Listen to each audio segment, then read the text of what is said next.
Open Net. A Utah Fury hockey romance. Written by Brittney Mulliner. Text copyright 2019 by Brittney Mulliner. Production copyright 2023 by Brittney Mulliner. Open Net. Rule 53.8. For the purpose of this rule, an open net is defined as one from which a goalkeeper has been removed for an additional attacking player. The goalkeeper is considered off the ice once the replacement player has entered the playing surface. Per NHL Rulebook, www.nhl.com/nhl/v3/ext/rules/2018-2019-NHL-rulebook.pdf. Chapter 1, Emma. My phone hadn't stopped buzzing since the first call. Kendall took it out of my hands and turned it off. They can call me if they need you. Right now, all you need to do is focus on your husband. Her blue eyes mirrored my concern. I nodded, still numb.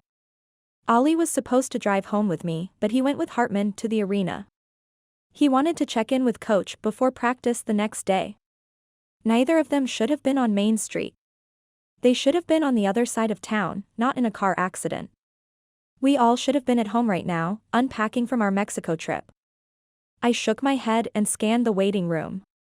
Everyone had shown up, wearing the same thing they'd been in at the airport. We were all tired and they could be at home, but they were here. With me. My family. Chloe sat next to me, staring straight ahead, her chestnut hair flowing over her shoulders, a bit mused. This was so unlike her. She was supposed to be composed, taking charge and managing everyone. Her silence was the scariest thing to me. Eric and Reese were each pacing a different side of the room. No one knew what to say. We didn't have enough information yet. I hated that Kendall was having to be the strong one. She was just as scared as me. The love of her life, Wyatt, was in a room somewhere down the hall, too. I squeezed her hand. Shouldn't we have heard something by now? Her eyes met mine and she shrugged, her blonde curls bouncing around her shoulders. I have no idea. I'm usually the one in the room. That just made me feel worse. Her kidney disease was serious, thankfully, she received a transplant just a few weeks ago, but we still worried about her. I'm sorry, Kendall. I dash. She cut me off. Don't be sorry. None of this is normal. We don't know what to expect. I sighed and leaned back. No one had come out to talk to us. All we knew so far was what the paramedics told us over the phone. There was an accident and they were taking Olli and Hartman to the hospital. I didn't know what caused the accident, if other people were involved, or anyone's condition. 2 police officers were milling around when we got to the emergency room, but they didn't have any information for us. Just like the nurses. Each of us had tried demanding more information about Hartman and Olli, but all we got was that they were in with the doctors. They kept telling us they would get us information as soon as they had it. For all I knew, they might some scrapes and bruises. Or things could be a lot more serious. Eric huffed and stormed over to the check-in desk again. I couldn't hear him, but I knew he was feeling the same frustration I was. He pointed over to us and looked like he was yelling. I sighed and stood up. Yelling at some poor nurse wasn't going to help. I'm sorry, sir. We haven't received any updates yet. I held on to Eric's arm. Thank you. Please let us know when you do. The nurse seemed to relax and smiled before I turned and walked away. I can let the press in and have them put more pressure on them to give us answers. Eric practically growled. I appreciate the thought, I said, but that's the last thing we need. The emergency room doors opened, and Coach Romney and Rust walked through. I locked eyes with Coach Romney as he walked to me. Emma, are you okay? I nodded. I wasn't in the car with them. I know, but, the baby? I placed a hand over my belly. I wasn't due for another 4 weeks, and the thought of our baby coming too early worried me. I tried to take a deep breath but couldn't. There was no relaxing until I knew Olli was okay. Let's sit down. Coach led me back to Kendall and sat across from us. He glanced at Chloe and patted her leg. Everything is going to be okay. They're tough. He had no way of knowing, but hearing someone say those words I desperately needed was a relief. Kendall crumpled next to me. She broke down into sobs and covered her face with her hands. How do you know? I pulled her against me and squeezed her shoulders. The baby kicked and I focused on being strong. I had more than just myself to think about. I couldn't crumble now. It has to be, Kendall. Right now, we have to be positive. Once we get more news, we can face it. Okay? Kendall wiped her eyes and blinked up at me. I'm sorry. You shouldn't have to comfort me. You're going through just as much. I hugged her tight. We're all scared right now, but we have to be here for each other. We'll get through this. She nodded. I just wish we knew what was happening. Me too. I rubbed her back and stared at the doors waiting for them to open and reveal a doctor waiting to tell us our guys were fine. Minutes passed in silence, no one spoke and rarely moved. Noises from other patients swirled around us, but they didn't pierce through our trance. The doors swung open and a doctor walked out. Mrs. Letang and Mrs. Hartman? Kendall turned to me with eyes open wide, eyebrows raised, and a smile on her lips. Now wasn't the time to correct them on her relationship status, so I grabbed her hand and pulled her to the doctor with me. That's us, I said. He nodded and peered past us to our family. Quite the group you have with you. Almost half the team. He smirked. Should I be the one to tell them or would you like to? I narrowed my eyes. What? That they all came down here for some lacerations and bruising. Mr. Letang has some bruising on the right side of his body from the impact, and Mr. Hartman is showing signs of a concussion, but he assured me he's had worse. Kendall looked at me. They're okay? I nodded. I think so. I turned back to the doctor. They're all right? He smiled gently. Yes, they might be sore tomorrow, and you're going to have to monitor Mr. Hartman through the night, but they're okay. I let out a sigh and hugged Kendall. They're okay. She laughed and squeezed me. Thank heaven. I peered up at the doctor. Can we see them? He laughed. I can do you one better. He pushed the doors open and revealed Olli and Hartman being wheeled out to us. Olli gave me a rueful smile. It was so good to see his too long dark hair and stubble. Other than some purple blotches on his cheek, he looked like he just came back from a week of vacation. I shook my head and ran to him, throwing my arms around his shoulders. Don't you ever scare me like that again. He rubbed his hands up and down my back. I'm so sorry, Emma. I wanted to text you and let you know we were okay, but I couldn't find my phone. I stepped back and swatted his arm. That's because you left it in my purse. He laughed. I'm sorry. I turned to Hartman and examined him. You're okay? Kendall was still wrapped around him and didn't seem like she was going to let go anytime soon. Yeah, I'm fine. My phone shattered in the accident, so I couldn't text you guys either. What happened? He shook his head. Someone ran a red light to make a left turn. I guess he didn't see us and hit us almost head on. It wasn't too bad, but the airbags deployed, which is why we're so cut up. The rest of the team stepped up, joining us. Both coaches checked the guys over but were convinced they were fine. Don't you guys scare us like that again, Coach Rust chastised them. Are you going to tell us we can't drive anymore? Is that another restricted activity? Olli's mocking earned him a glare. Maybe, Coach said. Keep pushing and you'll find out. Once the guys had talked to everyone and nerves were settled, we walked back to our car. Mind if you give us a ride? Hartman asked, as he was getting in the back seat. Kendall rolled her eyes. You could have waited for Olli to say yes. He'd never tell me no. Hartman said confidently. I turned around. Of course, we would never tell you no, but maybe you should stick with Uber for a little while. Hartman glared at me. What are you saying? I smiled. That your car is going to be in the shop for a while. You're not commenting on my driving? I shook my head. I'd never. Kendall scoffed. You're walking everywhere from now on. You live close enough to everything you need. No way. I can't be in public that much. Hartman said with a shudder. I'll get hounded. Kendall rolled her eyes. You're not that big a deal. No one cares about you at the cafe anymore. He blew out a breath and I laughed and turned back around. Olli and I dropped the two of them off at his building and I finally relaxed. My husband was fine. I took his hand and squeezed. You scared me. I'm so sorry, Emma. It all happened so fast. I had the paramedics call you, but I thought they would tell you we weren't hurt. All I was told was that you were in an accident and on your way to the hospital. He squeezed my hand before raising it to his lips.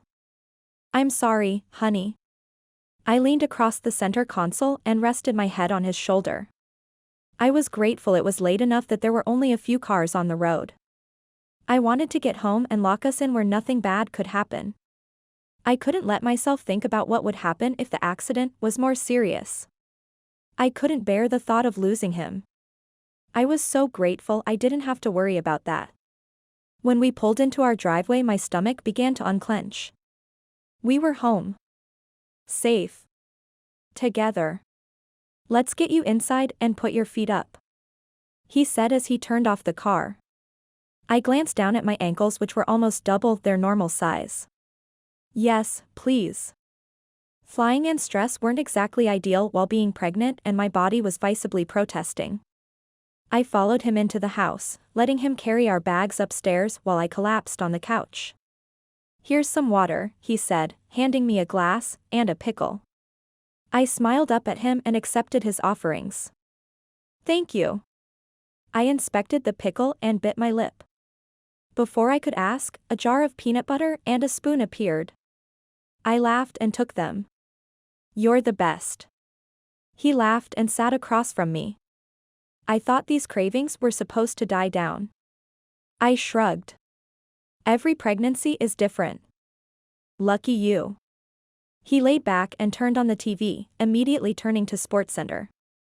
Normally I'd protest, but he'd gone a week without ESPN, and I was content with my snack. Olli Letang and Wyatt Hartman were in a vehicle collision this afternoon and both were taken to the hospital, the news anchor said. We've heard from Coach Romney that both are doing well and should be playing in the game this Saturday. How have they already heard? I shook my head and took a bite of pickle. It's their job to know. He changed the channel, hopefully looking for something less personal. This okay? He'd stopped on a sitcom we watched occasionally, and I nodded. By the second episode, I was stuffed and tired. I'm going to head up to bed. I tried to stand, but my stomach kept putting me off balance. I swear I've doubled in the past 2 days. Olli laughed and stood to help me up. I'll lock up and be there in a minute. I waddled up the stairs and changed into pajamas. By the time Olli walked into the room, I was crawling into bed. That was fast. He said with a laugh. I smiled. I'm a woman on a mission. He walked over and kissed my forehead before going into the bathroom. I settled in and pulled the blankets up to my chin. It was hard to get comfortable these days, but being back in my own bed felt like a dream. I pulled my body pillow between my knees and sighed. It was so good to be home. A piercing pain. I opened my eyes and scanned my darkened room. I slowly rolled over and pulled myself up. I gripped my belly. Something was wrong. The pain flashed again. Olli. He sat up and turned to me. What's wrong? I was surprised by his alertness, but grateful. Something's happening. I felt a pain. It's nothing like they described in our Lamaze class, though. He rolled over and turned on his lamp. We still have 4 weeks until you're due. The pain started again. I cringed. It hurts. Like contractions? I blew out a breath. I don't know. Maybe? How far apart are they? I tried to take a deep breath but was stopped by another sharp pain. Too close. Let's go. He was up and dressed before I could get my legs to the side of the bed. I've got you. He pulled me up to stand and half carried me down the stairs. Once I was in the car, he leaned in and kissed my forehead. I've got to grab the hospital bag. I nodded and focused on managing my breathing. Within seconds he was back and in the car. I watched the clock, timing the pain. I didn't want to call them contractions. That made them too real. This wasn't real. I wasn't about to have a baby. It wasn't time. It's too soon to have this baby, I said, gripping his arm. His eyes mirrored my terror, but he said, it's going to be okay. I wish I could believe him. Almost there, honey. I nodded and squeezed my eyes shut through another flash of searing pain. Chapter 2, Olli. After calling the hospital and letting them know we were on our way, I drove like I was in the Indy 500. It seemed like every light in the city conspired against me. Every single one turned red as I approached. With each whimper coming from the seat next to me, I grew more tempted to run them, but the last thing we needed was to get in an accident. Again. Emma sucked in a breath and I glanced over in time to see her curled into herself, clutching her belly. With her seat in the reclined position, her blonde hair fanned out over the leather seat. Her normally bright blue eyes were shut tight as she grimaced in pain. This was really happening. I was going to be a dad. Almost there, baby. I tried to use a soothing voice, but I doubted she could hear me. She seemed to be lost in a fog of misery. I hoped she couldn't sense my own panic. I'd never seen her in so much pain and there was nothing I could do. I hated seeing her like this, and this was only the beginning. Who knew how long the labor would last? Hours? More than a day? I wasn't ready for this. No class or book could really prepare me for this reality. Plus, it was too early. She was only 36 weeks along. What if there was something wrong with our baby? What if I caused this? The accident had been too much stress for Emma. Emma's breathing relaxed and I checked the time on the dash. That one lasted for 50 seconds. It felt like 3 eternities to me. I didn't want to think about how long it felt to Emma. We were ready for this. We'd been to the classes and talked to our doctor. We knew what to expect, but there was a huge difference between talking about watching your wife go through incredible pain and actually having to witness this miracle, while not being able to do anything to make it better. As someone who was always ready to take charge, save the day, or fix things, I hated feeling so helpless. This was a lot more stressful than I anticipated. I guess you can never be fully ready for the reality of childbirth. Hold on, baby. We're almost there. I could see the top of the hospital over the houses and sped up. Emma grunted and gripped her belly. It was really happening. We were about to meet our little one. We'd finally know if it's a boy or a girl. I reached over and squeezed her hand. She tightened her grip and cried out. I eyed my watch as I sucked in a breath but didn't complain. I'd have to explain to Coach why I was out with a broken hand, but it would be worth it. If crushing my bones brought her even a sliver of relief, she could break every bone in my body. I couldn't let her see how nervous I was. I had to be the strong one. This was the only thing I was good at. Years in the NHL trained me to stay focused on the task at hand and not let anything distract me. After the game, or in this case, the birth, I could freak out all I wanted. I love you, Emma. She let out a tiny whimper and glanced up at me with glazed eyes. She relaxed almost a full minute later, just as we were pulling in. I left the car running in front of the labor and delivery entrance and jumped out. I got to her side before she could open the door and lifted her out. Mr. Letang. I turned with Emma in my arms to see a petite nurse pushing a wheelchair. Hi Mrs. Letang, this way please. She was beaming at me like my wife wasn't currently tearing apart. I helped Emma into the chair, then looked around, patting my pockets. Where are my keys? The nurse smiled gently. In the ignition. I'll take Mrs. Letang in, but you'll have to move the car to the front lot. It's reserved for those in labor. Her smile never wavered as she turned the wheelchair around and pushed Emma into the hospital. I ran to the driver's side and parked the car in one of the future parents' stalls with almost no thought. As I jogged back to the entrance, I sent a text message to Eric telling him we were at the hospital. If he was awake and saw it, he would spread the word. We'd already told the group not to worry about coming to see us before the baby was born, but that was when I thought it was still weeks away. A part of me wanted their support, and I was sure Emma wanted some reassuring voices. I got to the front desk and was stopped to ask where I could find Emma. Hello, Mr. Letang, the nurse said. We have some paperwork we need you to fill out first. It took all of my self-restraint not to glare at the woman sitting plumply in her chair. We did all of the pre-registration paperwork. There are just a few additional pieces of information we need. She waved a wristband with her left hand tauntingly. Sorry, first-time dad. I took the papers and started walking back to the delivery rooms we were shown on our tour a few weeks ago. Mr. Letang, we need those back before you can go in. I blew out a breath and turned to her. Seriously? She gave me a sympathetic smile and nodded. It's hospital policy. I scribbled down everything on the forms in record time and practically threw them back at her. Thank you. She put her hand out expectantly. It took me a second to realize she wanted my hand. Use your words, lady. She snapped the barcode bracelet and pulled back. Your wife is in room 3. Room 3 wasn't a delivery room, so hopefully that meant we had more time to settle in and catch our breath. Although, that meant more time Emma was in pain. I walked in as Emma slammed her hand on the side of the bed and let out a small cry. That noise broke me. She was already wearing a gray hospital gown and I instantly felt more guilt. Hopefully a nurse was there to help her. Getting her pants on and off had become a Herculean feat lately, and she usually needed my help. I rushed to her and took her hand. What can I do? She blinked up at me and blew out a breath. Go back in time and convince us dogs are all we need. I tried not to laugh but slipped.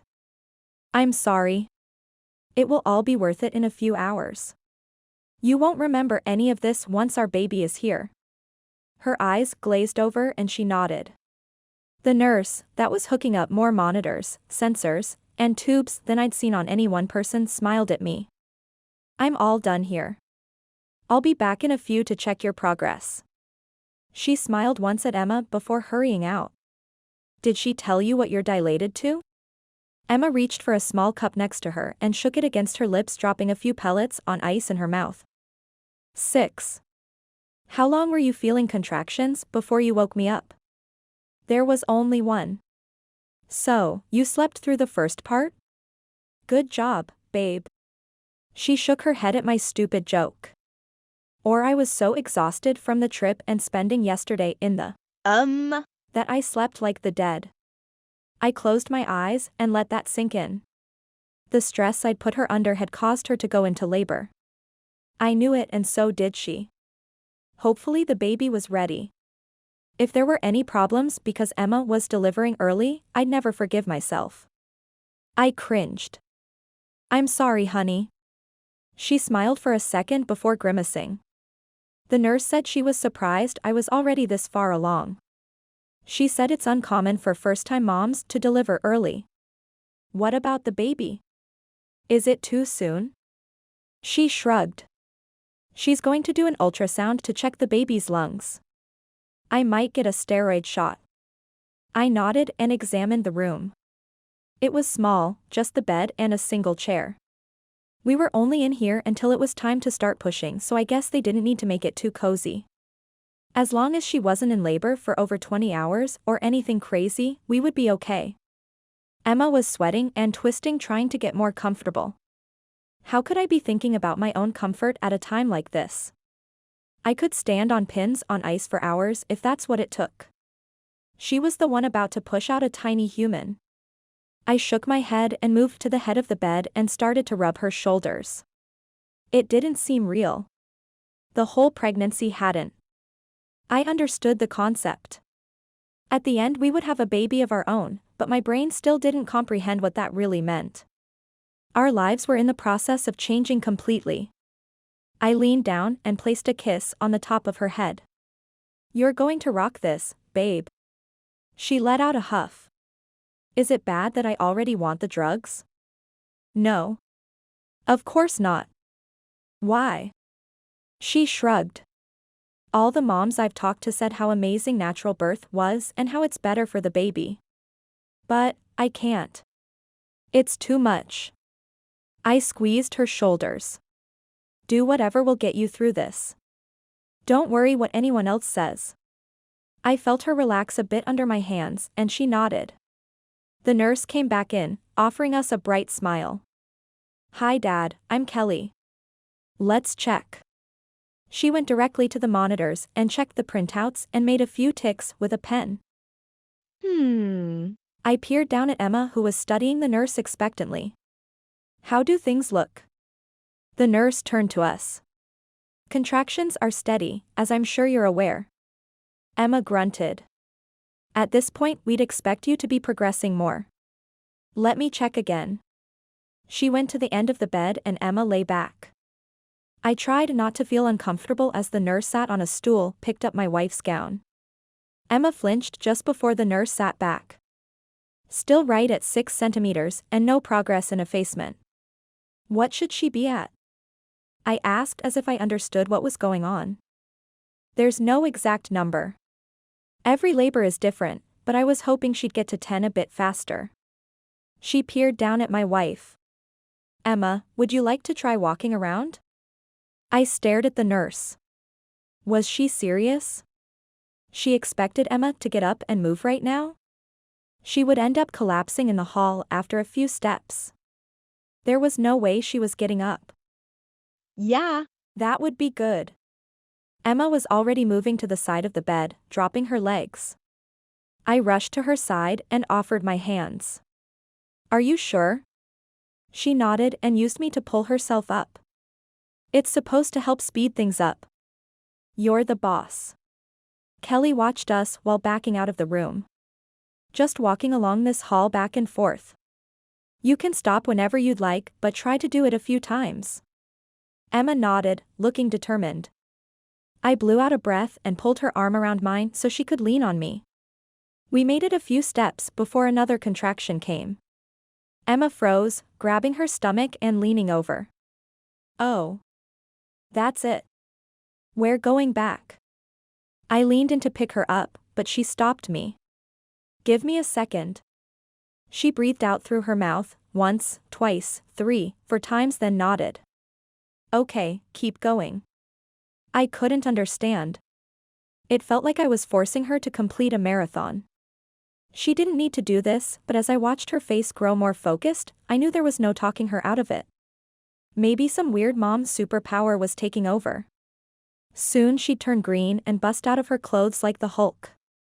Distracting her was all I could think to do. "I think I came up with a good boy name." She huffed, almost a laugh. "I thought we had our boy name picked out." "Nope. This one is better." "Well, let me have it." "Festus." She laughed then clutched her stomach. "Ouch. Don't make me laugh." "Why would you laugh at that? It's a great name." She shook her head. "It sure is, but not for our son." That made me smile. Our son. I would never say it out loud, but I was hoping it was a boy. Emma had asked me at least 100 times what I wanted, but I didn't want her to think I'd be disappointed if it ended up being a girl. I also didn't want to jinx it. I'd be ecstatic for either, but I wanted a son I could one day play hockey with. Of course, girls play too, but I doubted Emma would let our baby girl do something so dangerous. We made it to the end of the hall and turned as another contraction started. I rubbed her back and we waited it out. The contractions seemed to be happening at even intervals. Not getting closer together like they were earlier. Maybe that's why she wasn't dilating. Did that mean she was stuck here at a 6 for a while? What's your girl name? Her voice was strained. She must like my game though. If it was helping, I could come up with off-the-wall names all night. Beulah. Interesting. She finally straightened and started walking again. I think that's a great name for someone in the country. I nodded. How about Kathy? I knew she had some sort of joke with the pride about that name. Maybe now I'd figure it out. She shot me a look. You know Kathys aren't born. They just exist as middle-aged women. What? When was the last time you met a baby named Kathy? I shrugged. Can't think of one. Right. Now think of all the Kathys you've met. I narrowed my eyes. They're all middle-aged women. She held up a finger. Exactly. I shook my head. I'm sure there was more to her logic, but right now that was all she explained. Okay, then. We could name her after one of the members of the Pride. She froze. I thought she was having a contraction, but no, she was staring at me. What? Do you want to cause World War III? I laughed. No, I definitely don't. Then don't even mention such a thing. They would tear each other apart. What about the guys? I'm not naming our baby girl Brassard or Hartman. Schultz. Absolutely not. Guess we'll have to stick with our original. She nodded, and we made it to the opposite end of the hall before turning and repeating the process once again. She had 3 more contractions before we got back to the room. Do you want to rest? I asked. She nodded and I led her to the bed. Once she was situated and as comfortable as possible, considering, Kelly walked back in. All right, she said, let's see where we're at. Emma groaned and scooted down on the bed until she was lying down. Impeccable timing, nurse. She did her thing then stepped back. No more progress. She moved to the monitors and made a few notes. We can try sitting on a medicine ball. I glanced down to see Emma's reaction. Her face glowed with sheen of sweat, she was exhausted, and the nurse wanted her to keep moving? When can she get an epidural? I asked. Technically, she can get it now. I'm worried though that since she isn't progressing on her own right now the epidural could slow the process even more, and she wouldn't know when it was time to push. Emma dropped her head against the pillow. I just want the baby out. Then let's try the ball for a few. Kelly disappeared before we could respond and reappeared with a large silver ball. She placed it on the floor next to the bed and stood, smiling. Come on. I offered Emma my hands and pulled her up and out of the bed. She moved until the ball was behind her and used my hands to balance as she squatted down. Kelly moved next to me. Now open your legs a little wider. Emma shifted and nodded. Good. Now pull your shoulders back. Emma sat up straight, wincing slightly. Try to lift your stomach and rotate your hips in a circle. Without a word, Emma followed the instructions. I watched for a few seconds before returning to the nurse. What is this supposed to do? Baby might not be positioned as well as we'd like. This may help coax baby into the best birth position. And help her dilate? Kelly nodded with a big smile. That's the idea. I had a feeling she was starting to just say the things we wanted to hear, but she walked out before I could confront her. I feel ridiculous. Emma's posture was near perfect and I realized it had been several minutes since she had a contraction. Is it helping? She shrugged, then curled in on herself. Oh. There it was. I moved to rub her shoulders while also keeping her steady on the ball. Keep breathing, Emma. She started doing the breathing we were taught in our birthing classes. Good job. I felt my phone vibrate but didn't want to grab it until this passed. Her body relaxed under my hands and a few seconds later she was sitting back up doing her circles. I pulled out my phone and laughed. You have some visitors. She scrunched her nose. I look awful. Emma, you've never looked more beautiful. It was true. Her makeup-free face was glowing in a way unrelated to perspiration that I'd never seen before. Sure, she appeared tired, but I could feel her excitement and joy that the day was finally here to meet our baby. Thank you, babe. Go let them in. You're sure you're okay? She put a hand on the bed rail. I'm fine. I watched her for a moment before nodding. 2 seconds. I walked out of the room and hurried down the hall, where Chloe stood. Chloe, you didn't need to come. I told Eric I'd let you all know when things got closer. She waved me off. My best friend is in labor, of course I'm here. I turned to Reese, who shrugged. You try talking her into staying home. I knew there was nothing that could change Chloe's mind once it was made up. Come on back. Chapter 3, Emma. I broke my arm when I was 13. I thought that was pain. I was wrong. This is natural. This is normal. I repeated those words silently to myself over and over again. Women survive this every day. I hoped I would too. Hey, Mama. I opened my eyes to see Chloe bound into the room with her arms open. I stopped my circles and tried to stand. No, Chloe said, stay there. I'll come to you. I was grateful for that small mercy. I didn't think I'd be able to stand on my own. She wrapped me in a gentle hug, but I pulled her closer. Thanks for coming. She stepped back with a victorious smile. They both said I didn't need to be here, but I knew you'd want me.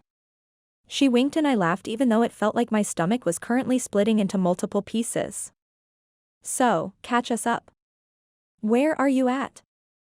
I peered up to Reese, who didn't seem at all disturbed with the direction this conversation was going. I'm at a 6 and the nurse is concerned because I'm not progressing. Chloe's brows pinched together. Well then, let's fix that. What do you know about labor, babe? Reese asked in a joking tone. What do you think I've been researching for the past 7 months? She shot her husband a look. Have you been walking? I nodded. We walked for a while. How long was it? I asked Olli, hoping he'd been paying attention. It felt like an eternity to me. About 20 minutes. My body deflated. That's it? He shrugged. She pursed her lips. And how long have you been doing this? Maybe 5 minutes. She nodded. Well, let's get this show rolling. She pulled out her phone and seconds later a salsa song with a strong beat filled the room. She started moving her hips back and forth. Come on. She grabbed Reese's hands and made him move with her. I laughed, but a contraction started, and I closed my eyes and groaned. I felt Olli near me before his hands started rubbing my back. I knew he thought he was helping and trying to do something to feel useful, but I wanted to shake him off. Not yet. It was annoying enough to give me something to focus on besides the wave of pain trying to consume me. Once it was over, I opened my eyes to see everyone watching at me. You okay? Chloe looked a mix of concerned and amused. I nodded. Teach us how to salsa. She watched me for a moment before turning and starting back up with Reese. Olli came to my side and offered his hand. I thought he was trying to get me to stand, but when I placed my palm in his hips began swaying. It was too much. I burst out laughing and timed my circles to match him. His laugh relaxed me, and I felt a little guilty for hating his touch a second ago. This man was my partner. As long as he was here, I'd get through this. There you go. See, you just needed to have a little fun with it. Chloe moved her arms in front of her like a belly dancer. See, just keep moving baby down. Reese shook his head but didn't stop. We were all having this baby together now. The nurse, Kelly, came back in a minute later and didn't bat an eye at all of us dancing. How are you feeling? She asked. I took a mental inventory of my body. The same. She nodded and moved to the monitors. Baby's heart rate is good. She tapped a key few. You're looking good. We'll keep going with trying natural methods to see if we can speed things up. If you don't get to a 7 in the next hour or so, the doctor may want to try Pitocin. Thanks, Kelly. You guys keep having fun. I laughed and realized that having my friends with me was helping. My mind wasn't singly focused on the pain. Olli grabbed my hands and swung his hips from side to side. Come on, Mama. We want our baby out. A dozen or so contractions passed before the nurse came back in. All right, I'm going to ask you two to leave. Chloe pouted as Reese dragged her out of the room. We'll go get some snacks and be back. I glanced over to the clock on the wall and was shocked to see it was already 5 in the morning. We'd been here for 4 hours. If I hadn't dilated any more in all this time, I was going to scream. We'll need you back up here, Emma. Kelly patted the table and Olli helped me stand and walk the few feet over. Once I was situated and laying down, Kelly examined me for what felt like the 100th time. We're almost there, she said. My head shot up. We're almost to 10? She paused. Oh no. Almost to a 7. I blew out a breath and dropped back against the pillows. How's the pain? A tear slid down my cheek before I could answer. Emma, what's wrong? Is it bad? Olli asked. I sniffed and wiped under my eyes. No, I'm just mad. He waited a second before tilting his head. Because you're at a 7? Not even a 7. I yelled too loudly. He flinched but didn't run away like I probably would have if he'd been a grouch. I knew I was acting a little crazy, but I felt justified. I was exhausted and frustrated and just wanted to be done with this. At this point you can try to rest for a little while, Kelly said with a gentle smile. With these contractions? I shook my head feebly. No way. I'm lucky I slept through the first stage. I tried to turn. Finding a comfortable position was impossible. I was already exhausted. How much longer could this last? Well, would you like the epidural now? Not if it's going to slow things down. I barked out, then instantly felt guilty. I needed to get control over myself before I scared everyone away. Her smile remained unshaken. Everything at this point is up to baby. As long as the heartbeat and vitals are looking good, you're safe to labor naturally. Olli didn't seem convinced. Can she take anything for the pain? There are some potential side effects with taking medication. Emma may feel sick or dizzy and it could make the baby drowsy. I cringed. I don't want to do that. Emma, your body can only handle so much. Olli said with a concerned tone. I grabbed his hand and squeezed. I know, but I'm not there yet. When I've had all I can handle, I'll let you guys know. Kelly seemed to accept that better than Olli. If you're sure. I am. Of course, the moment I said it, a monster of a contraction started. I clenched my jaw and counted to 10 over and over again until it passed. It wasn't a coping method that the birthing classes taught, but I figured out about 2 hours ago that it was enough of a distraction to get me through. I let out a groan and curled in a fetal position against the hard bed. Kelly left us alone while Olli stared down at me looking lost. I wish there was something I could do. I would give anything to trade you places with you right now. I smiled up at him. You want to be 9 months pregnant? I'd do it if it meant you weren't in pain. Thank you, babe. I know you would. He leaned over and gently kissed my forehead. What can I do to make you more comfortable? I peered around the room as if a magical answer to take this all away would appear. A cool rag would be nice. He nodded, hurried to the bathroom, and returned with a wet rag in his hands. He folded it neatly before dabbing my cheeks, neck, and forehead. I let myself relax even though I wasn't remotely comfortable. We're almost there, Emma. I closed my eyes and smiled. Almost. I heard the door open but didn't bother looking up. We brought some snacks and reinforcements, Chloe said. Hey, Emma. My eyes popped open at the sound of Madeline's voice. She stood beside Chloe. Reese had returned too. "Hi," I whispered. "You didn't have to come." She had work in a few hours. There was no way she could take any more time off after our trip. "Yes, I did." She came to my side and air-kissed my cheek. "I can't stay for too long, but I wanted to come by." That was a relief. I couldn't handle the guilt of her having even more to make up. "Thank you. You're not missing much though." "No progress?" Chloe sounded almost as disappointed as I felt. I shook my head. "Not really. Almost a centimeter." Olli cut in. "Even after all that dancing?" Reese sounded indignant. "Right." Olli shook his head. Madeline glanced around and laughed. "I guess I did miss something. Just some salsa and belly dancing." Chloe pointed to the ball in the corner of the room.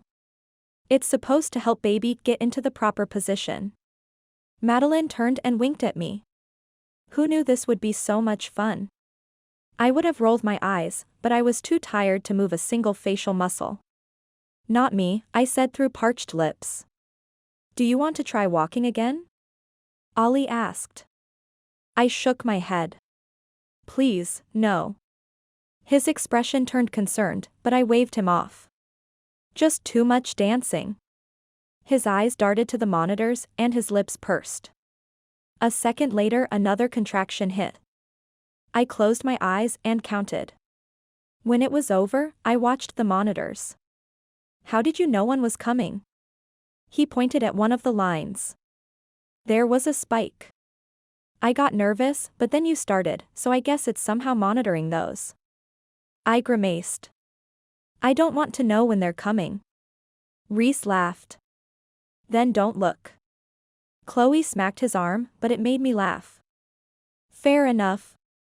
My friends helped distract me for another hour before Madeline had to leave for work. "Text me updates." She air-kissed my cheek again before stepping back. My doctor, Hopkins, walked in a moment later, seeming rushed. "Hi Emma. How are you feeling?" "Tired." She nodded. "You're not progressing as fast as we'd prefer. I'd like to wait a bit longer before considering other options, is that okay with you?" I nodded. She smiled in response and disappeared as fast as she'd come. "Let us know if you want us to leave," Chloe said. "Obviously, we'll hang out in the waiting room when you're pushing, but if you want space just tell us." I almost laughed. She was not the type to willingly remove herself from the excitement. "Thanks. I will, but I really like having you here. It's keeping my mind off the pain a bit." She smiled. "Good. Are your parents going to make it out?" "No, my mom bought tickets for the week before my due date, and I didn't want her to pay to rush out here. I'll need her more once we get home anyway." "That's true. You have nurses to help you now, once you're home, you'll be completely on your own. You won't have a single person around to help you," Chloe said with a sarcastic smirk. Reese arched an eyebrow. He faked being offended. "Yeah, thanks a lot. Nice to know we aren't useful." I sighed, too tired to laugh at him. "Guys, I know I'll have you around, but my mom will be staying with us and helping me through the nights." Chloe shot me a reprimanding look.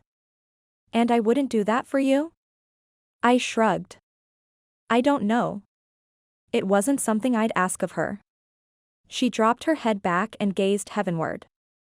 "Help me." Reese laughed. "I can't say I'll be around for all the nights, but if you need us you know we'll be there in a heartbeat. You guys are our family." I smiled as his words sunk in. These people were my family and I knew in my heart they would always be there for me, Olli and now our baby. I'd never doubted that. "Thank you." Olli walked back into the room and paused when he saw us. "Am I interrupting?" I shook my head and blinked away my tears. "No." He narrowed his eyes but moved to checking on the monitor. "What's this one for?"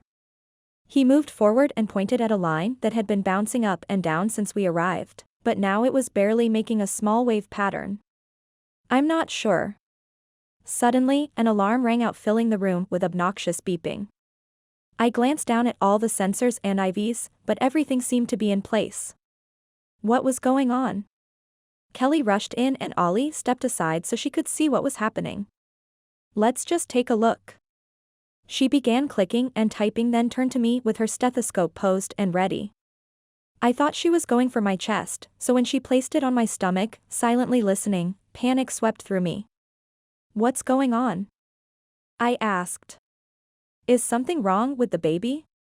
Kelly continued working without directly answering me. We're going to give you some oxygen. She pulled a mask over my head and placed it over my mouth and nose. I took in deep breaths, hoping to help. And we're going to have you try lying on your side. She helped me roll to my left while Olli rearranged the pillows so I was comfortable. I watched Kelly closely for any sign of what was happening, but she seemed calm. Maybe having an alarm go off was normal for her, but not for me. I pulled the mask away enough to talk. What's happening? She hesitated 1 second, not exactly reassuring me. The baby's heart rate has slowed. It happens sometimes. We're just going to try to get it back up naturally. I turned to Olli, whose jaw was tight. What if it doesn't get back up? He asked. If there isn't more progress with dilating, then we'll do a C-section. My eyes met Olli's. This was not my plan. I didn't want a C-section. I wanted to do this as naturally as possible. I didn't want to have to recover from a major surgery while caring for a newborn. He leaned down and kissed me gently. It's going to be okay. Whatever we have to do. As long as the baby and mom are okay. He was right. My plans didn't matter. All that mattered was that our baby got here safely. Chloe stepped up behind Olli and reached for my hand. It's going to be okay, Emma. We're all here for you. We'll help. Don't worry about anything. Just focus on you and the baby. I squeezed her hand and nodded, blinking away tears. She knew what I needed to hear. This was overwhelming and stressful, and I was already freaking out about what would happen if I had a C-section. I couldn't do that. I had to focus on this 1 minute at a time. I literally had an entire team behind me ready to help us. All I could do was get the baby here safely. Chapter 4, Olli. Things sped up. Within 20 minutes of Emma starting on oxygen, the anesthesiologist came and administered the epidural using a humongous needle. Holy cow. She grimaced as the syringe emptied of anesthetic. I felt so bad for Emma.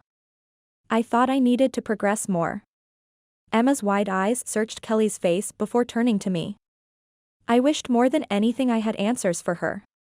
I wanted to take her away from this.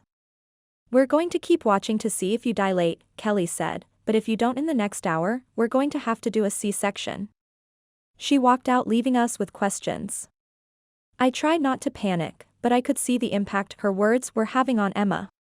It's going to be okay, guys, Chloe said with a reassuring smile.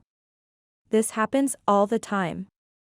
I'm sure they've handled plenty of C-sections before. I nodded at her and checked on Reese. His face was a bit ashen. You okay, over there? He met my eyes and nodded once. Emma, you're my hero. Reese's odd reverence voiced my sentiments. She briefly smiled under her mask. It's not done yet. He shook his head. No, really. You're incredible. Chloe nodded and rubbed Emma's arm. Before I could agree, the doors opened. I was expecting Kelly or a doctor, but Coach walked in with his wife, Marie. My body relaxed in an instant. Finally, someone who would know what to do. I walked over and Coach opened his arms and pulled me in for a bear hug. Thanks for coming. You guys just missed Maddie. He stepped back, keeping his hands on my shoulders. She called and told us you were here. Marie nodded and gave me a brief hug before rushing to Emma's side. Honey, how are you? I watched my wife as tears instantly filled her eyes. She moved her mask and shook her head. I'm trying. Oh, sweetheart. Marie leaned down and hugged her. What's going on? Emma rotated to me. She's dilated to a 6 but hasn't progressed in, I checked the clock. About 6 hours. Marie's brows furrowed as she pursed her lips. We tried walking and the ball. I pointed to the corner where it rested. Then about an hour or so ago an alarm went off. The baby's heart rate dropped, so they gave her oxygen and she just got the epidural. Coach approached Emma and rubbed her shoulder. You've been through the ringer. She let out a soft laugh and a faint smile. So, are we looking at a C-section? Marie asked. I nodded. That's what happened to me with Madeline. I labored for 13 hours before they decided to go with a C-section. Emma's eyes widened. Don't worry, Marie assured Emma. If you've already gotten the epidural, they'll do the C-section soon, unless you've dilated. You're almost done, honey. That seemed to help Emma relax and she moved the mask. You had a C-section? She nodded with a smile. I didn't plan on it either, but Maddie turned and sat on the umbilical cord. We didn't have any other choice. Emma put her mask back on and seemed calmer than I'd seen her so far. Having Coach and Marie here was good for both of us. This was a life-changing event and having people here who have experienced it help. I didn't want to be the adult in this situation, and I was more than happy to let them take charge. We told the nursing station that we were your parents, so go along with that. Coach said in an unnecessary whisper. Chloe laughed. I'm his sister, so I guess this is a family reunion. I laughed with them, but my stomach turned at the thought of my parents. They wouldn't make the trip from Canada to see their grandchild born. Not much for showing attention or affection, they helped to mold me into being the best goalie in the NHL, but that's where they stopped. Once I left for the junior leagues in high school, they'd said, goodbye, and good luck. They weren't the loving, doting type. I hadn't visited them in person in over 5 years, and they hadn't made the effort to come see me, despite my asking them and offering to pay all the expenses. A part of me, the child within, craved their approval. For them to tell me they were proud, but it wasn't going to happen. And I doubted it would change even with their grandchild involved. Coach and Marie had been my parents since I'd signed with the team as a 19-year-old almost 7 years ago. They were my family. They were the ones I wanted to share this moment with, and I was grateful they were here for me and especially for Emma. She was close to her family, but they lived in Minnesota and with 3 younger sisters they were often too busy to visit. I knew she wanted her mother here and I offered to fly her out this morning, but we agreed last night having her here later, when Emma needed more help, would be more beneficial. Kelly walked back in with a much more relaxed demeanor. I'm going to check how Emma's doing, so I'm going to have to ask your visitors to wait in the hall for a moment. I watched as the room cleared before going to Emma to help her turn onto her back and scoot down to the end of the bed. Kelly lifted the sheet and did the exam in record time. You're right at a 7, but I spoke to Dr. Hopkins and she wanted you to at least a 9 by now. She paused for a moment as if letting the words sink in. We're going to prep you now for the cesarean. I'll be right back. She left and soon our support team filed back into the room. What did she say? Chloe asked first. We're doing the C-section, I said while squeezing Emma's hand. She was pale and appeared a bit shocked. The mood in the room shifted. Instead of waiting, we were in action mode. We'd been assured there were low risks and chances were slim there would be any problems, but the thought of having Emma cut open was unsettling. I just had to be strong for her. Do you know what that means? Coach asked with a growing smile. I shook my head and peered down at Emma, who seemed confused. Your baby is going to be here in less than an hour. You're going to meet your little one and all you have to do is lay still for a few minutes. Emma's eyes darted to Marie. It's that simple? She nodded. It will be over in a flash. That seemed to bring some relief to Emma, and I grew even more grateful they were here. Coach and Marie were the closest thing we had to parents and the most experienced ones in the room. Kelly walked back in carrying a small cup. This is Bicitra to help settle your stomach.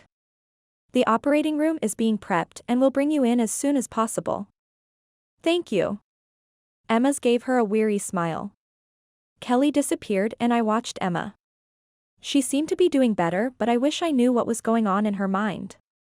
You okay, baby? I asked Emma. Her eyes met mine and she nodded. She was pale and tired, but oh so beautiful to my eyes. I kissed the top of her head, warm from exertion. A new nurse walked in with a stack of folded blue cloth. These are for Dad. She surveyed the room and I held up my hand. Change into these and we'll take you to wash in. I took the cloth and realized they were scrubs. This was it. It was time.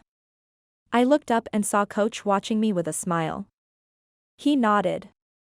It's go time, son. I walked into the restroom and changed quickly. I felt guilty being away from Emma when I knew she needed me. When I walked back into the room, Dr. Hopkins was there.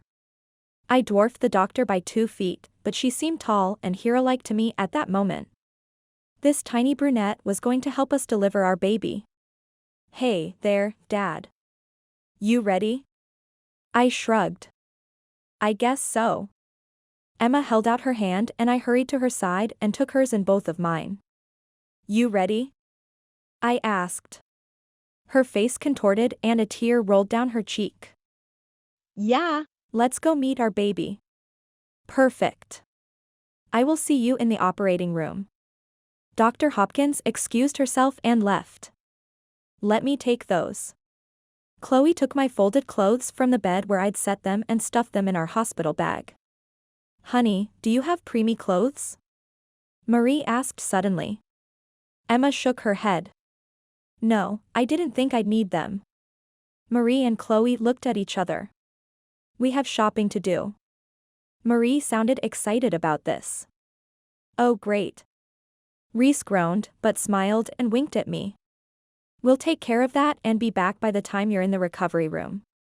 Chloe said with optimism. Thanks guys.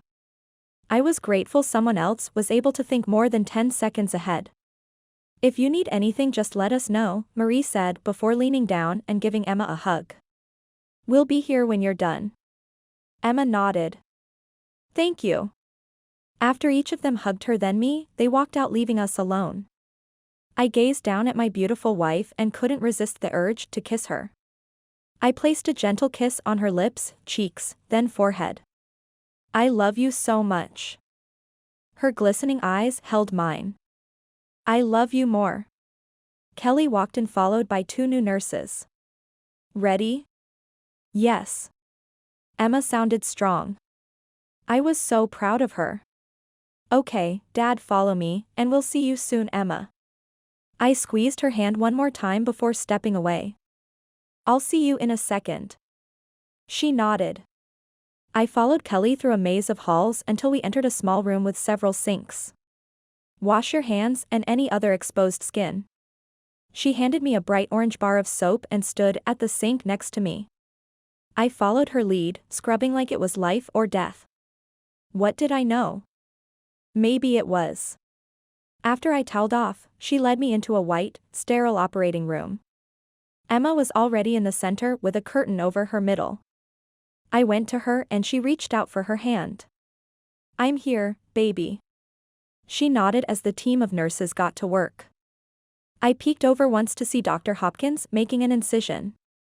That was enough for me. What's going on? Emma asked, sounding a bit calmer than the last time I saw her. Hopefully, Kelly gave her something to help her relax. They've already started, I said, feeling nauseated. I don't feel it. That's good. I might not be able to unsee this, but knowing Emma was oblivious to the pain was a relief. Her eyebrows pulled together. This is weird. I forced myself not to react at the sight of the doctor's hand inside my wife's cut-open belly. I closed my eyes and thought of nice things. Blocking a goal, puppies, the ocean. Nope. It wasn't working. This was something that would haunt me forever. I focused only on Emma, holding her hand and whispering how much I loved her. The second a cry erupted, I jumped up and looked between the arms of the doctor and nurses to see a red, angry bundle flailing. Tears flooded my eyes until I blinked, trying to clear my vision. Emma, you did it. I choked out the words around the lump in my throat. I stared down at her to see her beaming. She was my superhero. She was absolutely incredible. Congratulations, Mom and Dad. Here's your baby boy. Dr. Hopkins lifted our baby enough for Emma to see him before turning and handing him off to a nurse. He was smaller than I thought was possible. His precious skin was covered with whitish clumps, and the realization that he had actually just come out of Emma washed over me. I'd just witnessed a miracle. We have a boy. Emma whispered, crying more than me. You did so good, babe. I'm so proud of you. I kissed her forehead as my tears fell. She smiled. Go see him. Make sure he's okay. I nodded and wove my way through the room to where the nurse was bathing him off. His screaming continued to make me smile. You're a tough one. I smiled down at him as the reality of the moment washed over me. I had a son. This impossibly tiny human was mine. He was part of me. The moment I'd seen him, I knew. I counted his toes and fingers. Admired his little feet and squished face. He was perfection. With each heartbeat, my love for him grew. I didn't know it was possible to be so in love with someone I had just barely met. It was more overwhelming than anything I'd ever experienced. One look and I knew I would do anything to protect him. To fight for him. To make sure his life was full of happiness. Did my parents feel this way when I came into the world? Or had they always been aloof and indifferent to my presence? I shook away the negative thought and followed the nurse as she took him to the warming table and began taking measurements. He's 4 pounds, 10 ounces. 18 inches long. The nurse smiled at me. He's little, but he's strong. I nodded. He was perfect. I turned to tell Emma. The doctor was yelling to one of the nurses, and another was running across the room. What's going on? The smile on the face of the nurse next to me disappeared. She's hemorrhaging. Kelly was next to Emma using suction while Dr. Hopkins' hands moved quickly around Emma's middle. Blood covered the table, too much blood. I hurried to her, but her eyes were closed. What's happening? Why isn't she awake? They ignored me. The doctor barked, get her blood. A nurse jumped at the doctor's command and soon another 4 was inserted in Emma's arm. Emma, honey. Stay with me. Someone put their hand on my arm. We need you to move away from the table. I moved back against a wall as things moved in fast forward around me. I never imagined something like this. I didn't let myself. This was worst case scenario. I closed my eyes and wished Coach was in here with me. We're going to get through this. I opened my eyes and checked on Emma. Her color was improving, but she wasn't awake. Found the source, Dr. Hopkins announced, and I noticed Kelly relax. Within a few moments Emma was stitched up and being moved to the recovery room. Kelly pushed the bed while I followed dumbly behind. I was at a loss. I didn't know what to do. The baby. I turned and looked around. Where is he? It had been less than an hour and I'd already lost him. Panic flooded my entire body. Emma was going to kill me. He's at the nursery. We'll bring him in once Emma is situated, Kelly replied. I nodded, thankful someone had half a brain around here. Kelly led us into a large room, much nicer and more spacious than the one we were in before. She and another nurse lifted Emma to the new bed and switched her monitors and tubes over as well. Once they were done and left, I slumped onto the leather chair and dropped my head into my hands. How had this happened? I left her for just a second and she almost died. Thank goodness she was alert. She was going to be fine. Someone knocked on the door and it swung open. Coach and Marie stepped in, seeming cautious. Kelly said you looked like you could use your parents right now. I nodded and stood. They rushed over, wrapping their arms around me. It was just what I needed and somehow, they knew. What's going on, Olli? Coach asked with concern over his face. I shook my head and gestured to Emma, who was sleeping peacefully. I kept my voice low so I wouldn't wake her up. She did so good. The baby came out and he cried. It's a boy? Marie asked. I nodded and smiled a millimeter. He's so perfect. I was watching him get his measurements taken, then I turned to tell Emma, and the doctor was yelling. The nurses were running around. She was hemorrhaging. When I got to her, she had lost consciousness. They got it under control and said she will be okay, but I don't know. Then I forgot the baby. I thought I lost him, but he's at the nursery. Marie smiled gently and rubbed my arm. Olli, you just went through a lot and I think you're in shock. Let's sit down. She led me back to the chair and sat in the matching one next to me. Emma is going to be okay. It's common for bleeding to happen. All that matters is that you have a great doctor who saw it before closing her up. Your baby boy is just fine. The nurses will take good care of him. As if on cue, there was another knock and a new nurse came in pushing a white bassinet. Hi. She whispered with a smile. Her eyes darted to Emma before resting on me. I have someone that would like to meet you. I went to stand, but Coach held my shoulders down and looked next to me. The nurse had parked the bassinet at the foot of Emma's bed, then picked up the little blue bundle and came to me. Here you go, Dad. I took my son and held him against me for the first time. I glanced up to see Marie beaming and Coach holding out his phone. I appreciated him having the thought to memorialize this moment. Not that I would ever forget.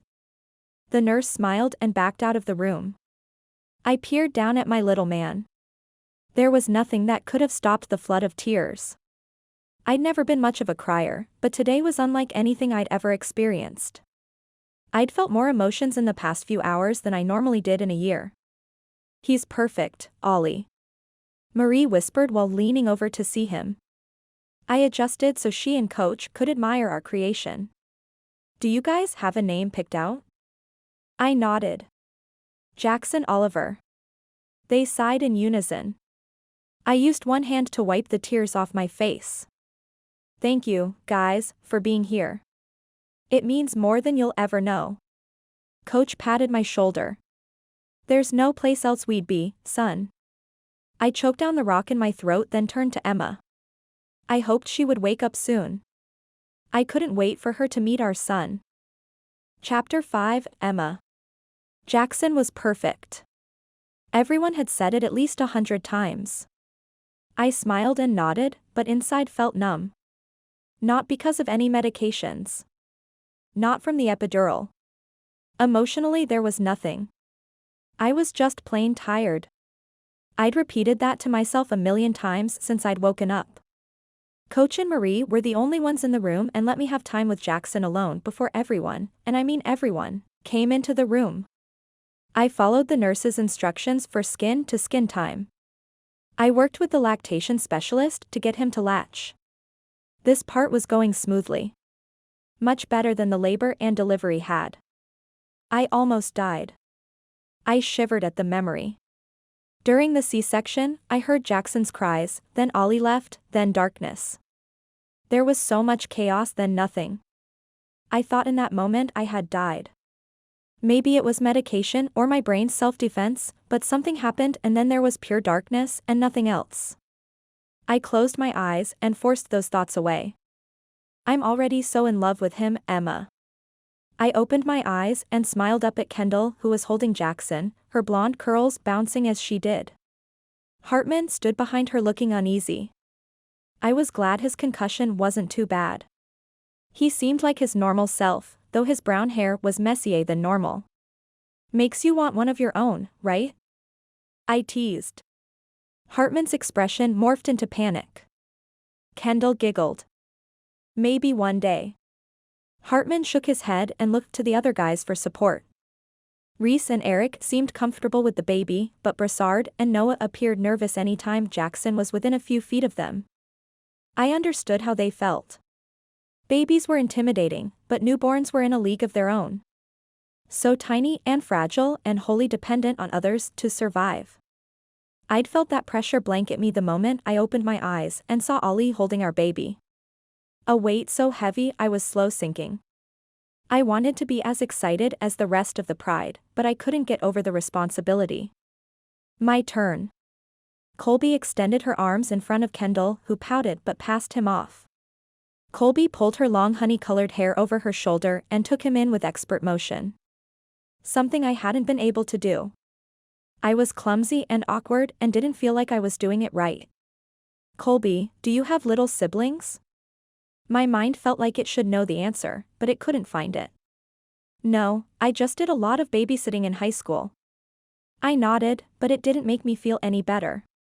Why wasn't this maternal instinct coming naturally to me? Jackson was my own flesh and blood, but it just wasn't clicking. I peered at my sweet baby and felt nothing. No excitement. No joy. Just dread. I listened to the chatter in the room but felt like I was far away. Like I was in another room hearing and seeing, but not really a part of it. I'm just tired. I'll feel better after I sleep. I hoped that would be the case. Our new nurse, Melanie, walked into the room and scared at the number of people. She wasn't as cheery as Kelly had been, but she'd taken great care of me and Jackson, so I couldn't complain. "How are you feeling, Emma?" Melanie asked. "Any pain?" I shook my head. "Feeling good." They'd been generous with the painkillers since I woke up and I was blissfully unaware of the consequences of the surgery so far. I was going to take advantage of that for as long as possible.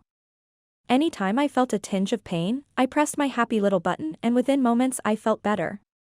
Melanie smiled. "I got you the good stuff." I let out a laugh and immediately cringed. The action required stomach muscles, and although I couldn't feel the pain, my midriff clenched strangely. "Are you feeling ready to eat yet?" I should be starving. I hadn't eaten in almost 24 hours, but the thought of food didn't sit right. "Not quite. Just let me know when you're ready and we'll get you a dinner ordered." "Thank you." She nodded and checked over the monitors before walking out. Olli took her place at my bedside. "Doing okay?" I nodded. "Yeah." I felt shy around him all of a sudden. Uncertain and frankly scared. Could he tell how wrong I felt? Could he already tell I was a terrible mother? The thought of disappointing him was like another weight stacking on top of me. "Do you want me to ask everyone to leave? Are you feeling tired?" I was past the point of exhaustion, but I didn't want everyone to leave. That would mean I'd be alone with Olli and Jackson. There'd be no distractions and Olli would realize how terrible I was. He'd see how awkward I was with our baby. All the other girls seemed so natural with him. I didn't know how to do anything without the nurse helping, and soon I'd be on my own. If only I could take Melanie home. She would know what to do. She'd know why he was crying and how to help him. I knew nothing. "It's okay," I said. "It's nice to have our friends here." He narrowed his eyes. "We did just spend a week in Mexico with them." I shrugged. "Yeah, but Jackson wasn't there." He laughed. "Just barely. Could you imagine what would have happened if you went into labor a day earlier?" I'd definitely thought about it. I couldn't be more grateful I hadn't. Things might not have gone according to plan, but at least I was at my hospital with my doctor. Going through that labor and delivery in another country sounded terrifying. I can't put into words how happy I am that didn't happen. He leaned down and kissed my forehead. "Me too, babe." "Hey, Olli, watch this."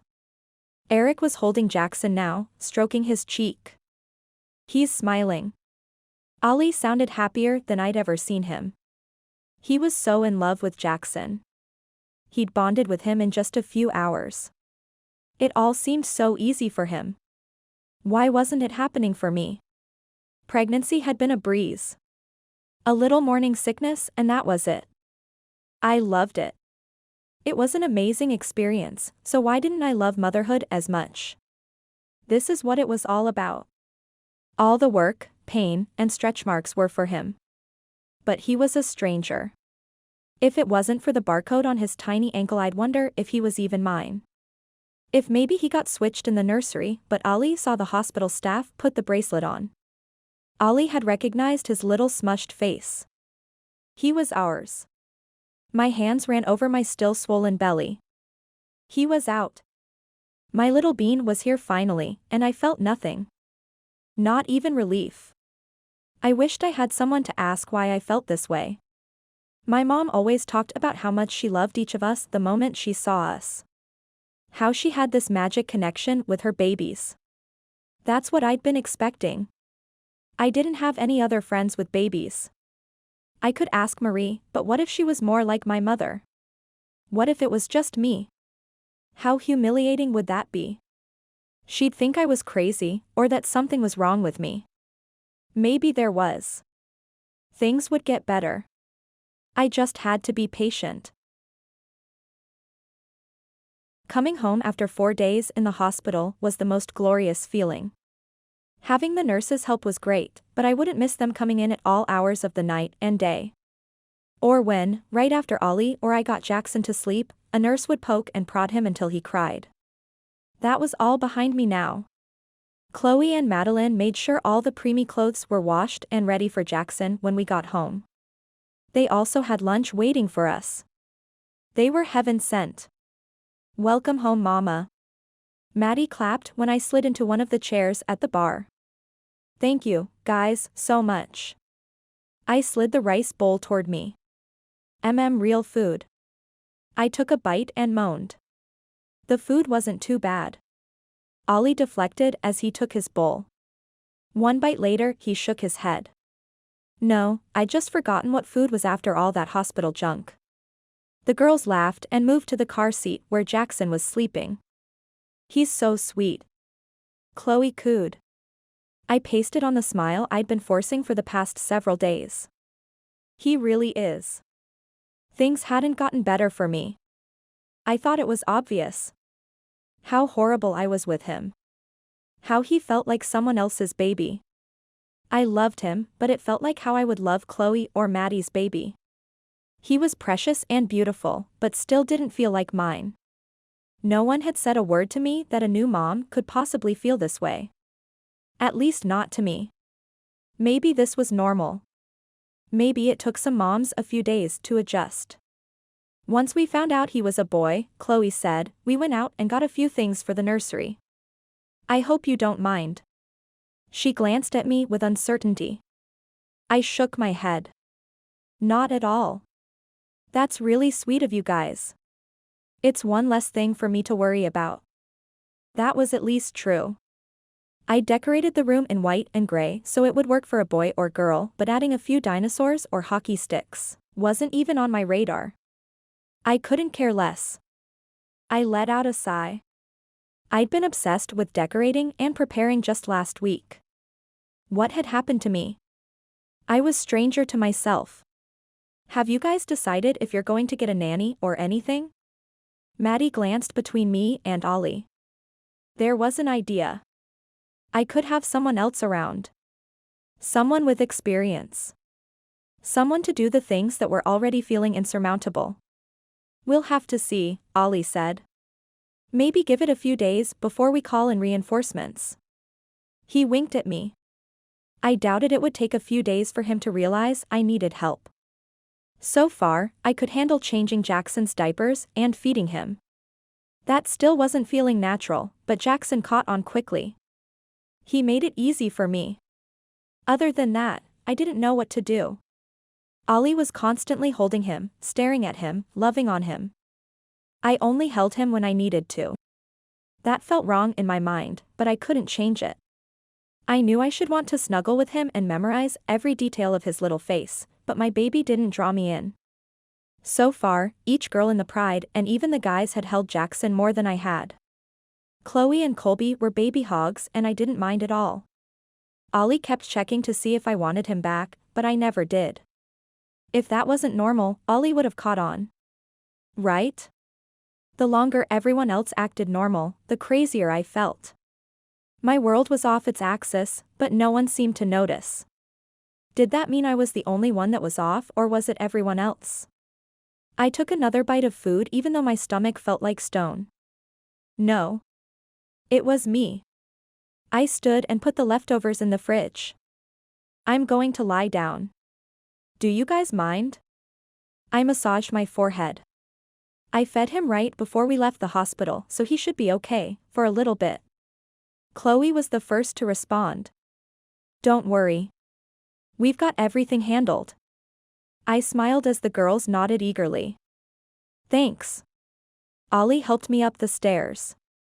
Each step up took more effort than it should have and I cringed. You okay? I forced a smile. Still sore. He slowed down. I'm so sorry, babe. I wish there was more I could do. It's not fair you have to recover from surgery and take care of a newborn. You're helping a lot. More than he knew. I finally made it to my bed and sighed. Someone had even changed the sheets and closed the blinds. I love you. He kissed me once before removing my shoes and covering me with the blanket. It only took seconds before I felt the world float away. Emma. A whisper pulled at my brain, but it was so nice out here lying in the sun on the warm sand. I ignored the call. Emma. Ugh. The voice sounded closer. Emma, sweetie. My body shook and I opened my eyes. Olli was sitting next to me looking guilty. I'm sorry to wake you, but the little man is hungry. I nodded and he returned a moment later with a crying Jackson. I sat up and took him into my arms. I went through the motions of feeding him. It was all I did. I couldn't picture a life beyond this stage. Would I ever get my body back? Would I ever feel like myself again? Once he was full, Olli took and burped him. By now Olli knew how to perfectly swaddle him, so Jackson slept soundly for an hour or two. This baby stuff was so foreign to me. How was everyone else catching on so quickly? Thank you, I told Olli. He smiled. I've got the easy job. Holding a sleeping baby. You're the one that has to feed him. I smiled back but didn't feel any better. The second I could pump breast milk, anyone could have the important job of feeding Jackson. I'd be nothing more than a dispenser. Maybe that would be better. I wouldn't have to be around Jackson as much and no one would realize how terrible I was. Everyone else could love and take care of him. Olli stood and kissed me gently. You can keep resting, babe. Then he walked out to put Jackson back in his crib. I appreciated all the time Olli and our friends were giving me to recover, but it just made me feel useless. Like I wasn't needed to care for Jackson. Anyone could do it. So why bother with me? I shook the thought. I was his mother. Of course, he needed me. Did he?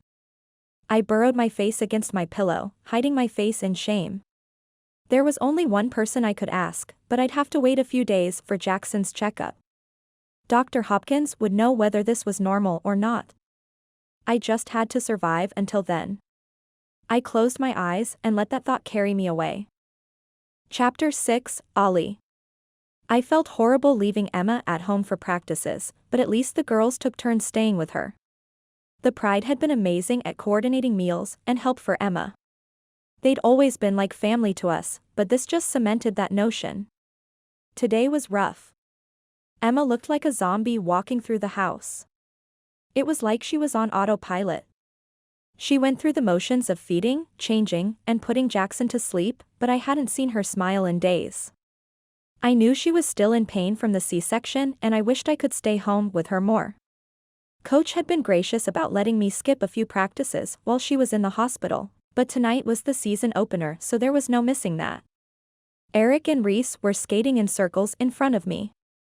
We were warming up for our first game and our attention should be on that, but all I could think about was Emma and my baby. Don't worry, Dad, Eric told me. Madeline is with them. I peered over to Eric and nodded. The guys had taken to calling me Dad lately, and even though there were others on the team with children, I was the first of our group. It felt strange, but I didn't call attention to it. That's how nicknames stick. I know, I said. I just wish I could make it easier for Emma. A C-section is major surgery, but somehow she's expected to go on living and caring for another human while recovering. Reese patted my shoulder. She's got help, and if you think she needs more, just hire someone. I nodded. I'd been thinking about it a lot. Maybe someone that could stay through the night so Emma could get more rest.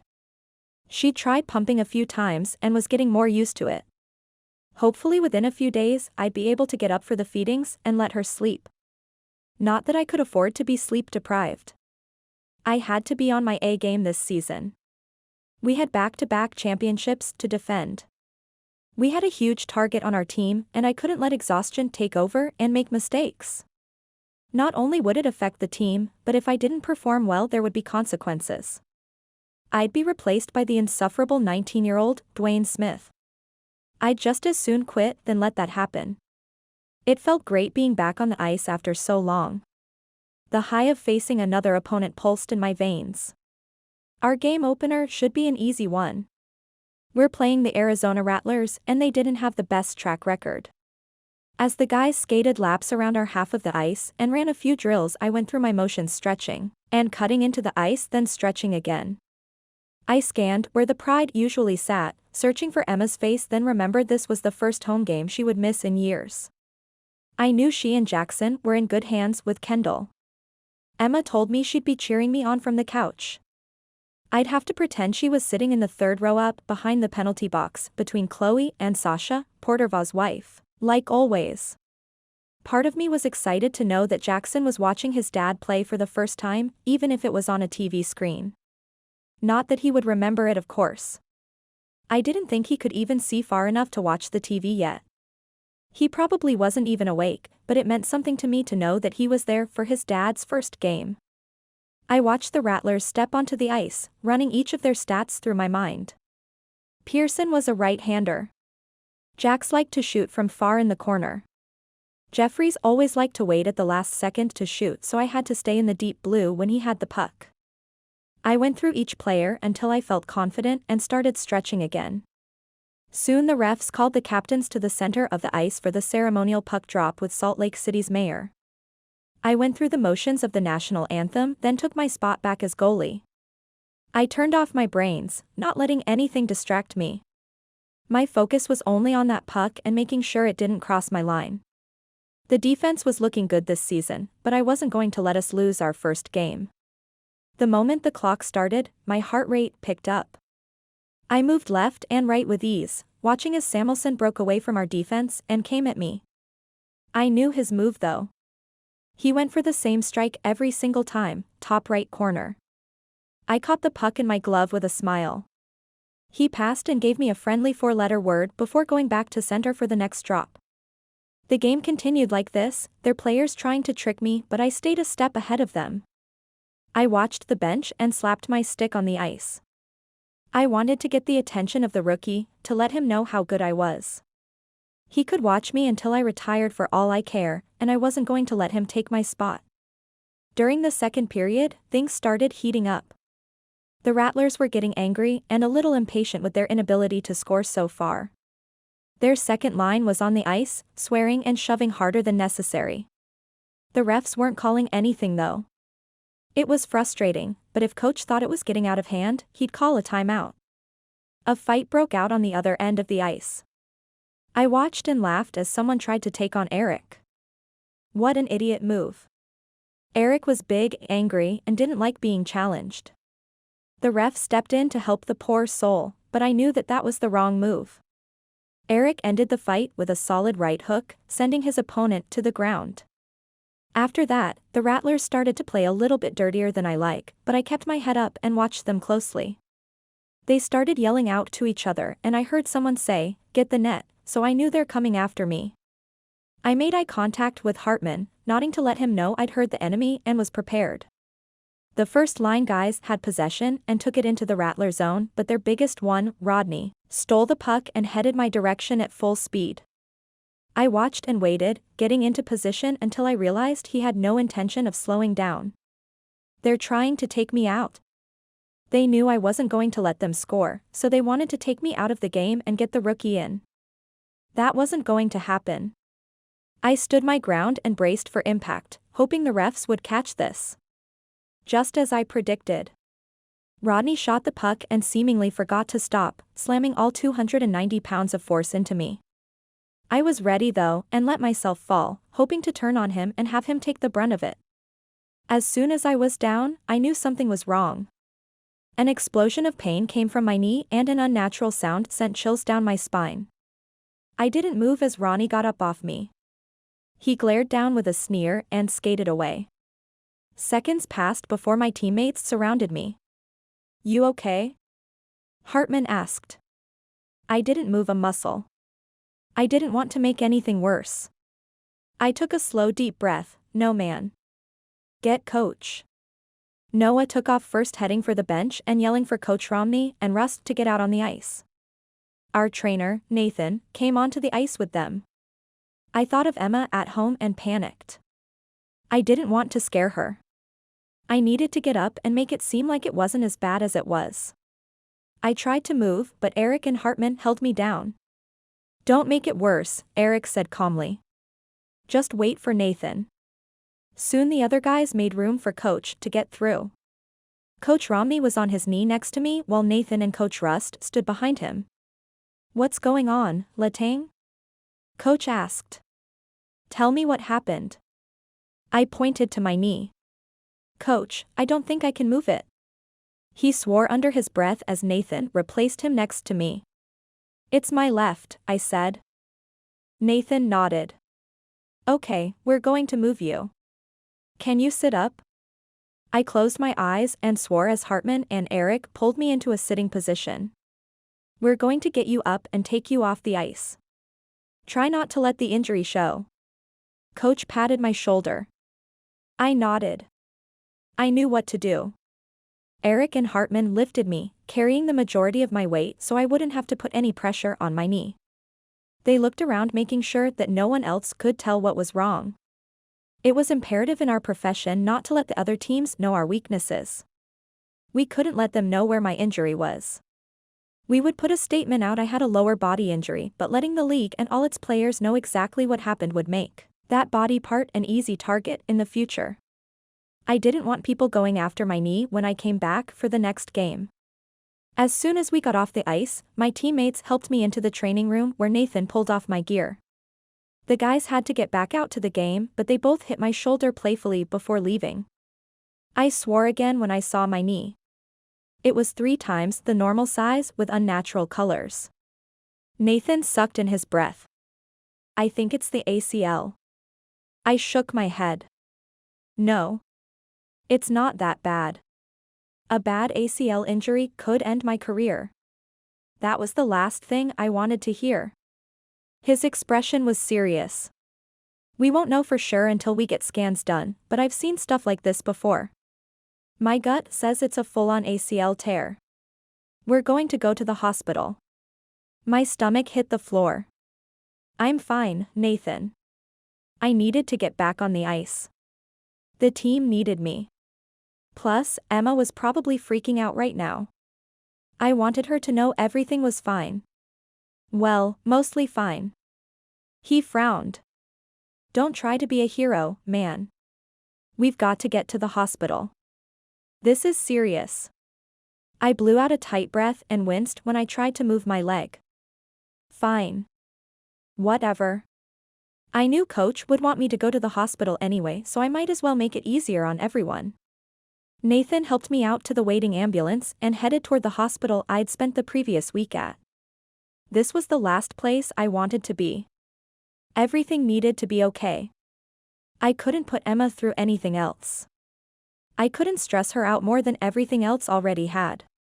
I was taken directly to the MRI machine without having to wait. They knew the routine.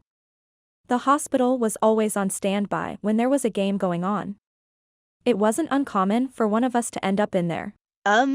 Impatient for answers and treatment. Once I was in a room, the doctor walked in. He was much less pleasant than the nurses we had in the labor and delivery. He was direct and to the point. "You've torn your ACL." I swore, shaking my head. "Are you sure?" "Yes, son. We're going to have to wrap it. That's all we can do right now. I'll let Nathan and Coach Romney know, but right now there's someone that wants to see you. He opened the door and Emma rushed in. Oh, Olli. What happened? I pushed myself up on the pillows to a sitting position and held up my arms. She fell into them, shaking a bit. It's nothing, sweetie. I promise I'll be okay. She scoffed. I saw that guy come at you. It was a deliberate hit. He should have been removed from the game. He got a major penalty and we scored, but that's not enough.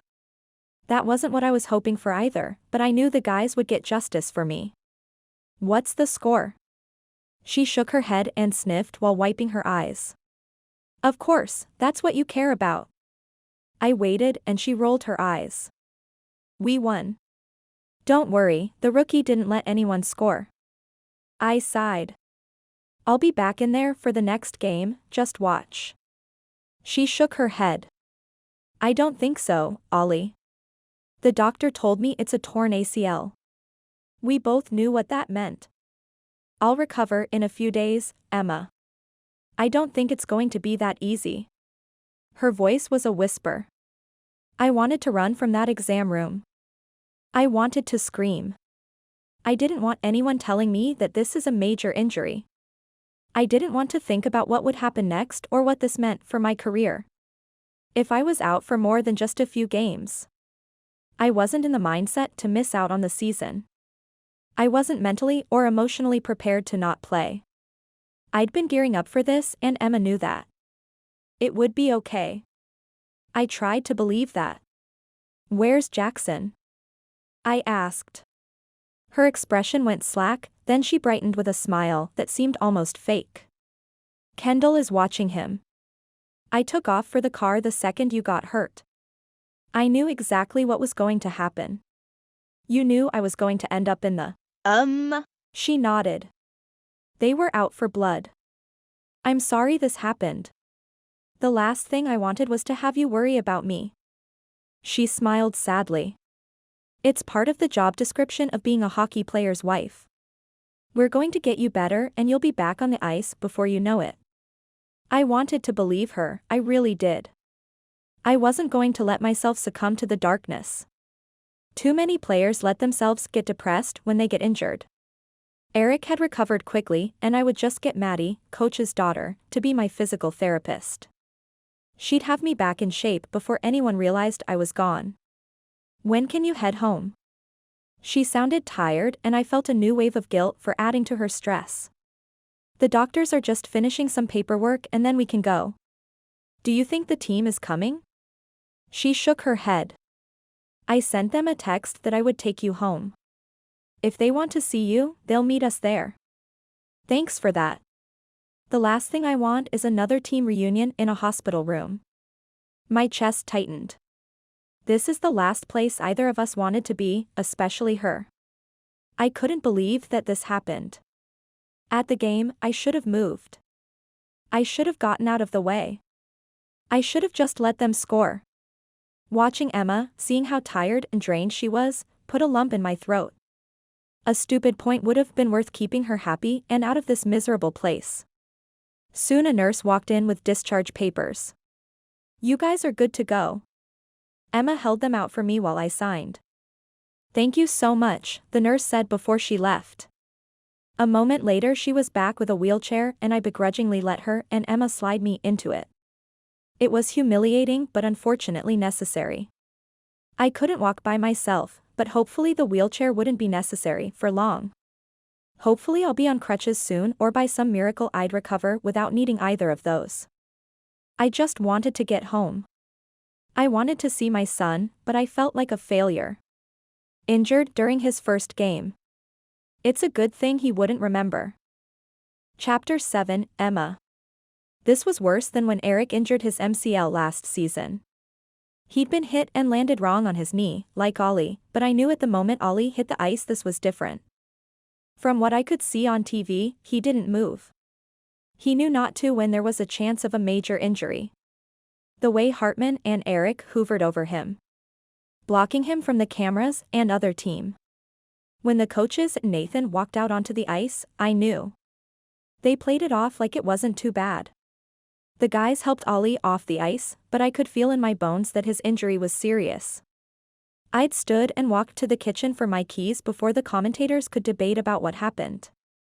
Before the refs issued the penalty, Kendall was holding Jackson and simply nodded. "I've got him. Just go." It wasn't until I was in my car on the way to the hospital when I realized I hadn't even considered Jackson. I hadn't thought about bringing him. All I knew was I needed to get to my husband. Maybe it was because I wasn't used to having anyone else to think about. I bit down on my bottom lip. Yeah, that was it. Nothing more. By the time I made it to the hospital and found the floor Olli was on, the doctor had his MRI results. A nurse led me to his room where the doctor was waiting for me. "Mrs. Letang?" I nodded. "Yes. Your husband has torn his ACL." I knew it was bad. "How severe?" His face didn't hold any hope. "It will be a while before he can get back on the ice." I closed my eyes and let that reality sink in. Olli wasn't going to handle that news well. He'd never been seriously injured. Sure, he missed a few games for a sprain or concussion, but this was different. "How long?" The doctor turned away before meeting my eyes again. "Might be the whole season." I gasped. That was so much worse than I was expecting. I thought he'd be back by Christmas. The team would be able to survive that long. Games got more serious in the second half of the season. That's when every point mattered. But a whole season? There was no way he would accept that. "It could be less," the doctor hedged. "You should prepare for the worst case." "He will play again, though?" He nodded, appearing certain. "I have no doubt he will play again. This is a common injury for athletes, but it does have a long recovery time. We will have to be certain he is completely healed before he goes back out. We don't want permanent damage." "Of course." I took a deep breath. "What's the next step? Will he need surgery?" "He will need surgery eventually, but he will need physical therapy first. We can't do the surgery until the swelling goes down and he has full range of motion in his knee. That will give him the best chance of a full recovery." "Okay." He placed his hand on my shoulder. "I know it's a lot to take in, but he will get better, and he will be able to play again. He's just got to put in the work." I smiled. "That wouldn't be a problem with him. I'm going to break the news to him. Do you want to come in with me?" I shook my head. "I'm going to need a moment." I couldn't bear to see the disappointment on Olli's face when he found out. I should be in there supporting him, but I couldn't handle it. I couldn't handle anything else. His eyes bore into mine with understanding. "I'll come and get you afterwards." "Thanks." He disappeared into the room while I fell back against the wall. What was wrong with me? I banged my head against the wall. I was barely managing to get through the day as it is. Now I would have to help Olli through his recovery while I'm still recovering. Plus, we have a newborn. I couldn't do this. I wanted to run. I wanted to get in my car and drive. I don't know where I'd go, but I felt this pull to get far away. The burning behind my eyes warned me the waterworks were coming. Why couldn't I handle life anymore? I'd never felt so overwhelmed. I was a doer. I took action and got things done. But now I was weak. I'd rather run than be there for my husband. And my baby. Why did I keep forgetting about him? It was like I knew he existed, but he still didn't feel like mine. Olli would hate me if he knew that's how I felt. Jackson was the center of his universe. He spent every second he could with the baby. I, on the other hand, left him with Kendall without a second thought. I always let other people hold him, change him, even feed him now that I was pumping. I checked to make sure Jackson wasn't hungry and that he was clean and warm, but that was all I could handle. My brain knew I was in charge of his survival, but my heart wasn't making the connection. I felt nothing when I held him. I didn't feel much of anything lately. Just exhaustion. The door swung open and the doctor waved me in. I think he would like to see you. I went through the motions of getting Olli out of the hospital and back home. Judging by the number of cars in our driveway, I figured most of the team was waiting for us. I parked and looked over at him. Are you ready for this? Do you want me to ask them to leave? He turned to me with a gentle smile. I don't mind, but if you want them to go, I'll make it happen. I appreciated him worrying about me, but I liked having people around. It distracted me from the turmoil in my head. Plus, the more people here, the more attention Jackson got, and I felt less guilty. Our front door opened, and Hartman and Reese hurried out. I got out of the car and watched as the guys helped Olli out and back to the house. Good, even he was getting what he needed from others. I should have helped him. I should be making sure he was comfortable on the couch. Was he hungry or thirsty? Last week I would have been running in after them gathering pillows and an ice pack. Now, I stood still watching through the open door.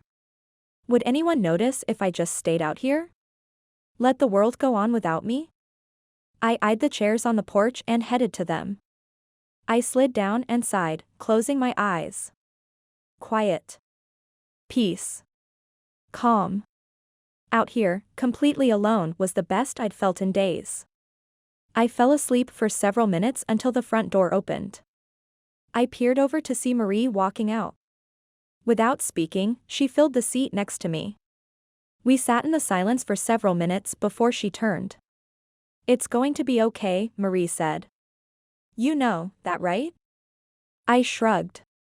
We went through a similar injury with Eric, Marie said. It happens to a lot of athletes, especially ACL injuries for goalies. You bend the knee wrong and it only takes one hit, but we'll get him put back together. It's all going to be okay. I finally gazed into her eyes and tried to smile, but I couldn't muster the effort. I don't know if I can handle this. She reached over and squeezed my hand. You don't have to do this alone. You have all of us behind you. I nodded and squeezed her hand back while staring out at the view of the city below. I hate to admit it, but I think I'm going to need you guys more than ever. She sat forward and stared at me. Why would you hate to say that? We're family and we'll take care of you. I blinked back tears. The whole team is behind you and will be with you through all of this. Everything will work out. I wanted to believe her. My sanity depended on it. Marie glanced at the house. Do you want to head in? Everyone is worried about you. I nodded and let her pull me up by the hand. What were you doing out here alone anyway? She asked. I just needed to think. A moment by myself. She stopped and gave me a serious look. I know this has been a lot this week. She laughed. That's an understatement. Your world has turned upside down, but all you have to do is ask. Actually, with most of us you won't even need to ask. You'll probably be begging us to leave and give you some privacy. I shook my head. Trust me, that's not going to happen. It felt strange reaching out and admitting I needed help. I was the one who took charge. I was the one who got things done, but the roles were reversed now. Having a baby was harder than I thought it'd be. It was completely different than everything I expected. I didn't know how to ask for help for myself, but I knew I could ask for help when it came to Olli. The team knew what they needed to do to help him. They'd been through this before. Even though it was a shock to me, Coach and Maddie and the team would know what to do. Marie led me inside where the rest of my friends were gathered. They all smiled when I walked in. Chloe stood up and offered me a plate of food that they brought over. I took it, realizing that I hadn't eaten since maybe last night. That was another problem, I was forgetting time. It's like everything got away from me. I couldn't remember the last time I showered or the last time I washed my face. All I could handle was making sure that Jackson was okay. That he was fed, and his diapers were changed. Beyond that I couldn't handle anything. Thank you. I took it from Chloe and moved to the bar and sat down. Olli lay on the living room couch watching Sports Center with most of the guys sitting and standing around him. His leg was propped up with an ice pack resting on his knee. I was grateful someone had taken care of Olli. I knew I should have been the one to do that instead of running away and hiding on the porch. This is the first time in my life I felt like I wasn't capable of taking care of him or myself. Thinking about the innocent baby that could be affected by my incompetence made me want to scream inside. There had to be something I could do to feel better, but what if this was normal? I didn't want to sound like a crazy person. I couldn't call my doctor and tell him I felt weird or lazy. He'd laugh at me and tell me of course I did. I just have a baby and I was recovering from a C-section. It was all normal. Conversation carried on around me, but I felt like I was far away. I tried to nod and smile as people talked, but I wasn't hearing their words. I felt like life was happening, but I was just an observer. I wasn't participating anymore. I finished my food and threw away the plate. Chloe caught and dragged me away from the rest of the group. I know you have a lot going on right now and I would ask anyone else if I could think of someone, but I need your help. This actually seemed to break me out of my fog. What is it, Chloe? What's wrong? She smiled nervously. When you ask like that it feels silly. Chloe, just tell me what it is. I need help planning the fundraiser this year. It took me a second to think of what she was talking about, then I realized the beginning of the season was here. It was time for the team's fundraiser. Chloe managed it every year and I jumped in to help when she needed small things, but she never asked me for help like this. Of course, what do you need help on? She sighed. My assistant's pregnant. She's already done a lot, but she's going to have the baby before the fundraiser, and she'll be on maternity leave on the night of the gala. I know you have a lot going on right now, and I hate to ask this, and the rest of the girls are already pitching in where they can, but I still need some help. I squeezed her hand. Of course, I'm going to help you, Chloe. Just let me know what you need done. Her shoulders relaxed. Oh, thank you so much. I was so nervous to ask. I hated that she felt that way. I'm here for you. We're a team and a family. I'll do whatever I can to help. She threw her arms around me and squeezed me tight. I knew I could count on you. We moved back to the group and someone actually turned off the TV for once. Hey, Letangs, coach announced. We're all going to give you guys some space and make sure that Olli really relaxes. I nodded and thanked each person as they left. Maddie and Eric hung back. Is there anything that we can help you with? Maddie asked. I shook my head and smiled. No, I think we're fine. Thank you. Olli called from the couch. I laughed. Thank you, guys. I shut the door after them. The quiet was nice, but I already missed having people around, having a distraction. Jackson had been fed, so I took him up to his room and changed him before putting him down for bed. I went downstairs when the realization hit me that Olli couldn't get back upstairs to go to bed. I dropped on the couch next to him. What are the plans? He smiled and nodded his head in the direction of the guest bedroom. Guess I'm going to be bunking down here for a while. I sighed. That makes the most sense. Do you want to sleep down here too? His voice was hopeful. I did. I really did. Being away from him sounded awful, but that would mean Jackson would be upstairs alone. It would make it even harder in the middle of the night. No, there's not enough room for his crib in the guest room and I should stay close to the baby. He frowned. I want to be able to help you with the feedings though. I stood up and rubbed his shoulders. Was I comforting him or myself? I'll be okay. He stared up at me. It could be a few weeks. I tried not to feel defensive. Of course, I could handle it. Any other mom could. Right, I wouldn't feel incredibly overwhelmed right now. We'll be fine. Everyone had told me so. Somehow, we'd be okay. I kissed Olli on the forehead and went to the guest room to get his bed ready. Once everything was set, I walked out and helped him in. He crawled into bed with a sleepy smile. I'm sorry this happened, Emma. This is the last thing I wanted. I kissed him and smiled. I know this is a risk of the sport. I just wish it wasn't such poor timing. I walked back upstairs. It wasn't until I got in bed that the realization of the situation hit me. I was going to be doing this alone. I couldn't ask any of the girls to spend the night. That would be too much. I couldn't ask for my mom to come as she had my sisters to take care of.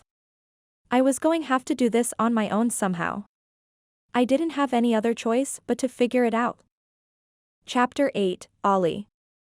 It had been 2 weeks since my surgery. 5 weeks since the accident. I thought I'd be further along. I needed to be. The team needed me. We'd lost 5 games so far with Johnson in the net.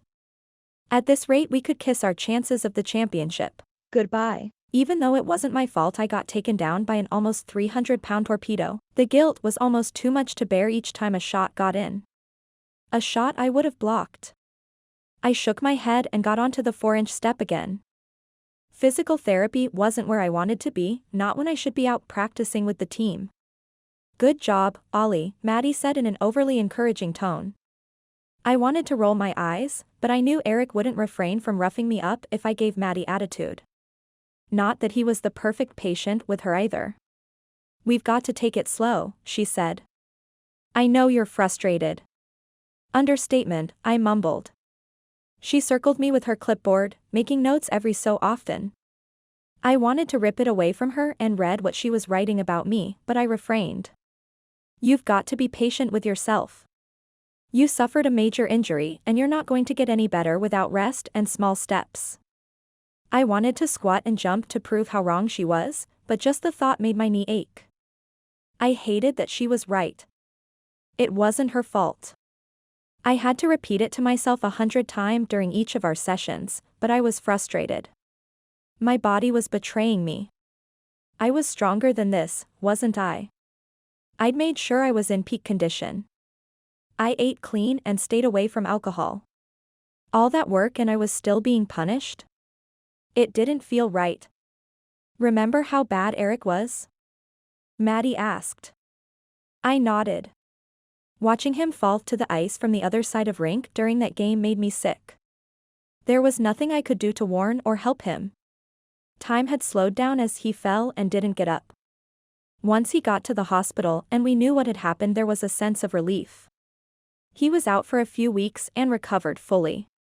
I needed surgery. This was different.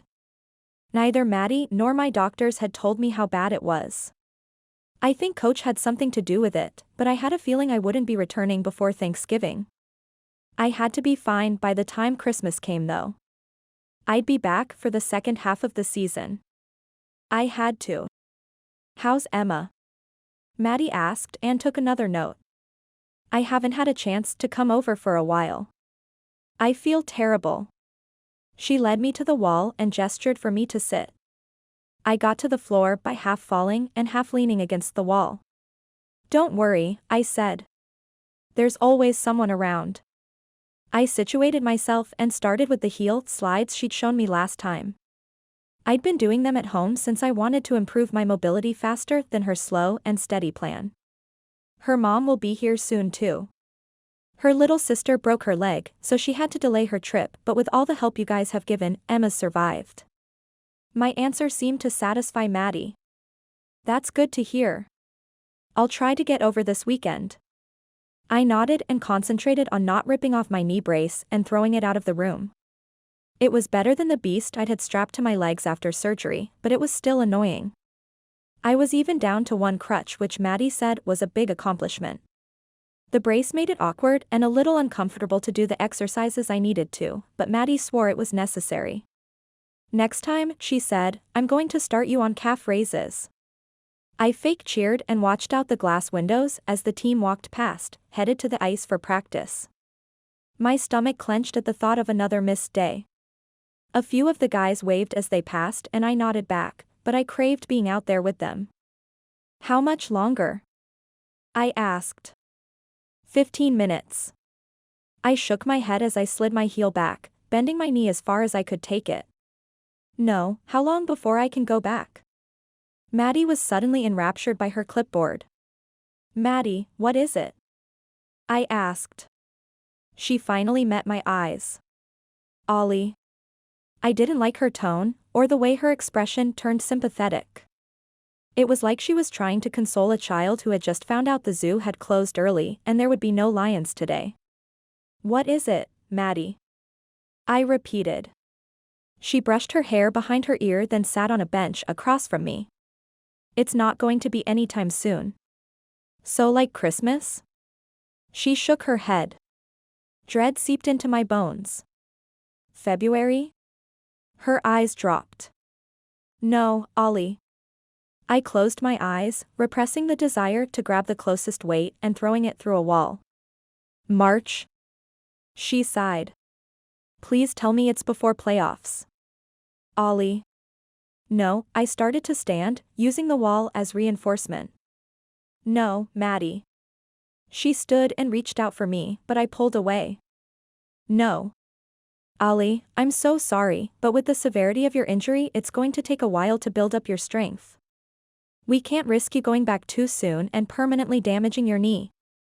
It would be career-ending. I fell back against the wall and gazed heavenward. This wasn't happening. I couldn't be out for the season. That was it, right? Am I coming back? Ever? She nodded fervently. Yes. You're going to play again, but we can't take any chances. An injury like this takes time. If we rush it, that may be it. I understood, but I didn't like it. There's nothing else we can do? More training or a different treatment? She shook her head. You already had the surgery. Now it's giving your body time to recover. We've got to build your muscles back up and make sure your knee is strong enough. I glanced down at my knee like it was a traitor. It had failed me. Why don't you head home? She said. We can pick this back up tomorrow. I nodded and went to my bag, picking it up along with my crutch. Thanks, Maddie. I sighed. I'm sorry. I'll try not to be such a jerk. She laughed. If you think this is bad, you should have seen Eric. He was such a diva. See ya. I walked out to the elevator and headed to my car. As awful as this was, at least it was my left leg. I was able to drive myself as long as I stayed off my pain medication, which was fine with me. I hated how they made me feel. I picked up some burgers on the way home. It wasn't much compared to everything Emma was handling, but I hoped it relieved some of her stress. I told everyone she was doing okay, but I was worried. She seemed withdrawn. Her once bright, captivating personality had dulled since Jackson arrived. Probably because she was so tired. Exhausted from caring for a newborn. I wished I could do more to help, but mastering the stairs wasn't something I'd accomplished yet. It was my #1 goal, which is why I asked Maddie to start me on the step as soon as I was able. Granted, the one I was using was half the height of a full step on the stairs, but it was still progress. I'd get there soon. I needed to be patient. Maddie said it. Emma said it. Everyone on the team had said it. Too bad I was terrible at waiting. If I was the religious type, I'd have thought this was a lesson from above. Maybe I'd figure it out, but right now I was just frustrated. I pulled into the garage and managed to get my crutch and bags of food balanced before heading inside. I heard voices in the kitchen and headed there. Colby was leaning against the counter with Jackson in a football hold. I was pretty sure it was Brassard who'd figured out this was Jackson's favorite and I would kiss him for it. Jackson had fussed less since that discovery, saving mine and Emma's sanity. Hey, guys. I set the bags on the counter and ducked down to kiss the little guy. How'd it go? Emma asked, looking like she'd spent the day hiking in the jungle rather than at home with a baby. Her hair was greasy like it had been in a bun a day or two before, but now was a floppy mess on the side of her head. Her makeup-free face appeared drained, and judging by the purplish circles around her eyes, she was exhausted. I loved her more than ever in that moment. It was rough, but I'm making progress. I felt guilty complaining to her. She was at home taking care of another person. All I had to do was follow Maddie's directions for exercises. Sure, it sucked, and I'd rather be out on the ice, but it wasn't much compared to what she was going through. That's good. She sounded tired. How was your day? She glanced at Colby, then back at me and shrugged. We survived. I'd heard that from her 100 times over the past few weeks. I tried to be home with her as much as possible, but I still had sponsors and endorsement opportunities while I was injured. As long as my knee brace was out of sight, the companies didn't care that I wasn't currently playing. I was still a big name in the NHL, which was good for me. My contract was still being paid out, but I wanted to take advantage of the offers for extra money. Some of the other guys on the team didn't like endorsements, but I didn't mind. Sure, some companies had weird restrictions and policies, but with a wife and baby at home there was little chance of me getting in trouble. That's all anyone can ask from you, I said. I slumped down and pulled a bag of food toward me. I focused on unwrapping my burger, so I didn't have to see Emma's reaction to the news Maddie laid on me. I asked Maddie about when I'll be returning. Colby turned toward me. Really? I peered up at her and nodded. As a PR rep, she was probably already coming up with ways to spin the news or release it with the biggest bang. I glanced at Emma, who was biting her lip. I narrowed my eyes. Did she already suspect the worst? Might as well tell them the truth. I won't be back this season. Colby's jaw dropped. No. My eyes darted from her to Emma, who was staring at the floor. I'm sorry, Olli. Why wasn't she surprised? Did Maddie already tell you that? She swallowed and shook her head. No, the doctor did. I set down my uneaten burger. When? The night of the accident. At the hospital. I stood up, too stunned to sit and take this information in. You've known for weeks? She finally met my eyes and nodded once. Why didn't you tell me? She sniffled. Honestly, I thought the doctor told you that night. I blew out a breath. But I've been talking about it for weeks. Wondering when I'd be able to go back. She shrugged sheepishly. I didn't know how to tell you. Anger boiled up from my stomach until it reached my mouth, begging to be released. Emma. How could you not tell me? How could you let me go on thinking it would only be a few more weeks? That I'd be back by Christmas at the latest? She shrank back. I'm sorry. I couldn't be the one to disappoint you. I shook my head and turned to Colby, who seemed just as shocked as I was. She blinked a few times before turning to Emma. I wouldn't know how to tell Noah that either. Emma didn't react, so Colby turned back to me. Maybe it's best it came from your physical therapist and not your wife.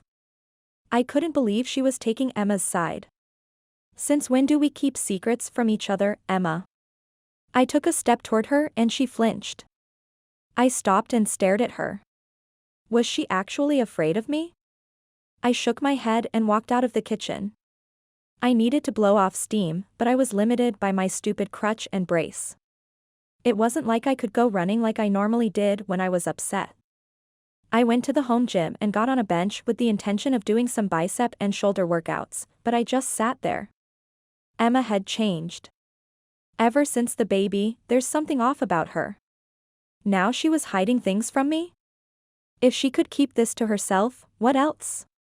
What else wasn't she telling me? It felt like a kick to my gut when she admitted she knew.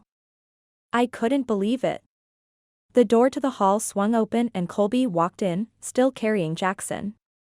You want to hold your son? I closed my eyes as a new wave of guilt swept over me. I'd been so caught up in myself I'd completely neglected him. Of course. She placed him in my arms, then stepped back to lean against a leg press machine. You know, you might want to take it easy on her. I stared down at my son's perfect sleeping face and some of the anger dissipated. I know. I don't think you do, Olli. I gazed up at her challenging expression. What did you say? You do realize that you're both going through some major changes right now. It's not just you that had a baby and got injured. It's not just you having a hard time. Her words were truer than I wanted to accept. It was easy for me to slip into the victim mindset. The world was against me. Bad things were happening. I was tired. I was hurting. I needed space. I needed me time. When was the last time I'd thought about Emma's needs?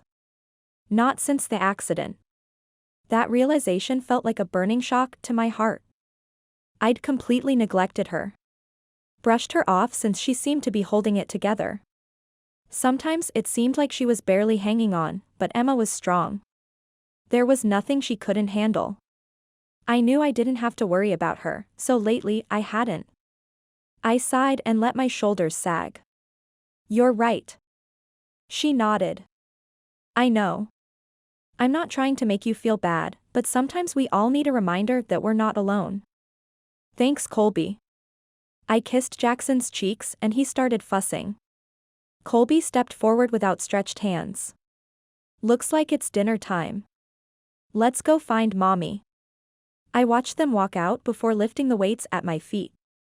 I settled them on my knees and stared at myself in the mirror. I was disappointed in myself. Colby was right, I wasn't alone. I had a son and wife to think about. No more sulking and focusing on my problems as if I was the only one in the world going through a hard time. I blew out a breath and started with bicep curls. I'd do better from now on. Chapter 9, Emma. Mom, I swear I'm fine, I said into my cell phone. You need to take care of Lizzie. I could practically see my mom sighing and rolling her eyes.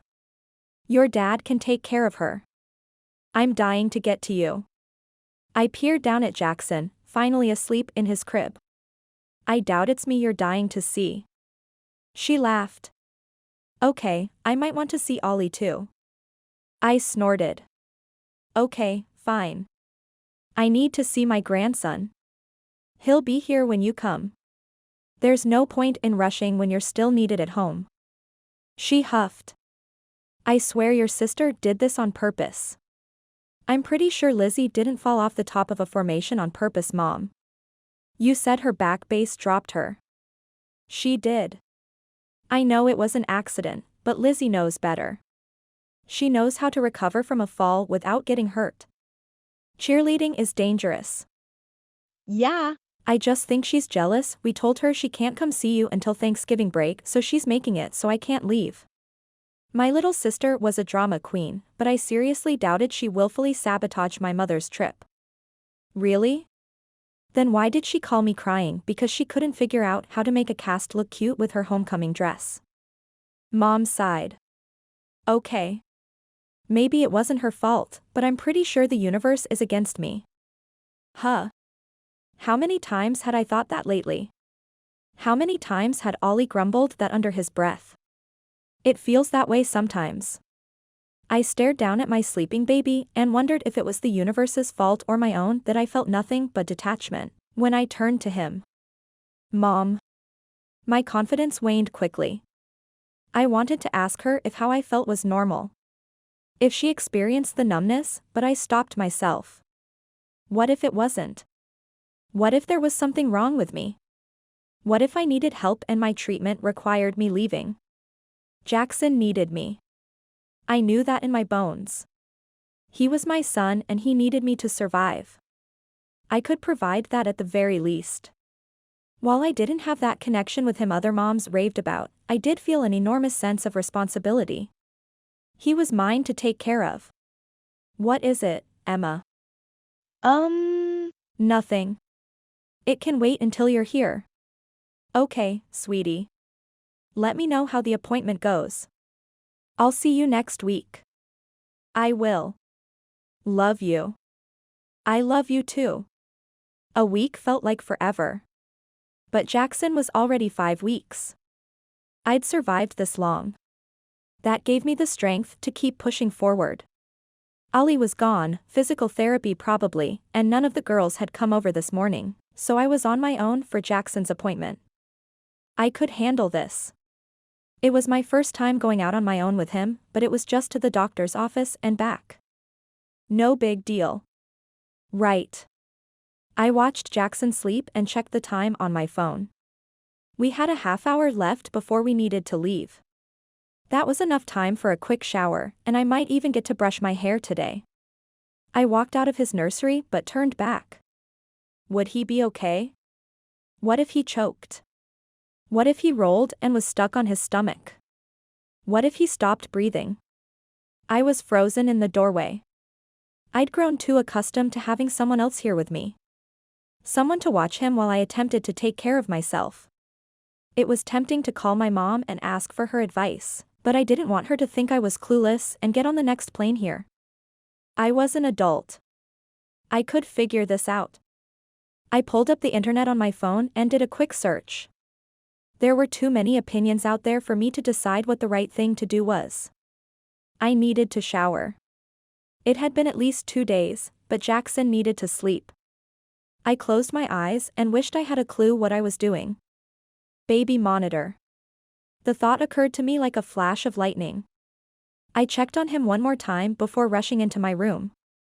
I grabbed the monitor with a live feed of him sleeping off my nightstand. I set it on the counter just outside the shower and nodded. This would work. I'd check on him every 30 seconds. With a plan in place, I started the water and undressed. My shower lasted less than 5 minutes, but I checked the monitor at least 20 times. He was still sound asleep just as I'd left him, and I was fresh and clean. This was my first real mom win. A tiny success, but it felt monumental. I dressed and started combing through my hair when I heard a tiny cry. I checked the monitor to see Jackson starting to squirm. I sighed and pulled my hair up in another messy bun. So much for looking human today. I went to his nursery and picked him up. I had barely enough time to feed him before we needed to leave, so I settled into the glider and hoped we wouldn't be late. We arrived with exactly 1 minute to spare. Good afternoon, Mrs. Letang. The receptionist greeted me. Her hair and makeup were impeccable, much like the office, she was perfectly put together.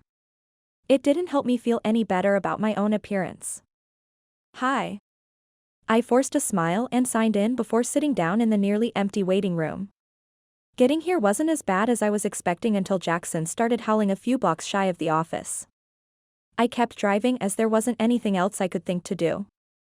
But now his face was red and little crocodile tears were gathered in his eyelashes.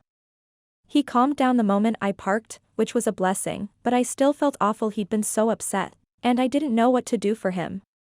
I dried off his tears and rocked the car seat, hoping he wouldn't fall asleep before the doctor saw him. I hated waking him up almost as much as he didn't like being woken up. That was one thing he definitely got from me. We both woke up like monsters. Mrs. Letang? I peered up and nodded at the waiting nurse. I picked up Jackson and followed her back to a small exam room. Its baby blue walls were accented with hot air balloon wallpaper along the ceiling. How's baby Jackson doing? She asked as she lifted him from the car seat and began looking him over and taking his vitals. Good. She nodded. Anything unusual? I didn't know how to answer that. He was my only baby, so I had nothing to compare him to. I don't think so. She smiled. You'd know. She said it with confidence, but she couldn't be more wrong. I was clueless. More often than not, the girls could figure out what his cry was for before I could. I'd be warming a bottle while they immediately went to change his diaper. How were they all better mothers than me? She finished the routine checkup and handed Jackson back to me. Dr. Cobalt will be in shortly. I nodded and watched her leave. He was still awake, which was good, but he was starting to get fussy. I bounced him on my knees hoping that would soothe him, but he just got worse. Where was Kendall or Chloe when I needed them?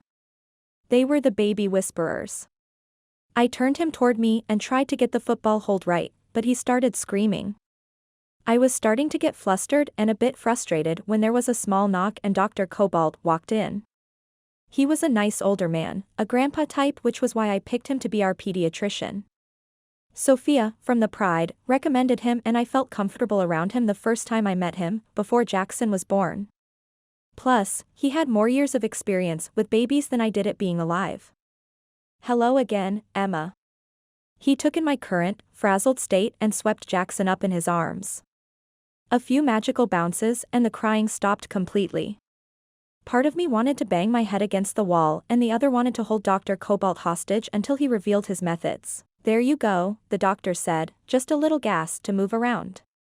My lips parted. How did you know? He smiled down at me. His belly looked a little bloated. I stared at him. You haven't seen him since his 1-week appointment. How could you know that? He sat across from me, still holding Jackson, who was gazing at him with a peaceful expression. When you've been around newborns as long as I have, you can just tell. Call it intuition. I'd grown to hate that word. Simply because I lacked it. I had no natural abilities when it came to my son. Can I take you home with me? I asked. He laughed. If only you knew how many times a week I hear that. He shook his head. You're doing just fine. It takes time and plenty of trial and error to learn to speak baby. You'll get there. I highly doubted that. How is Jackson sleeping? I cleared my throat, giving myself a moment to catch up to the sudden topic change. Good. Sleeping 4 hours at a time at night? I tried to think, counting in my head. Yeah, 3 to 4 hours. Good. He stood and laid Jackson on the exam bed. He's growing on track with what we like to see, especially with him being a few weeks early. Good weight too. I nodded, grateful there wasn't anything glaringly wrong with him. He lifted him up, cradling Jackson to his chest. How about you, Mom? How are you feeling? This was my chance. If there was anyone I could talk to and ask, it was my baby's doctor, right? I've been a little off. He smiled. Oh, that's very normal. Especially with your first. He wasn't worried? He didn't think it was crazy? I relaxed a bit. So, I'm not crazy? He laughed. Oh no. You're not. There's nothing wrong with you. I leaned back and nodded. This was exactly what I needed to hear. It's not uncommon to feel tired or hard to concentrate. Plenty of new moms feel that way. They walk into a room and forget why they're there. I swallowed and nodded. Right. That wasn't at all what I meant. Of course, I was tired, but he was describing sleep deprivation. I just feel like I'm not doing anything right. I sighed. There were so many things I wanted to say. That I needed to tell someone, but now that the time was here and I had my chance, I couldn't find the words. You're a new mom, Emma. This is your first time experiencing these things and caring for your own baby. Even with little siblings or tons of babysitting, there's nothing to prepare you for this. It's normal to be overwhelmed or feel like you're clueless. I tried to smile but couldn't find the will. He wasn't getting it. I needed to tell him. I had to get this off my chest. It just doesn't feel right. I paused, trying to articulate what I meant. Emma, like I said, this is the first time you're going through anything like this. It's not uncommon to feel off or out of sorts. It's okay to feel sad. He sat back and nodded slowly. Yes, many women feel baby blues for a while. He seemed to be searching my face. This was it. He finally understood and there was a word for it. I wasn't alone. Your hormones have been on a roller coaster for almost a year. You're bound to feel new or heightened emotions.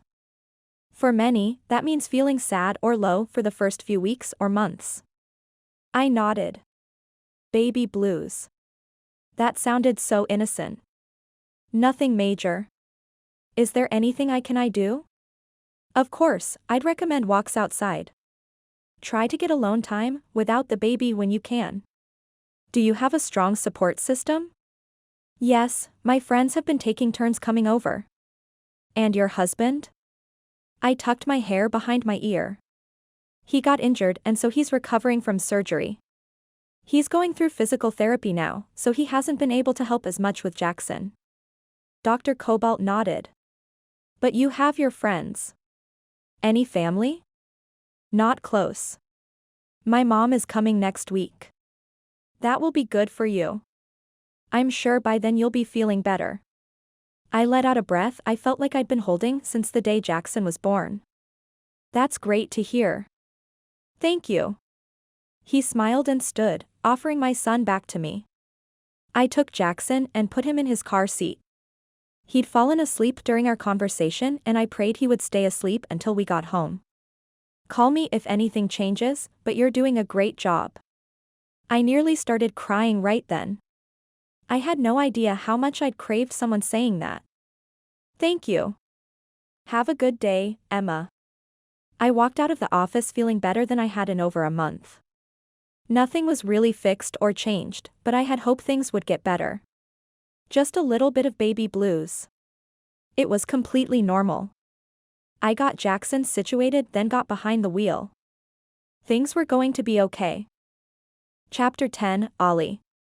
Walking into the locker room and seeing a new face is always a bit startling no matter how often it happens.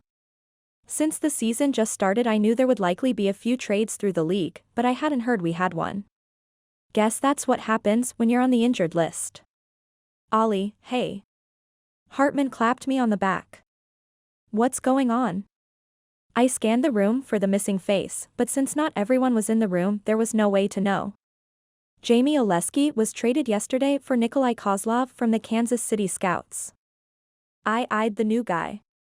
His name sounded only vaguely familiar. Is he any good? Hartman shrugged.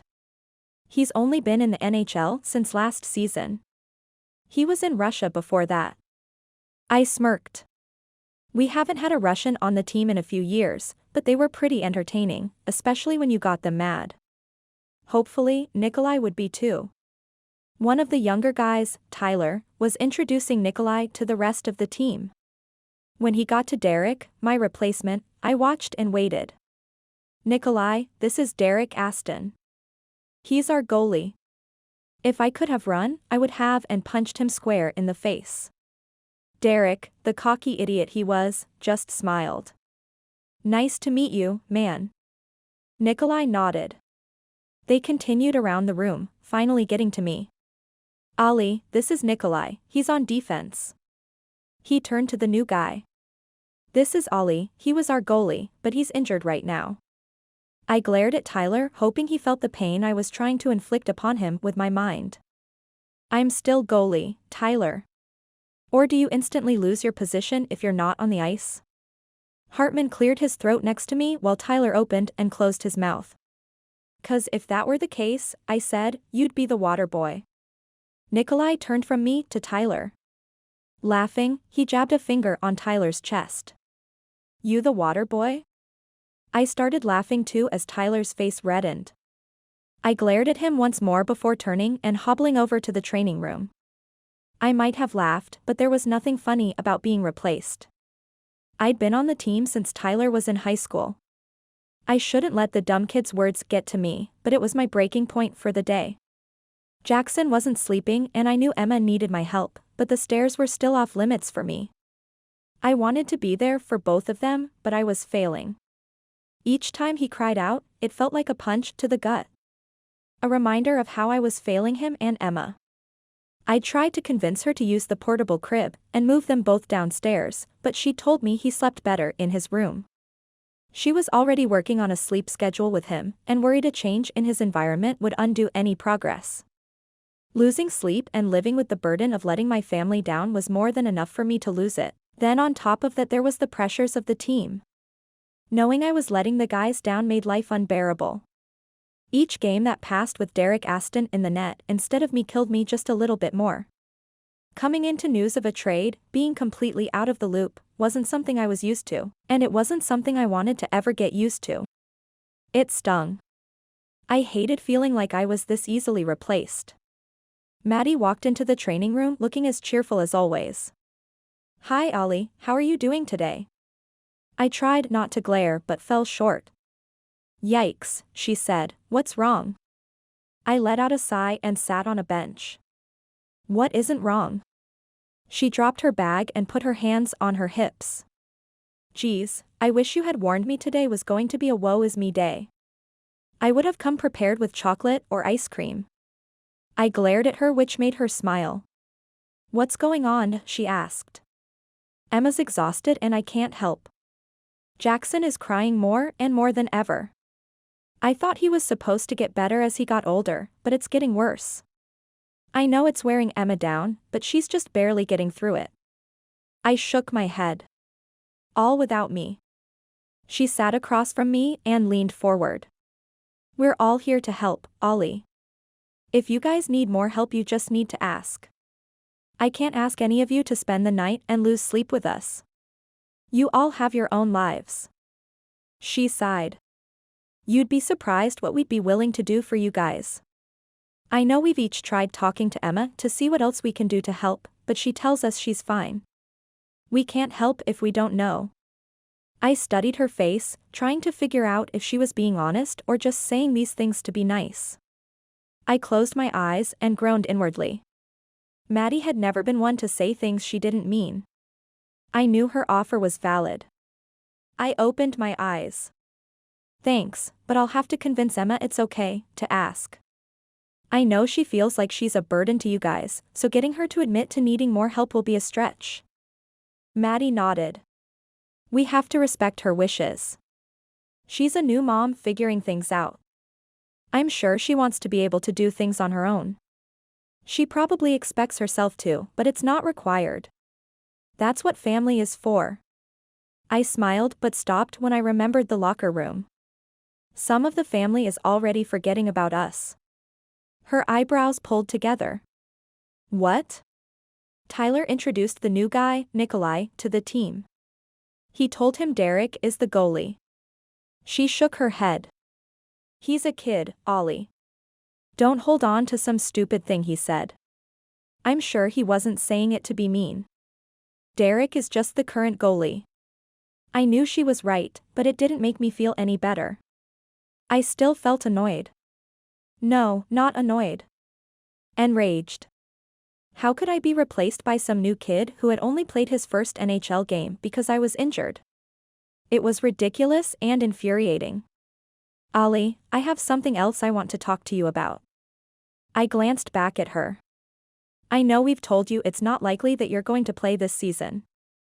I blinked, not trusting myself to speak.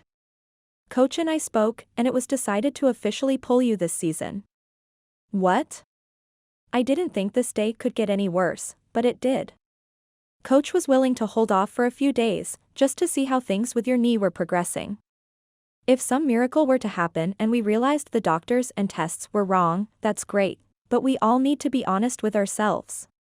You have a long road ahead of you. She sighed. Honestly, Coach should have done it weeks ago. I swallowed and reminded myself that I couldn't lose it. Not here. Not with Maddie. Not only would Eric kill me, but it wasn't her fault. Okay, I muttered. Admitted defeat aloud was like a punch to the gut. As if I needed something else to be disappointed about. She tilted her head. Olli, he doesn't have a choice. If anything were to happen to Derek or he needs to rest for a game, we need a backup. I knew that. She was right, Coach should have done this weeks ago. We all knew I wasn't going to get any better anytime soon. It was wishful thinking on both our parts to ignore the inevitable. Is he pulling from the farm team? She nodded. It's temporary, Olli. You'll be back. I scoffed. Next year. She sighed. I know it sounds like forever, but you need that time to get stronger. I clenched my fists. Can we skip today? She was silent for a moment before nodding. I'm sorry, Olli. I wanted to blame her. Coach, anyone for this. I hated this more than I'd ever hated anything. My life was out of my control and it wasn't something I was used to. It's not your fault. I stood, hobbled out of the room and back to my car.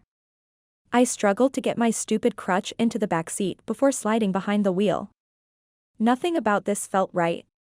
Leaving before practice was over. Not being on the ice. Letting someone else stand in my place, and now I was officially on the injured reserve list. For a year.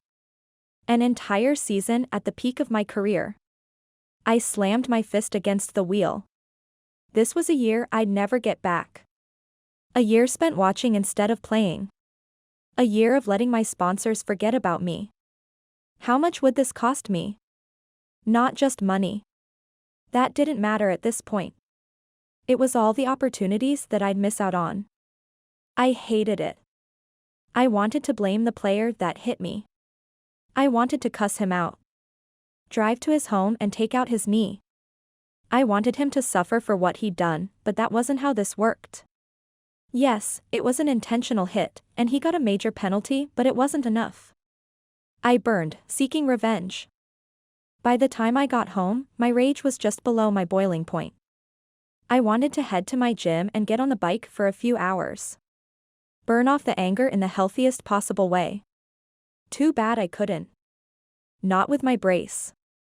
I dropped my head into my hands and groaned. I wanted to scream, but I needed to rein it in. I couldn't let these feelings consume me. I made myself take 10 deep breaths before getting out of the car. The minute I opened the front door, I heard the crying. I walked toward the sound, finding Emma rocking our hysterical son in the living room. She glanced up at me with purplish-black circles around her eyes. What's going on? Emma's glistening eyes told me she was just as close to breaking as I was. I should probably hug her or something, but I couldn't get myself to comfort her. Him. I needed comforting myself. We were a sorry lot. He's been like this all day, she said. I called the doctor, but he said since Jackson doesn't have a fever, it probably wasn't anything serious. Maybe tummy pain. I shook my head. How long has this been happening? She blinked and a tear fell down her cheek. Since 8. It was 3 in the afternoon. I swore under my breath.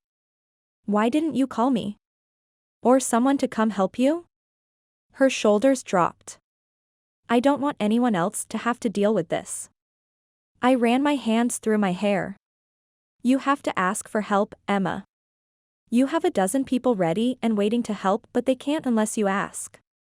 She cowered and I realized I was yelling, making Jackson cry louder. I shook my head and groaned inwardly. I hadn't meant to yell, but I was frustrated. After the crappy day I'd had, I couldn't handle another bad thing. Knowing Emma had been dealing with this alone for 7 hours made me feel like a jerk. I'd been holding a pity party for myself while my wife lost her mind and my son was inconsolable. Just another thing I was failing at. Maybe Coach could find a replacement husband and father too. Put me on the injured list in my family. I didn't want to bother anyone. She switched to bouncing, but the crying didn't stop. Let me take him. I took a step closer, but Emma flinched. What's wrong?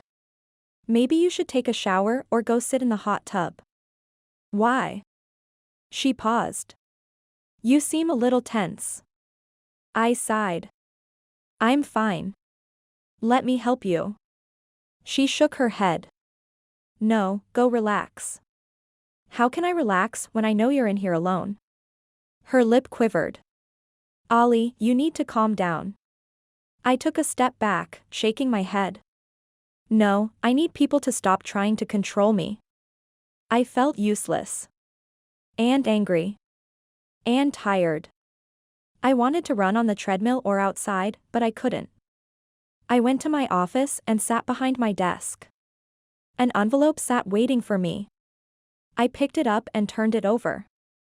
I wanted to ignore my gut. I had a bad feeling about whatever was inside. A day like this could only get worse. There was no chance it was a check for $1 million or a contract extension.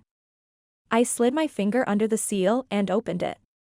I hesitated for a minute before pulling the folded paper out. The instant I saw the logo, I knew. My heart pounded against my chest and my vision narrowed. I could only see one horrible word at a time. Legendary Athletes was dropping me. A multimillion-dollar endorsement. Gone. One stupid injury and they thought my career was over? I threw the paper to the ground then stared at my desk. The MVP statue from last year's All-Star game stared at me. Mocking me. Laughing at how far I'd fallen in such a short time. Before I could reconsider, it was in my hands then thrown across the room.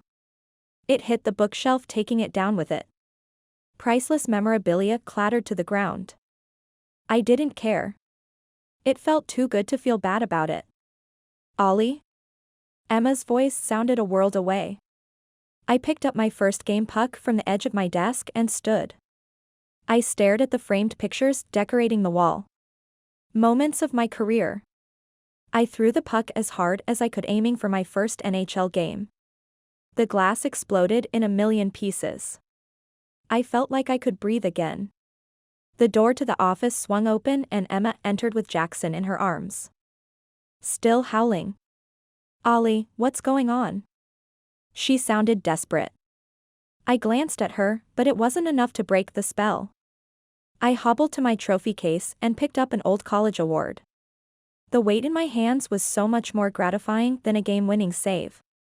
I didn't bother choosing a target. I just pulled my arm back and threw it as hard as I could against the wall. Olli. I grabbed the next trophy and threw it. I did this with the remaining memorabilia. Over and over and over. When the case was empty, I froze. Slowly the world came back into focus. I heard screaming and crying. Not just Jackson. I turned and stared to Emma, who was holding Jackson tightly to her chest and sobbing. I scanned around the room. Glass. It was everywhere. The walls had dents and holes. The carpet was a landmine of shards of glass and metal and wood. I stared at my hands. Blood. How did that happen? Olli? Emma's trembling voice barely carried across the room. Her expression was desperate. I dropped my hands and stepped away from my desk. She stepped back and I froze. Emma? She shook her head, tears running down her cheeks. I'm so sorry, I said. I don't know what happened. I don't know why I did that. You didn't hear me. I was yelling your name. Begging you to stop. You didn't. Her voice cracked. What's wrong with you? My body was trembling. I lost legendary athletes. She pursed her lips as a tear rolled down her cheek. So, you destroyed your office? I shrugged. I still couldn't completely explain what happened. Olli, I know losing a sponsor is hard. I know how much you liked working with them, but this is not okay. You're scaring me. She paused. Promise me this won't happen again. It wasn't really a question or even a command.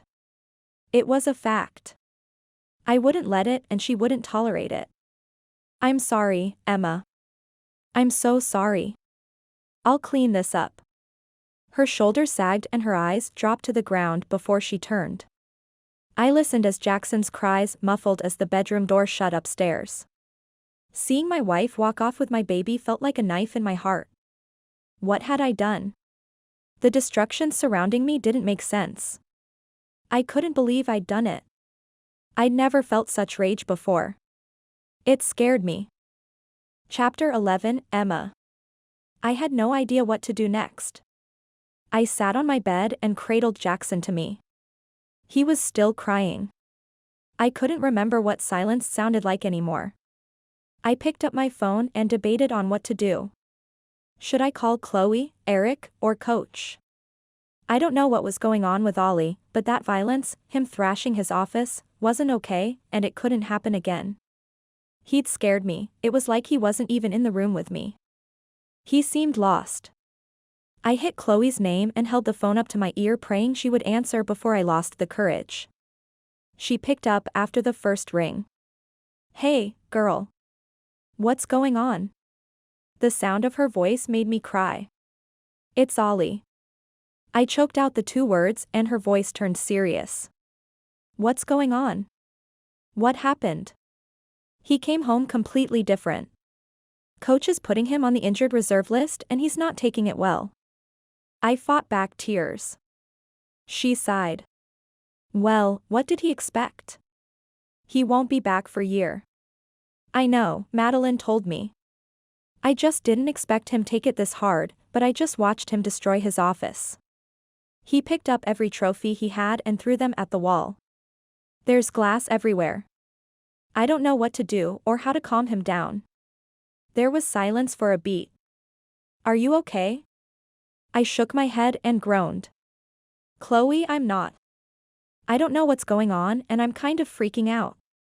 I stood and started bouncing, trying to get Jackson to calm down. I could barely hear Chloe. I'm coming over right now, Emma. No, it's okay. I just needed to vent. I sighed. Just hold on for me, okay? Just wait for me to get there and then we'll figure out what's going on. I'll bring Reese with me. He can talk to Olli. I choked on a sob. She knew what I needed without me having to ask. Thank you. Emma, we're going to get through this.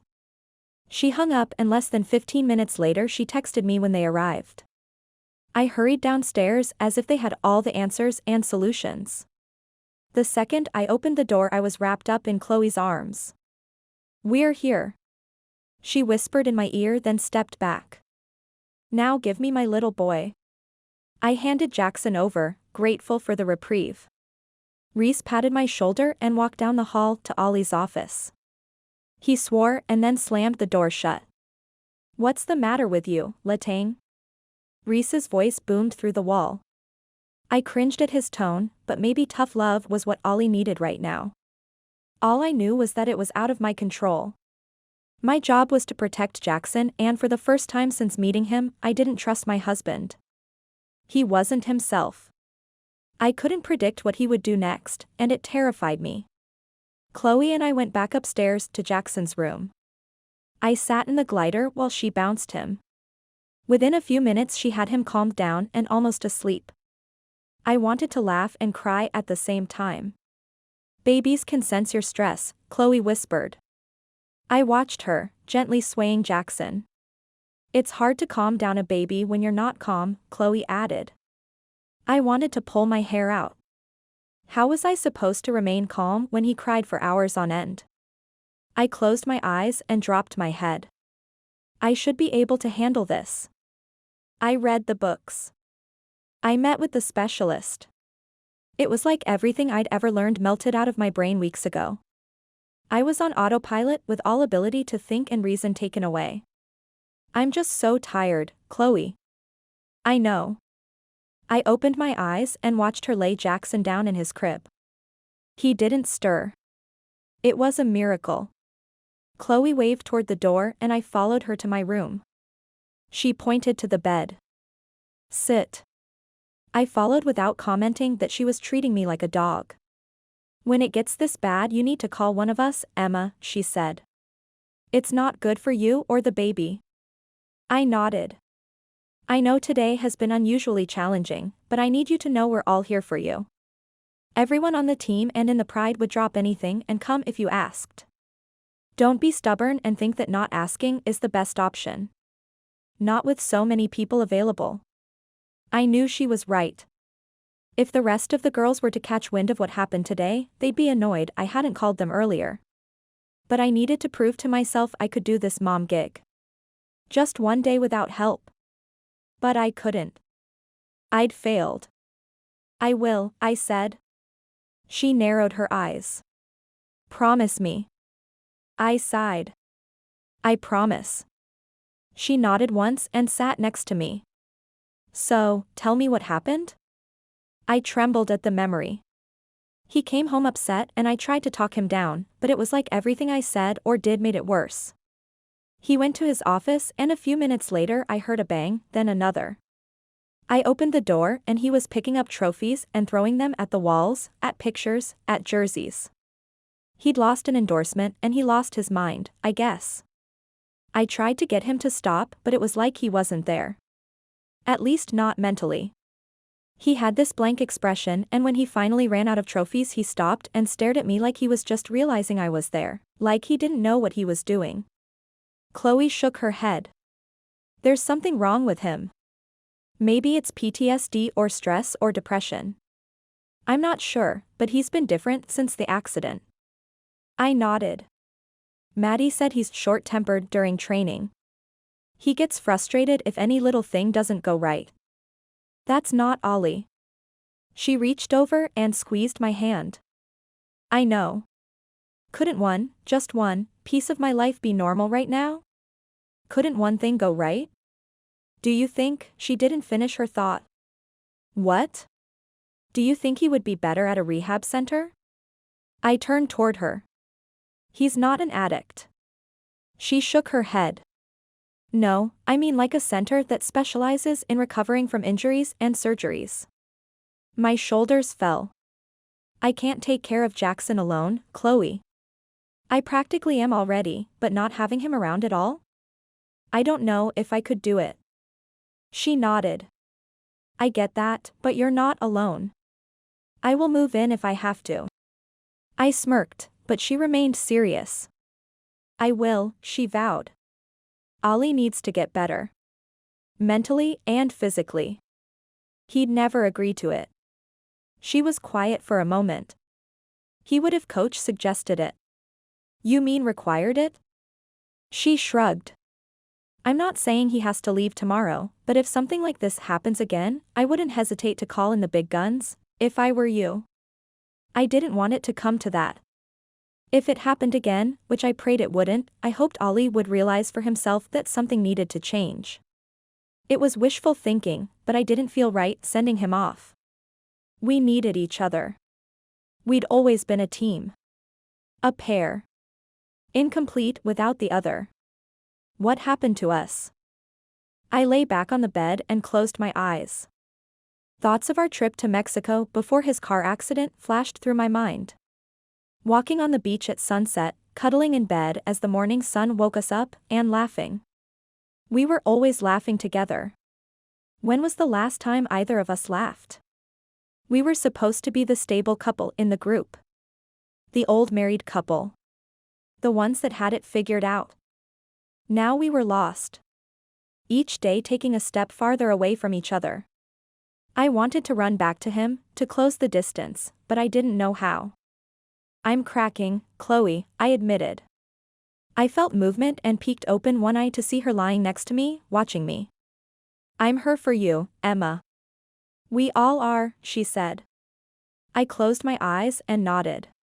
It was exactly what I needed to hear. I wanted to tell her how I was failing Jackson. How it didn't feel like everyone said it would. How he didn't feel like mine. Shame kept me from opening my mouth. One crisis at a time, and right now Olli came first. I'd get my turn later when the rest of my family was safe.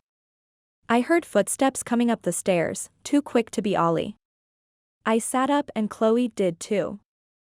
Hey. Reese's shoulders fell in defeat as he walked into the room and sat on the sofa near the window. Did he talk to you? Chloe asked what I was also wondering. He's had a rough few weeks and today it was one thing after another. I'm not condoning what he did, I'm just trying to understand him. His eyes met mine briefly before turning away. He's not used to missing out on the action. He hates being benched and I understand. Then today one of the guys introduced Derek to the new trade as the goalie. I mean, he was technically correct, but it was a blow to Olli. Then he was told they're pulling up a goalie from the farm team. I think it just set in finally. He's going to be out for the full season, and it became real today. The thing that broke him was losing Legendary though. I mean, that's millions he's missing out on. That's millions you're missing out on too, Emma. He's panicking about providing for you and Jackson. I fought the burning desire to roll my eyes. That's crap, Reese. He doesn't stop getting a paycheck because he's injured. We're fine. More than fine. We have savings and investments. Money can't be the problem. Reese nodded. I think it's probably more his ego than anything. Saying it's about providing for his family makes it seem noble, but you're right. It's a lame excuse. There is no excuse for him losing it today. He scared me, I blurted out. I know, and he knows that. He's aware it can't happen again. He needs to get his emotions under control. I nodded. How's he planning on doing that? I felt like I was in middle school again. Asking the friend questions about my crush because I was too afraid to talk to him directly. I wanted to go down and talk to him, but I didn't think I'd be able to without losing my mind. Not yet. He agreed to continue working with Maddie, Reese said, and I made him promise to treat her better or we're finding someone new. I sighed. I didn't know Maddie was getting a piece of his anger too. I needed to call her and apologize. He's considering talking to a counselor as well. I gaped at him. Really? He nodded. He didn't commit, but he said he'd think about it. That made me feel a little bit better. I also made him promise me something. What? Chloe asked before I could. If something like tonight happens again, he has to get help. Chloe glanced at me and I knew she was thinking about what we'd talked about. He'd go to a treatment center. I'm not going to let this turn into something worse. Reese said while shaking his head. I'm not going to sit back and watch him spiral. You need him. Jackson needs him. The team needs him. I won't let it happen. Reese stood and walked toward me. When he bent down and hugged me, I nearly burst into tears. Thank you, I said as tears threatened to fall again. I'll take care of this, Emma, Reese said. You just tell me when you need help. How many times was I going to hear that tonight? I needed to let them know. I blinked back the tears and nodded. Chloe hugged me, too. I can't imagine how you're feeling with all that's happened recently, but we love both of you and we're here for you. She turned to Reese and grinned. Will you grab my bag? He nodded and left the room. Why do you need your purse? Not my purse, my overnight bag. I'm staying here tonight. I froze. Really? She smiled. Of course. I threw my arms around her, holding on like she was a literary lifeline in a stormy sea. Thank you. She squeezed me back. I could hear it in your voice. I knew you needed someone with you, even though you'll never admit it. I stepped back. I'm going to work on that. She nodded once. Good. Reese came back into the house and set Chloe's black bag on the ground. You guys have a good night and let me know if you need anything. I'll talk to Olli on my way out and let him know you're both fine and going to relax tonight. It will give you both time to gather your thoughts and maybe tomorrow things won't seem as bad. I smiled. Thank you. For everything, Reese. You can get through to him in ways I can't. I really appreciate you coming over. He came forward and gave me another hug before putting his arm around Chloe's shoulders. We're family. He said it like it was the simplest thing in the world. We are family, therefore he would take care of things. It wasn't that I didn't believe it before, but within the past few weeks I'd seen people prove it with their actions. Tonight was all I needed to finally accept it. He kissed Chloe and then let himself out. Come on, chica, Chloe told me. Get into your most comfortable pajamas and I'll get the ice cream. We're having a movie night. In my bed? She nodded. It's just what you need. I didn't bother arguing about making a mess. I knew better. I felt guilty for a second about not going down to talk to Olli myself, but I wasn't ready to. I didn't really want to see him yet. Tonight would give us both time to cool off and not say or do anything while emotions were still high. Was I a coward for letting Reese be my spokesman? Maybe, but being a coward with ice cream and my best friend didn't sound too bad. Especially when that best friend was a baby whisperer. I might just be able to get more than 4 hours of sleep tonight. And in the morning, we can go over plans for the gala. She turned to her bag, luckily missing me roll my eyes. I'd completely forgotten about that. The fundraiser she'd asked me to help her with. It wasn't like I could tell her no. After all she'd done for me lately, plus staying with me tonight. She was a saint. I couldn't let her down when she only asked for one thing from me in return. Sounds good, I lied. Maybe if Jackson is in a good mood we could go out for breakfast and talk about it. She nodded. Perfect. Chapter 12, Olli. I promised myself, Emma and Eric, that I could get things under control. Even though everything around me felt like it was crumbling, I had to hold myself together. I wouldn't, let it happen again. The fear in Emma's eyes haunted me the most. It was something I'd never seen before, and never wanted to see again. I swung my legs over the side of the guest bed and gently stretched my knee, rubbing the exposed area. I was still in denial about my injury, my marriage, my life. More than anything, I was disappointed in myself. In failing Emma. Our relationship had always been one of laughter and joy. When we'd met, I was a second-round draft pick. In over my head but floating on air. My college roommate was getting married the summer before my first NHL season. I was a groomsman and Emma was a bridesmaid. She knew the bride from high school. We never should have met, but fate brought us together. I wouldn't ever say it was love at first sight. The guys on the team would mock me forever, but that's what it was. I saw her before the wedding and knew I had to talk to her. During the reception, I found a chance to talk to her and asked her to dance. After a few songs we ended up sitting alone at a table near the dance floor, completely oblivious to the world around us. All that existed was me and her. Hours passed with us talking and laughing and getting to know everything about each other. By the end of the night, I had her number and a plan to fly out to see her the next week. By the end of the summer, I started training with the Utah Fury and Emma moved to Salt Lake to be closer to me. The following March we were married. Our relationship was a whirlwind and I loved every second of it. It was bliss. We rarely fought and never raised our voices at each other. Any disagreements ended up in compromise and understanding. I was proud of what we had.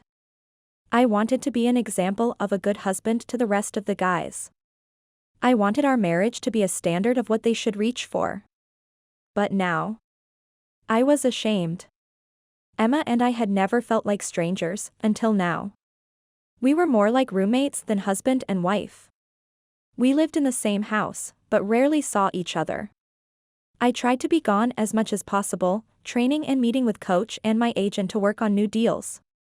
I knew I should be at home helping with Jackson, but ever since the night of my injury one of the girls was over without fail. They coordinated a schedule so Emma always had help, even at night. When I was home, I felt like I got in the way. Unneeded. The only time I got with Jackson was before I left for physical therapy in the mornings. I couldn't feel bad about that though.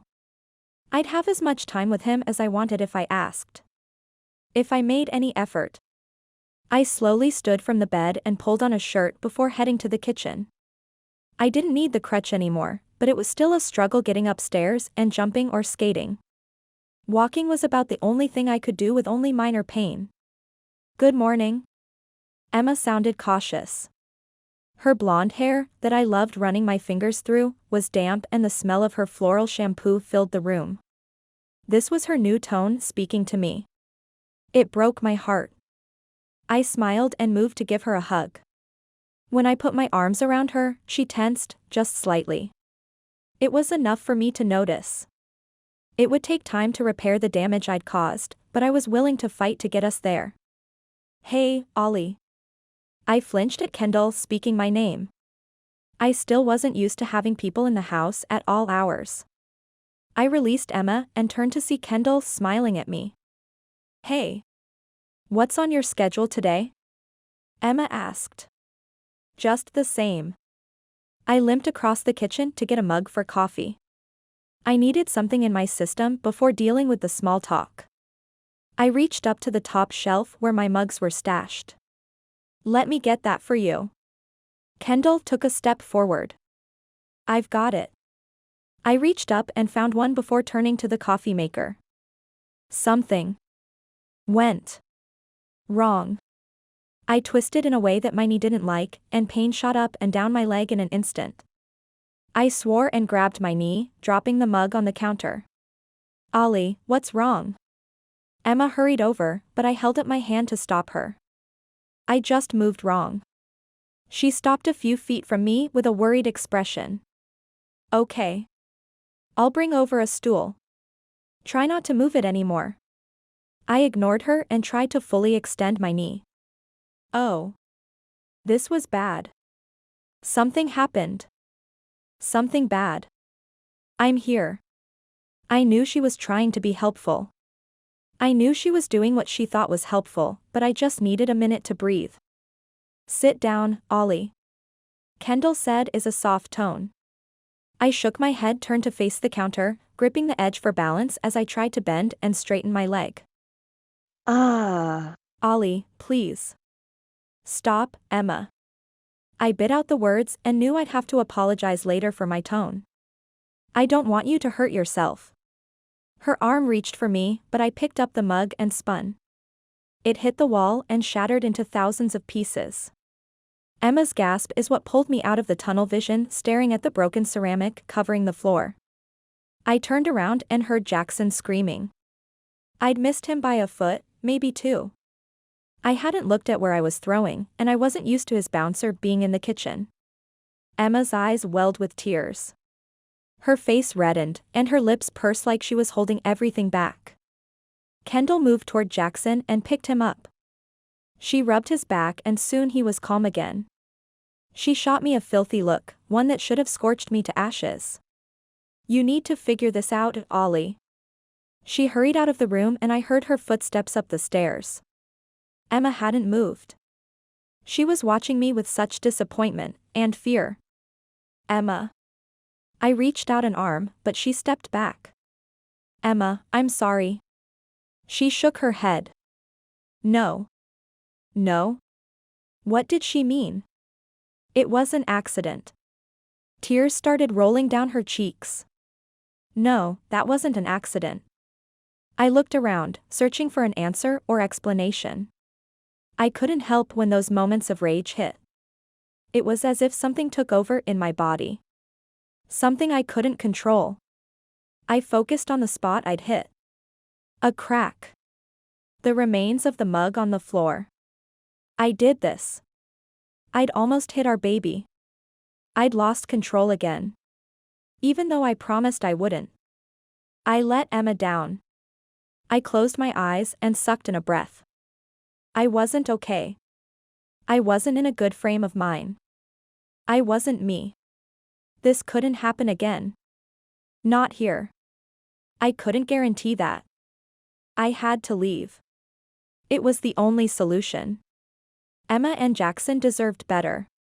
I wouldn't keep putting them in danger. I needed to work on myself, my emotions. I'm sorry, Emma. I hobbled back to the guest room and started throwing clothes into my training bag. After I packed everything that I had stored down here, I headed to the bathroom. I heard the bedroom door open and went to see who it was. Hartman and Reese stood in front of the closed door with their arms crossed. What are you guys doing here? Kendall called, Hartman said. I shouldn't have been surprised. Of course, she told him what I'd done. I turned and went back into the bathroom. I packed my toothbrush and shampoo and then Hartman appeared at the entrance. What are you doing? I glanced at the duffel on the counter. What does it look like? Where are you going? I shrugged and picked up my conditioner and body wash. Have you thought more about the rehab option? Reese had joined us in the bathroom that suddenly felt too small. No. He groaned. Then where are you going? Not here. I threw everything in and zipped the bag closed. You're deserting your wife? Hartman accused. No, I nearly growled. I can't control myself. If I stay here, I could hurt her or my son. I need to figure myself out. I need to get better. Reese nodded. At least you realize you need help. But you need a plan, Letang, Hartman said. I'm not going to let you walk out of here upset. I want you to stop and think things through. I pushed through both of them and paced the length of the room. I don't know where I'm going. I just know I'm not going to some rehab center.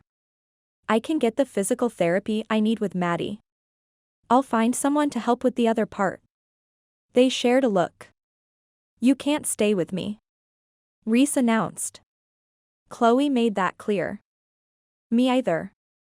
I was a little taken back by that. I should have seen it coming through. They weren't going to make this easy on me.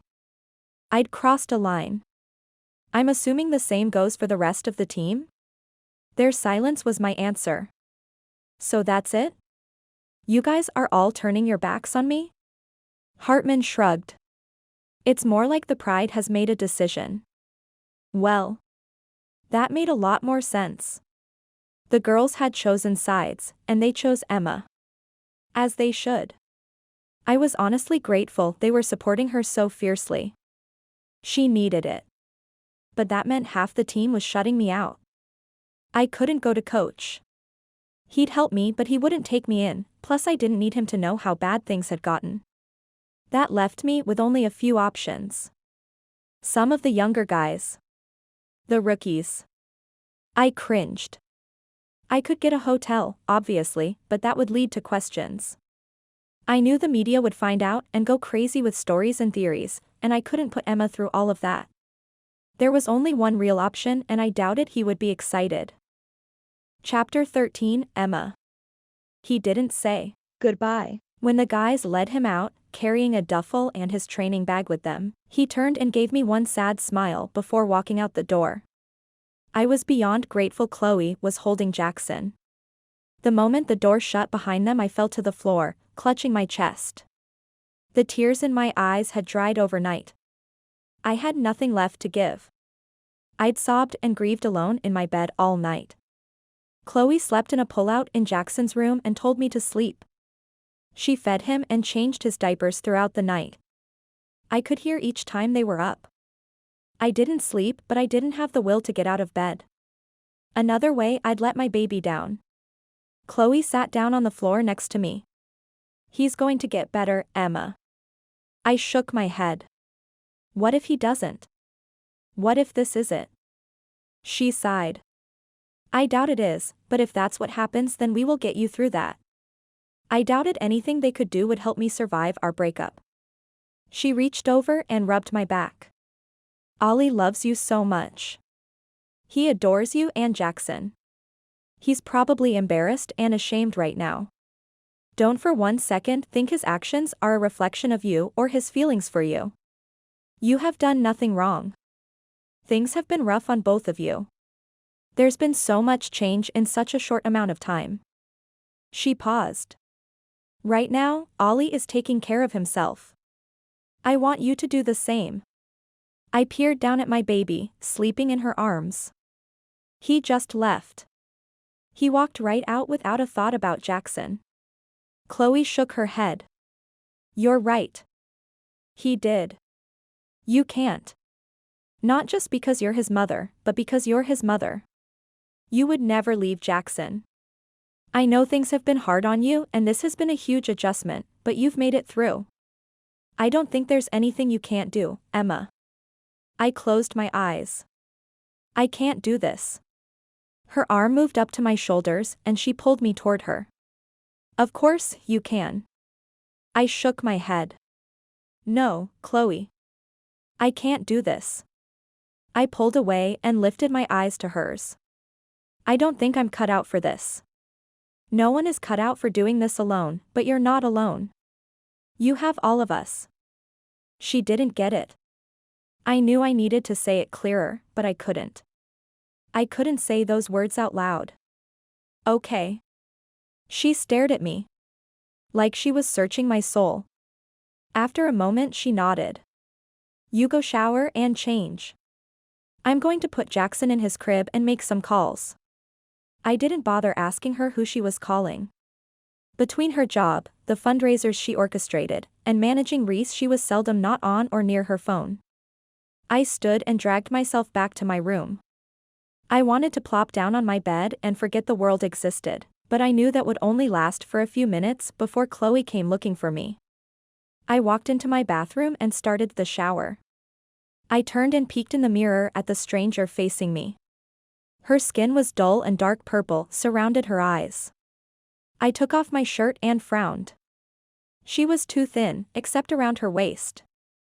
The baby weight had melted off on its own, except the sagging skin on her tummy. Postpartum had been hard on her. I reached up and pulled my hair down from the bun it had been in for the past 3 days. Wow. I'd forgotten to shower for that long? What happened to me? Where had the sunny, happy woman that loved life gone? Where was the woman full of energy and passion? Who was this shell? I barely recognized myself. I knew I should be more concerned than I was, but I couldn't muster the energy to care. No one said anything to me. Olli hadn't mentioned how horrible I looked. He didn't notice how tired I was, how little I held Jackson, how I flinched when he cried. If my own husband didn't notice, then was it real? Maybe what I was seeing and feeling was a delusion. Maybe it was all just worse in my head. Emma, you okay? Chloe's voice pulled my attention to the present. I'm fine. I removed the rest of my clothes and stepped into the warm water. I went through the motions before stepping out with my towel wrapped around me. The door swung open and Chloe walked in carrying a pile of clothes. What if I was naked? I pulled the towel tighter. No chance was I going to let anyone see this body. Not until I had time to get back to normal. Nothing I haven't seen before. She smiled and set the clothes on the counter. She had no idea, but I wasn't about to challenge her. I picked up the clothes and smiled. Guess we're not going anywhere today? My favorite pair of yoga pants and a loose, long-sleeve shirt were just what I was craving. Nope, we're having a lazy day and the rest of the girls will come over when they can. I met her eyes through the mirror. Thank you. She nodded once. I don't know how many more times I have to say this before it sticks, but I'm here for you. We're all here for you. I glanced down and brushed my fingertips against the soft fabric. I know. You'd better. Now change and meet me downstairs. I followed her instructions, actually taking the time to brush my hair and apply moisturizer. Who knew that one day those simple things would feel like luxuries? By the time I got downstairs, Kendall and Colby were in the kitchen with Chloe laying out more food than the 4 of us could possibly eat. Bagels, fruit, juice, and bacon. I smiled at the smell. First genuine smile in days, and it was because of bacon. I needed help. Obviously. Kendall walked up to me and gave me a brief hug. I'm sorry I called the guys. I shook my head. You did the right thing. I sighed. He needed help. It was harder to say those words than I thought. I knew it was what I should say. I knew it was what they wanted to hear, but it stung. It was painful to admit that Olli wasn't himself. That there were problems I couldn't fix. I couldn't reach him. I wasn't enough for him to change or get help. Jackson wasn't. It took a complete breakdown and 2 of his teammates for him to concede. How was I supposed to feel about that? Proud that he was getting help? Happy? Relieved? Because I felt abandoned, betrayed, and disappointed. Not to mention guilt. More guilt every single day. I sucked in a breath and forced a smile. That bacon smells amazing. Colby brushed back her honey-colored hair with her arm before flipping the bacon in the pan. Chloe said to grab some healthy things, but come on. When doesn't bacon make things better? I smirked. You sound like Noah. Kendall winked at me. Colby just blushed. Stop, guys. Stop what? We haven't done anything. Kendall walked behind Colby and mouthed, Noah bought a ring. I fought my initial instinct to freak out or scream or clap. I just smiled and stared down at Colby. Things are getting serious though, right? I felt terrible that I hadn't checked in with her since Mexico. They could be married for all I knew. I hadn't been paying attention to anything outside my own little bubble. One more thing to feel guilty about. Colby's blush deepened. I guess so. Chloe, Kendall, and I shared a look. Have you had the talk? Chloe asked. Of course, she was the first to push the personal boundaries. Colby scanned the room at each of us with a confused expression. The talk? Like the relationship talk? Of course. Chloe tilted her head. Oh, sweetie. We all know about that. I mean, the talk.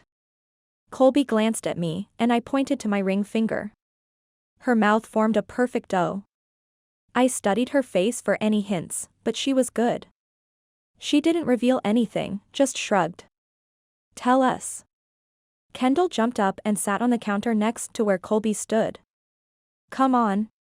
Distract us. I nodded. Please. I dragged out the word and looked extra sad. I guess that was a low blow. I shouldn't have used my situation to manipulate her, but if it worked, I wouldn't feel too bad. Okay, fine. Colby gazed up to the ceiling. We've talked about marriage. Chloe cheered. Tell us everything. We're not engaged or anything. Colby sighed. We just talked about the future. Kendall leaned forward, resting her chin on Colby's shoulder. Tell us more. We talked about where we want to be in a few years. Him with hockey and me with my own business. He asked me if I would be willing to move if he ever got traded. And what did you say? I asked a little more eagerly than I should have. She bit her bottom lip. I said yes. We all squealed, but Chloe waved us down. What else? We both want 3 or 4 kids, and, she paused for what I was sure was dramatic effect. We agreed that when the time is right, like maybe after this season, we want to get married. That was it. I rushed to her and threw my arms over Kendall's, and Chloe joined behind me. We jumped in a circle, laughing and cheering. Finally, Colby pushed us back. Don't say anything yet. It was just hypothetical. Nothing's happening for a while. I doubted that. If I knew the guys at all, they were all conspiring together to plan the perfect proposal for Noah. I doubted Noah would wait until the end of the season. He was way too eager and excited. I gave him a month at most, especially if he already had the ring. That thing would burn a hole in his pocket before Halloween. I'm really happy for you, Colby, I said. Noah's so great and you're perfect together. She beamed. Thank you. I smiled before turning and making a plate of food. People always said Olli and I were perfect together. Are perfect together. We weren't over. Not yet. Olli might have walked out without a second thought, but I couldn't. I would fight for us. I hoped he would too. We'll see, I guess. We're all happy for you, Chloe told Colby. And just give me the word so I can start planning. She smiled and picked up a piece of bacon. Get your food, and then we're having a marathon. I burrowed into the couch and sat my plate next to me. What kind of marathon? Your very favorite. I narrowed my eyes and gawked at Kendall and Colby before returning my gaze to Chloe. No, I said in disbelief. She smiled and nodded slowly. Oh yes. Once everyone was seated, Chloe picked up the remote and soon the music started, and our Harry Potter marathon began. There was nothing that a dose of my favorite wizard couldn't fix. I sat back, munched on my bagel and lost myself in the wizarding world. After the second movie, the doorbell rang and I heard the front door open. I brought snacks. Lucy walked in with 2 grocery bags in her hands. I looked around and realized that someone had cleared out our breakfast plates and put the food away that had been on the counter. Huh? When did that happen? Lucy dropped the bags on the coffee table and took out a bag of chocolate, licorice, chocolate chip cookies, popcorn, and chips. You're amazing. I gushed as I reached for the chips. Before I could get the first deliciously salty chip to my lips, Jackson started crying over the baby monitor. I sat the bag down and started to stand. Lucy put her hand on my shoulders. Her sly blues eyes bore into mine gently. Nope, my turn. I haven't seen my boy all week. Thanks. I didn't bother arguing with her. The girls seemed to genuinely love taking care of him. I was lucky to be the first one with a baby. It was new and exciting for everyone. In a few years, when they had kids of their own, I doubted they would be as eager to help. By the time Lucy was back, carrying Jackson, the night bus was taking me back to my happy place. There were bottles in the fridge and the girls knew his routine, probably better than me. We snacked and watched another movie when another knock came. I waited for the door to open, since most of our friends just walked in, but it didn't. I started to stand, but Chloe was already to the door. She opened it and immediately stepped out. I hurried forward until I saw who was there, hugging her. I thought I'd ran out of tears, but they poured from my eyes once again. Mom? I whispered through the deluge. She stepped back from Chloe and looked me over. Oh honey. She closed the distance between us and wrapped her arms around me. Oh baby. I should have come sooner.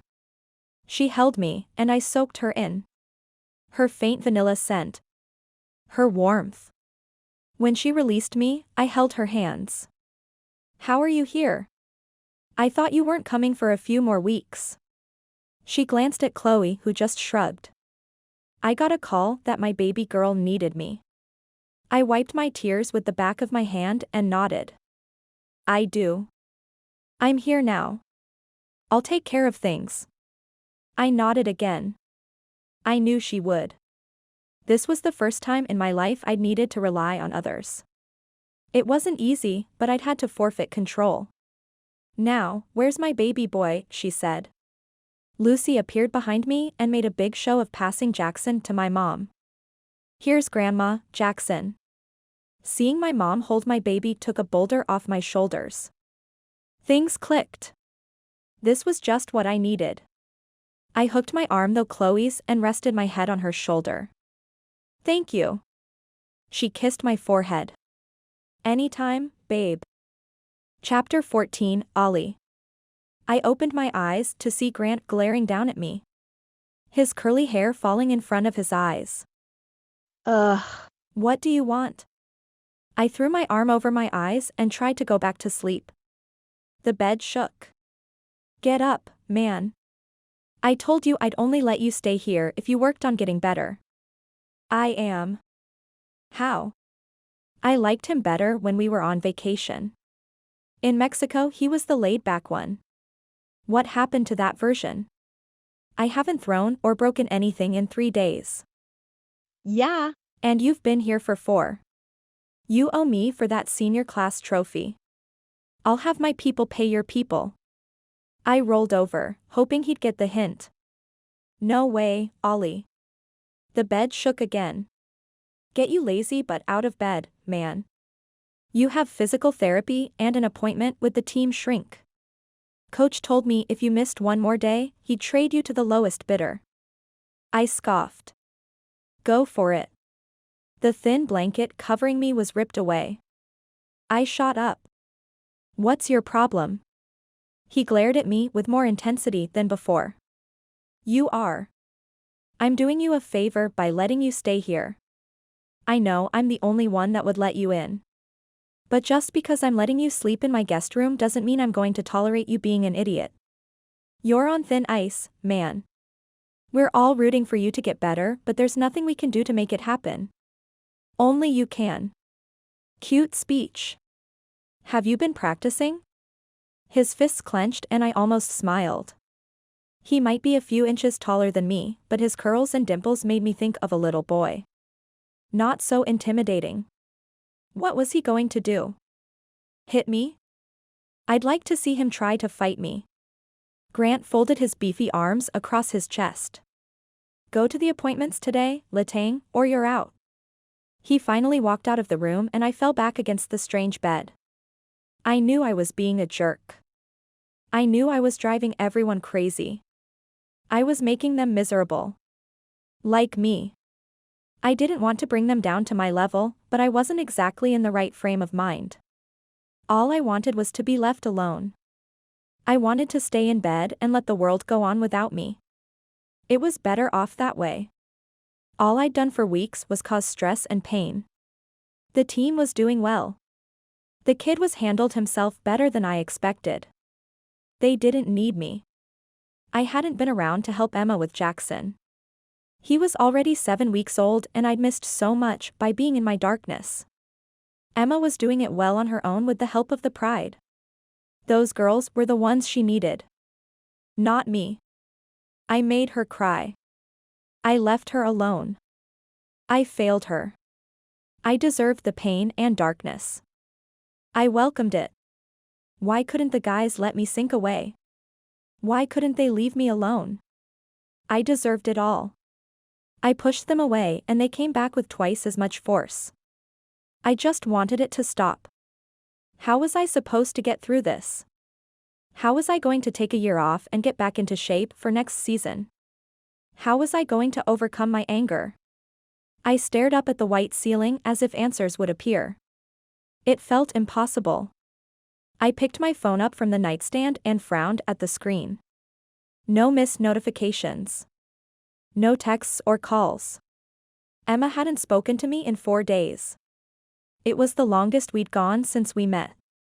When I was on the road, she called me every night to talk. She sent me messages throughout the day. She said she wanted to always feel like we were living our lives together, even when we were apart. I probably should have told her something cheesy about how we'll always be under the same stars or moon, but I just told her that thanks to the gift of modern technology we were one call or text away from each other, no matter where we were. I probably should have specified that included when we were emotionally distant. Physical distance was something we overcame early and adjusted to. This was all new ground for me. I didn't know if I should reach out. Would it make her upset? Was she waiting for me to call? It felt like every passing second that I didn't reach out, the hole I was in got a foot deeper, expanding the distance. I was too far in now to reach the edge and pull myself out. I needed a rope or a rescue team. I needed her to tell me it was okay to try. I needed her to make the first move. I was a coward, I knew, but that's what was so amazing about Emma. She always sensed when I needed her. When I needed her to be the brave one and make the first move. So why wasn't she now? Maybe she'd had enough. This life was tough. I was away a lot. My schedule was hectic. She had every reason and every right to want an escape. To claim a piece of normal. The urge to throw my phone into the wall boiled in me. It was almost enough to follow through, but I promised Grant no more property damage. I didn't want to admit it and I would never, ever say it to his face, but he was right. I needed to go to my appointments today. I knew Coach's threats were empty, but it was time for me to make an effort again. I knew Madeline would be reporting back to Emma about my progress. I didn't want to disappoint her anymore. At least, not in this respect. It was probably the only thing in my life I could control. I slid out of bed and checked my reflection in the bathroom. I wasn't one of the guys that grew a beard. It wasn't a great look for me. Emma said I looked like a lumberjack, and not in the cute, burly way but in the unkempt, lives in the forest alone kind of way. She said I could be a predator. It had been weeks since Mexico that I'd shaved. I was a few more weeks away from looking like a nest for small woodland creatures. I rubbed my hands over it and shrugged. No one cared about my appearance right now. I didn't have any interviews or photo shoots in the near future. Might as well embrace it. After showering and changing, I put the brace back on and took a short walk to the arena. The best thing about Grant's place, besides the fact it was one of the only places I was semi-welcome, was that it was across the street from work. It was over a shopping and entertainment center, like an outdoor mall, that had been going through a period of rejuvenation for years. The apartments above the shops were still pricey, but Grant had gotten a deal when he agreed to announce he was moving in. The property management thought it would bring in new residents and business. I didn't know how that worked out for them, but it sure was nice for us. 3 minutes after locking his front door, I walked into the arena. There wasn't much that could beat that level of convenience.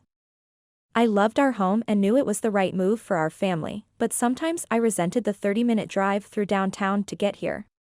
At the rate things were going, I might have to look into getting my own place. Maybe I'd be Grant's neighbor. The thought made me sick. It was a real possibility. If I didn't get my crap together, I'd lose everything that mattered to me. I rolled my head side to side to try to loosen up. It wasn't to that point yet. I could still fight. Maddie seemed surprised when I opened the training room door. Olli. I nodded. She cleared her throat and put her hands on her waist. Good to know you remember where this room is. I fought the urge to roll my eyes. Of course I do. It's the only place I get to spend quality time with my favorite PT. She glared at me for a few long seconds.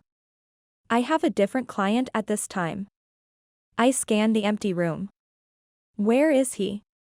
The door opened behind me and I turned to see Brassard walk in. Hey, man. He actually sounded happy to see me. Or maybe it was relief. He didn't seem injured, but just because he wasn't limping didn't mean he was fine. What happened? He shot me a strange look, with narrowed eyes. You didn't see last night's game? Suddenly the ground was the most interesting thing in the world. I hadn't been watching the games, just reading highlights and reviews after. It was too hard to watch. To see someone in my goal. I missed it. Brassard nodded. I took a hit into the boards, had to have my shoulder put back into place. It's a little stiff today, so I asked if Maddie had time to work with me. I peered at her, and she shrugged. I've been in here every day alone for the past week. Excuse me if I let someone else come in at your time. I shook my head. I couldn't and didn't want to argue that. I'd wasted her time. Of course, she was going to help someone that actually wanted to be here. Someone that wanted her help and wanted to get better. It's fine, I said. I could tell she was angry at me, and I wasn't surprised. Not only had I blown her off, but she was Team Emma. I'm surprised she didn't throw free weights at me when I walked in. She sighed and shrugged. I heard you have an appointment with Dr. Elliott. See if she can see you early. By the time you're done we should be done in here. I'll stay and we can do a session. I knew that meant she would be sacrificing time somewhere else. She only came to the arena to work with me as a favor. Coach didn't like the details of injuries getting out, and the best way to do that was to treat them in-house. She had other patients at her office. If she stayed, she'd be pushing back other clients. I knew she was the type to work late to catch up, which meant time away from Eric. I nodded, even though I didn't deserve it. My friends, family, still believed in me. They were still willing to drop everything to help me. I couldn't wrap my head around it, but I wasn't in the position to turn it down. Not if I wanted to heal. Get back on the ice. And get Emma to speak to me again. Thanks. I'll see you guys later. I walked out and headed down the hall to where Dr. Elliott's office was. She wasn't in all the time. Like Madeline, she had another practice, but had a contract with the team to work with us when we needed it. I wasn't scheduled to meet with her for 2 hours, so I doubted she would be around or available. I knocked on her door and took a step back when the door swung open. Olli. Dr. Elliott didn't sound too surprised to see me. Come in. I checked her office, but it was empty. Are you sure you're not busy? I can come back. She shook her head, making her gray bob dance around her face. I'm wide open this morning. I wanted to ask how that was possible. Why was she here without appointments when she could be at her normal office, but I didn't want to know. I had a feeling it had to do with me. Which was an admittedly selfish thought, but stranger things had happened. Maybe Grant let Coach know he's given me an ultimatum this morning. Please take a seat. I sank into the chair across from her desk. There was a sitting area with a couch and a few chairs, but I felt less comfortable with that setup than having her eye me from across her wide, oak desk. I'm glad you're here, Olli. I wished I could say the same. Thank you. She tilted her head slightly as she appraised me. It's been a while since we last spoke. I nodded. We had yearly check-ins unless there was a reason for meeting. My year was coming up soon. I'm not going to bother asking you what's been going on. My eyebrows shot up. Really? She nodded. It would be a waste of both our time. I know about your baby, the injury, the fights, and that you're now sleeping on a teammate's guest bed. Huh. I sat back and dropped my arms on the rests. Well, since you know everything, what's your plan to fix me? She smirked. I can't fix you, Olli. I narrowed my eyes. Only I can fix myself? She smiled and nodded. That's true, but also cliché and not the point. You're not broken, Olli. You might feel like it, but you're not. There's nothing broken. You aren't a problem to solve. I let out a sigh. It sure felt like it. Then what am I? You're a man, father, and teammate who's going through a really hard time. You're facing some trials, but we can work through those. I don't believe people need to be fixed, healed sure, but fixing seems like there's an easy repair. This isn't a matter of gathering up the right tools and finding someone to come in and tighten some loose bolts or pipes. I gave her a weak smile. Maybe she was right, but it definitely felt like there was something broken in me. You can laugh all you want as long as you're open to listening to me and putting in some work. I didn't have a choice, so I nodded. Okay. Good. She rested her hands on the desk. So, tell me what's been going on. I narrowed my eyes. You just said I didn't have to do that. You already know. I know what other people have told me and what I've seen on the news. I don't have any idea what's been going on in your mind. I don't know your perspective. I closed my eyes and dropped my head. What if I don't want to relive it? Tough. You've done harder things before and survived. I gazed up and met her eyes. I'd always liked her. She was a no BS woman. She got to the point and didn't waste time, so if she thought I needed to tell her, I wouldn't argue. It started when Emma went into labor. She sat back and nodded. I've never felt so scared or helpless in my life. I shook my head thinking of the pain Emma went through, then her emergency C-section. I told her the amount of hours in the hospital that felt like days. How close Emma had come to dying. How vulnerable and desperate I felt as I watched the doctors and nurses work on her. The possibility of losing her and imagining a future without her. How terrified I was. All of that is incredibly normal, Olli. I nodded at her words. I know, and I was okay once we got home. Knowing they were both home and safe made it easy to forget how awful the birth was. She stared at me for a moment. You think you moved on from it that easily? I shrugged. I mean, it was traumatic at the time, but they're both fine now. No need to dwell on what could have happened. I was being honest. It was all a bad memory now. Nothing to hold on to. Good.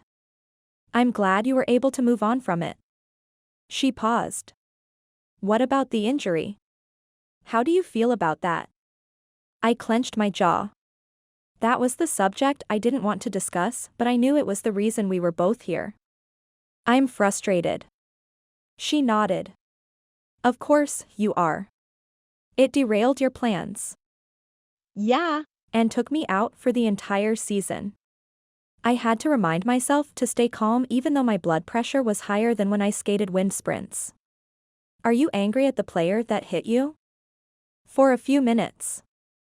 I know even though the hit was intentional, he didn't mean to hurt me. Her eyebrows rose just a few millimeters. That's a very good mindset. I shrugged. Injury is a risk that comes with my occupation. I've taken hits before and been on the injured list. But not for this long? I shook my head. So, you're frustrated. What else? Wasn't that enough to sum it up? I'm angry I'm missing out of games. I hate that I'm letting the team down. She nodded and wrote something down. I didn't bother trying to see what. I lost a major sponsor because of it. She met my eyes and frowned. That's what made you upset? So, she knew about the office incident? I wondered who told her. I let out a sigh. Yes. I can't imagine how that would feel to lose that sort of opportunity. I'd be angry too. I met her steady gaze. Really? Everyone else made it seem like I was crazy for being upset. Of course. Those are hard to get and they're a major source of income for athletes. I'm sure you were worried about how it would affect your household. I nodded. It's not like we were depending on that money, but it was a loss we'll feel. Emma constantly told me that we didn't need to live with the level of comfort we had been. That she'd rather give more to charity, and I was planning on doing that with the money from legendary athletes. I wanted it to go toward the startup of our own foundation. She nodded. I think your friends and family understand that. They didn't seem to that night. I growled. I think they were more concerned about you. How you handled it. I stared down at my lap. It wasn't my proudest moment. If I could take it back I would, but it felt like that was the moment things changed. There was another occurrence like that, she asked. I nodded. She already knew and I hated that she was going to make me talk about it. It was a mistake. I was in pain. I was tired. It was a moment of weakness. She nodded like she understood. I would never hurt my family. I didn't know where I was aiming. I wasn't used to Jackson's bouncer being there. I peered up at her. I swear I would never do anything to hurt them. She tilted her head again, the expression in her eyes gentle. I know that, and I know your family does too. She let that sink in for a moment. But you have to understand how scared Emma was, and Kendall. Kendall did what she had to. She was just protecting Emma and Jackson. I nodded. I know. So, you're not upset with her or your teammates? I shook my head. I'm only upset with myself. She didn't say anything for a while. You need to forgive yourself, Olli. That's the first step. I shook my head. I don't deserve it. Yes, you do. You're a good person, but you've been dealt a lousy hand lately. You might not have handled it as gracefully as you hoped, but that doesn't mean you don't deserve some mercy. I didn't say anything. There was nothing to say. I didn't agree with her. I didn't deserve it. Olli.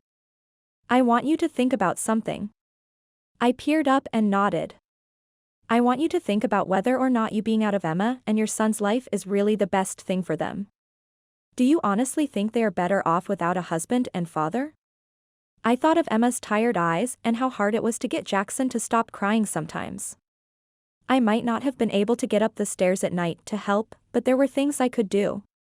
Things I could do to take the stress off Emma. Think about that. She picked up the papers in front of her and tapped them on the desk. I'll see you tomorrow. I nodded. Thank you.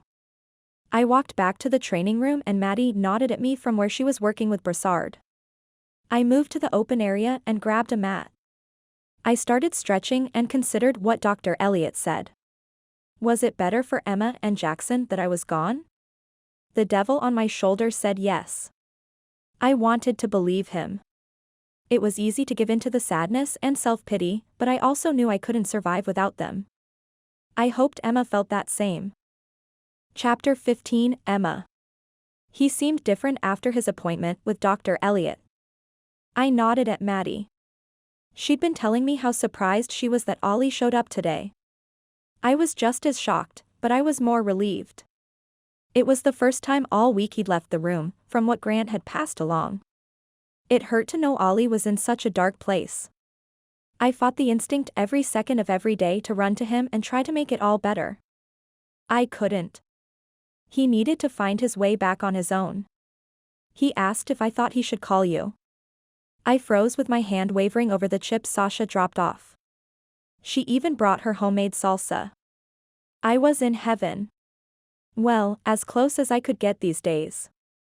What did you say? I asked. She paused. I told him no. I let out a breath and reached for a chip, taking an extra large scoop of salsa. Okay. She moved until I was forced to look at her. It might not have been my place to say that, but I'm looking out for you. I think he has a lot more work to do and he needs to focus on that. My eyes drifted to the corner of the living room where Jackson slept in his portable crib.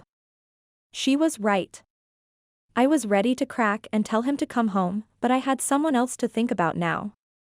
I didn't want him around until he got a hold of his emotions and outbursts. You were right, I said. She searched my face before nodding once. Today gave me hope that he's making the effort. I won't give up on him, Emma. Thank you. She pulled me in for a hug and squeezed me. What's going on in here? I stepped back at the sound of my mom's voice. I was so grateful she was here. I didn't want to know what loops Chloe had to jump through to get here so fast, or how much she spent. All that mattered was that my mom was here, and she was taking care of things. We're just pigging out. Maddie waved a chip in the air. Oh good. I'm glad you found your appetite, Emma. I smiled and took another bite. My desire to eat and even shower had grown the longer she was here. Her presence was enough to help me sleep at night. It wasn't that I didn't trust the girls, but there was something different about knowing my mom was around to help and get Jackson at night. We were both eating and sleeping better with Grandma around. I just had to hold on to the new wave of positivity. I hadn't cried in almost 6 hours. It was a record. The dark thoughts of not being enough and the guilt wasn't suffocating me. I just prayed the good feeling would last. Chloe walked in, carrying a box. She dropped it on the island and started pulling out binders, folders, and what I was pretty sure was a photo album. Who had those anymore? Everything lived on our phones or computers. What's all this? Mom asked, staring at me and Maddie for an explanation. This is everything we need to plan the best gala yet. Chloe said with a smile. I groaned, but Chloe didn't hear me over her mumbling to herself. Maddie smiled and shook her head. Is all of this really necessary?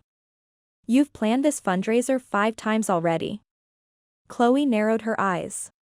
And they've gotten better each year, right? I nodded. You're right. They always top the previous year. Mom and Maddie studied me like they knew I was lying, but Chloe nodded and moved on, which was all that mattered. You do a wonderful job, but I'm sure with how organized you are this will be a breeze. I shot Maddie a look and she instantly started nodding. You're so right, Emma. We'll get this all done today. Chloe snorted. Yeah, right. You can't plan the perfect event in a day. Watch me. Maddie mumbled low enough for only me to hear. I covered my mouth to hide my smile. I pulled the closest binder toward me and opened it up. It was full of images and articles of the past galas. Chloe had already gone through and added sticky notes to things she liked. I flipped through and froze on a photo of me and Olli. We were smiling at each other, laughing. You could see the love between us. He was watching me like I was the only woman in the room, and I looked like I wouldn't have noticed a marching band pass by. We were lost in our own beautiful world. That's a great picture of you guys. I glanced up to see Mom smiling at me. I nodded and flipped the page over. It hurt to be reminded of what we once were. I wanted to take down the happy photos around the house, but I decided to ignore them instead. Taking them down felt too dramatic and I knew the girls would bring it up. It wasn't worth having to talk about it.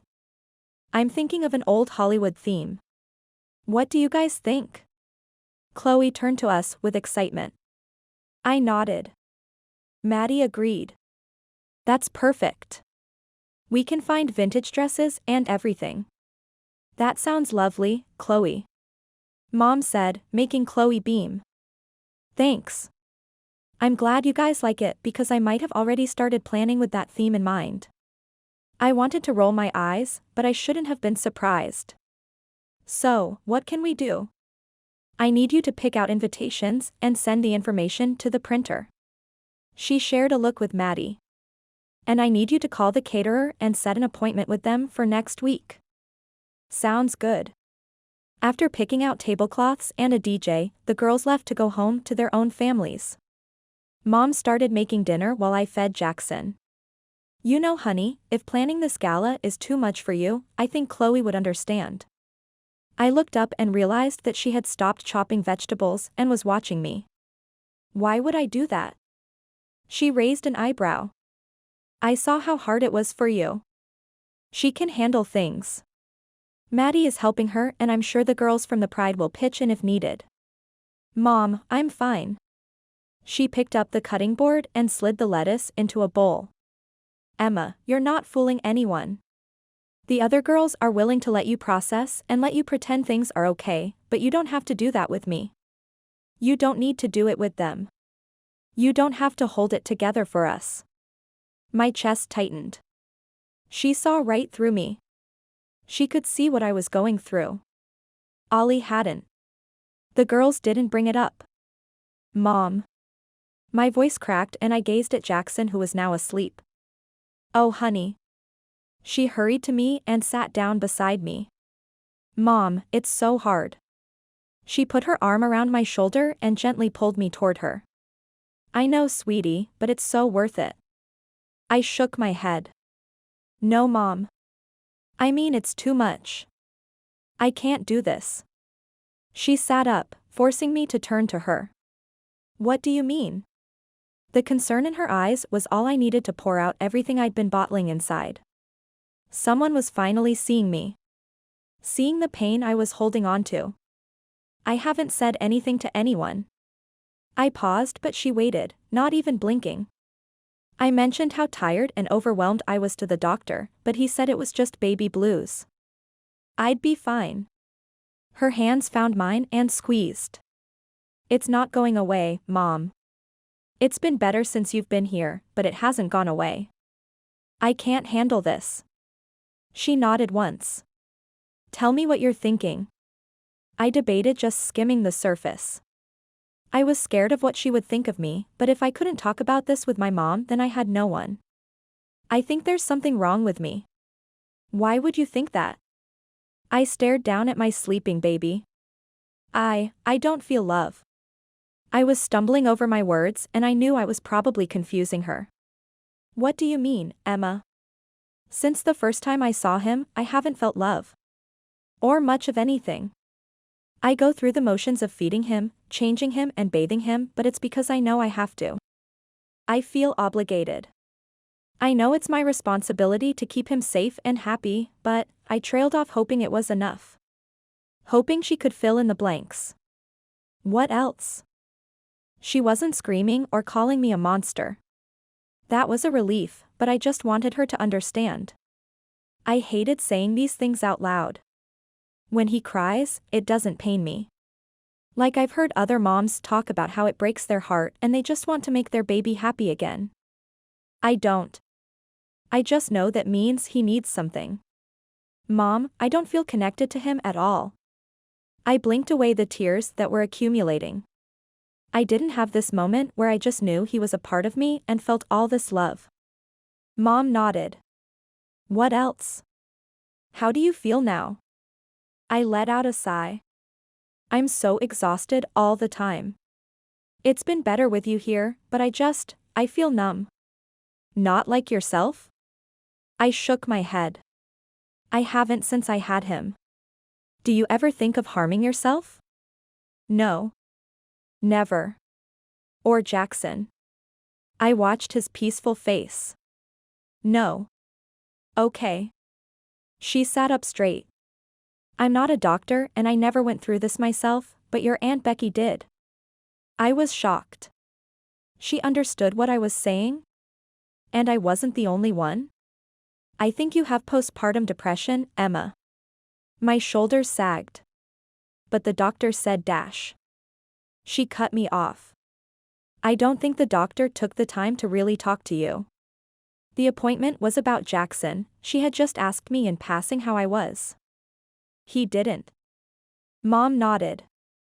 I think you should go to your OB/GYN or family doctor and talk to them about what you're feeling. I closed my eyes and sighed. I didn't want to have to discuss it with someone else. It was hard enough talking about it with Mom. Won't it just go away on its own? I don't think so, honey. At least not for a long while. Do you really want to keep feeling like this when there's something that could help you now? She had a point. If what I was feeling was postpartum depression, then there was a treatment. I'd read about it in my pregnancy books, but I never thought I'd end up having it. I'd never had depression before. Maybe that's why I didn't recognize what it was. Okay. She nodded. I'll call and make an appointment. I smiled while she got up and went to my phone. I hadn't had someone make an appointment for me since high school. I felt like a child again with my mom taking care of me, and I didn't mind one bit. Mom said she wanted to come to the appointment with me to help with Jackson if he got fussy, but I was pretty sure she came to make sure I told the doctor the truth. With each question I gave a brief, vague response and Mom would elbow me. I ended up admitting the thoughts and feelings I'd been having. The doctor said, I'm going to go ahead and say you do have postpartum depression and I think it was most likely caused by the trauma of the birth. I narrowed my eyes. Really? She nodded. Emma, you went through labor only to have a C-section and then you almost died. Add that to having to care for a newborn and recovering from everything your body went through, not to mention the hormones. I think you have PTSD. I wanted to argue with her. Tell her that was something soldiers or plane crash victims had exclusive rights to, but I'd heard enough stories to know the brain was a mysterious thing. It could happen to anyone at any time. I finally nodded. What can I do? She seemed pleased I accepted her diagnosis. I'm prescribing you antidepressants. Can I still pump? She smiled reassuringly. Yes, of course. Mom squeezed my arm and I smiled at her. Thank you. She nodded and turned to look back at the doctor. I think there's something else that would benefit you. A vacation? A nanny? Could she prescribe those? Okay. There's a group for new moms that are experiencing the same thing. They meet twice a week, Tuesdays and Thursdays. She paused and I realized today was Thursday. Oh. Yay! So, a support group? I couldn't keep the doubt out of my voice. Yes, it's been proven that women overcome this much quicker with a strong support system. I glanced at my mom then back at the doctor. I have a support system. Mom patted my arm. Yes, but these women are going through the same thing you are. They can empathize. I sighed and sank into the chair. Even though I was a grown woman, I didn't think I had much of a choice in this decision. Okay. That's great. I really think you'll benefit from going. I forced a smile and accepted the prescription and flyer about the group. I didn't say anything until we were back in my car. I turned to my mom who was smiling back at me. Please don't make me go. I felt like a teenager again. She tilted her head. Just give it one shot. If you hate it after tonight, I won't mention it again. Ugh. Stupid logic and compromise. Fine. She smiled and drove us home. Jackson napped until it was time for me to leave for the group. He was fussy and nothing I could do was helping. Mom walked into his nursery and took him from me. Within 10 seconds of bouncing exactly like I had been, his cries faded. I closed my eyes and sighed. Babies can sense when you're stressed, Mom said. I nodded. I knew that, but I didn't enjoy being reminded of how awful I was at this. Go on to the meeting, Mom said. I've got things covered here. Thanks. I turned and headed down to my car. I sat in the driver's seat and basked in the silence and freedom. I was tempted to just sit in the garage, but I knew I'd be found. The group met in a conference room at the university hospital, so it only took me a few minutes to get there. I followed the signs directing me to room 1111. The door was propped open and I peeked inside. The chairs were arranged in a circle and there were already a handful of women standing around chatting with one another. "We won't bite." I jumped and turned to see a woman, around my age, smirking like she was trying to hold in a laugh. I stepped back from the door and nodded. "Sorry, I haven't convinced myself to go in yet." She smiled, like she knew exactly how I felt. Her deep blue eyes felt familiar. Maybe it was the dark circles around them. I came twice before I actually walked in. My eyebrows shot up. "Really?" She nodded, making her blonde bob dance around her cheeks. "I didn't even get out of my car the first time, so you've already got me beat." I instantly felt more comfortable. There was something about her that made me feel like I wasn't alone. Like she understood everything I was going through. "I promise you it's worth it." I glanced back at the room and sighed. "Are they going to make me talk about my feelings?" She laughed. "Only if you want to. If you just want to listen, that's okay, too." I hesitated as she took a step forward. She turned to me with an amused expression. "You can sit with me. I promise it's not as bad as whatever you're thinking." She was probably right. The only support groups I'd seen were on TV. The groups either cried with each other or they were rude and disregarded people's feelings. It had to be better than that. "Okay." She beamed. "Okay. I'm Addison, by the way." "Emma." "Nice to meet you, Emma. Now let's go grab a donut before all we're left with is glazed." No one had mentioned donuts. They should have had that on their flyers. What hormonal, depressed woman wouldn't be sucked in by the promise of sweets? Chapter 16, Olli.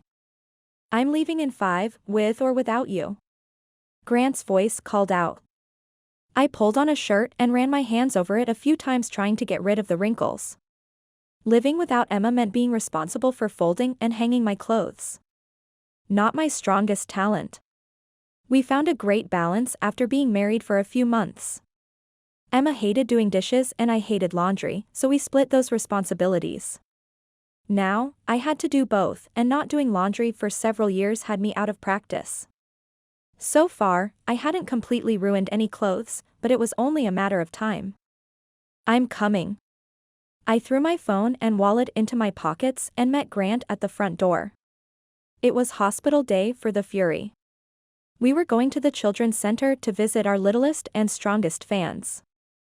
I looked forward to this day every year. I loved spending time with the kids, but it was hard when you saw the same kids there year after year. It wasn't that I didn't like building those relationships, I hated that they were there. I'd met 3- and 4-year-olds that had spent most, if not all, of their lives in the hospital. It broke my heart, and if spending the day with them brought them any amount of joy, I would do it. I'd be strong like them. "Do you think Emma's going to be there?" Grant asked. My chest tightened at her name. "I'm not sure." "You still haven't talked to her?" I rubbed my face. I hated talking about it. "I called yesterday." He seemed surprised. "And? How'd it go?" I asked to see Jackson and she said her mom would bring him over later. He nodded while staring out at the road. "That's something." She'd been crying. He glanced at me for a second.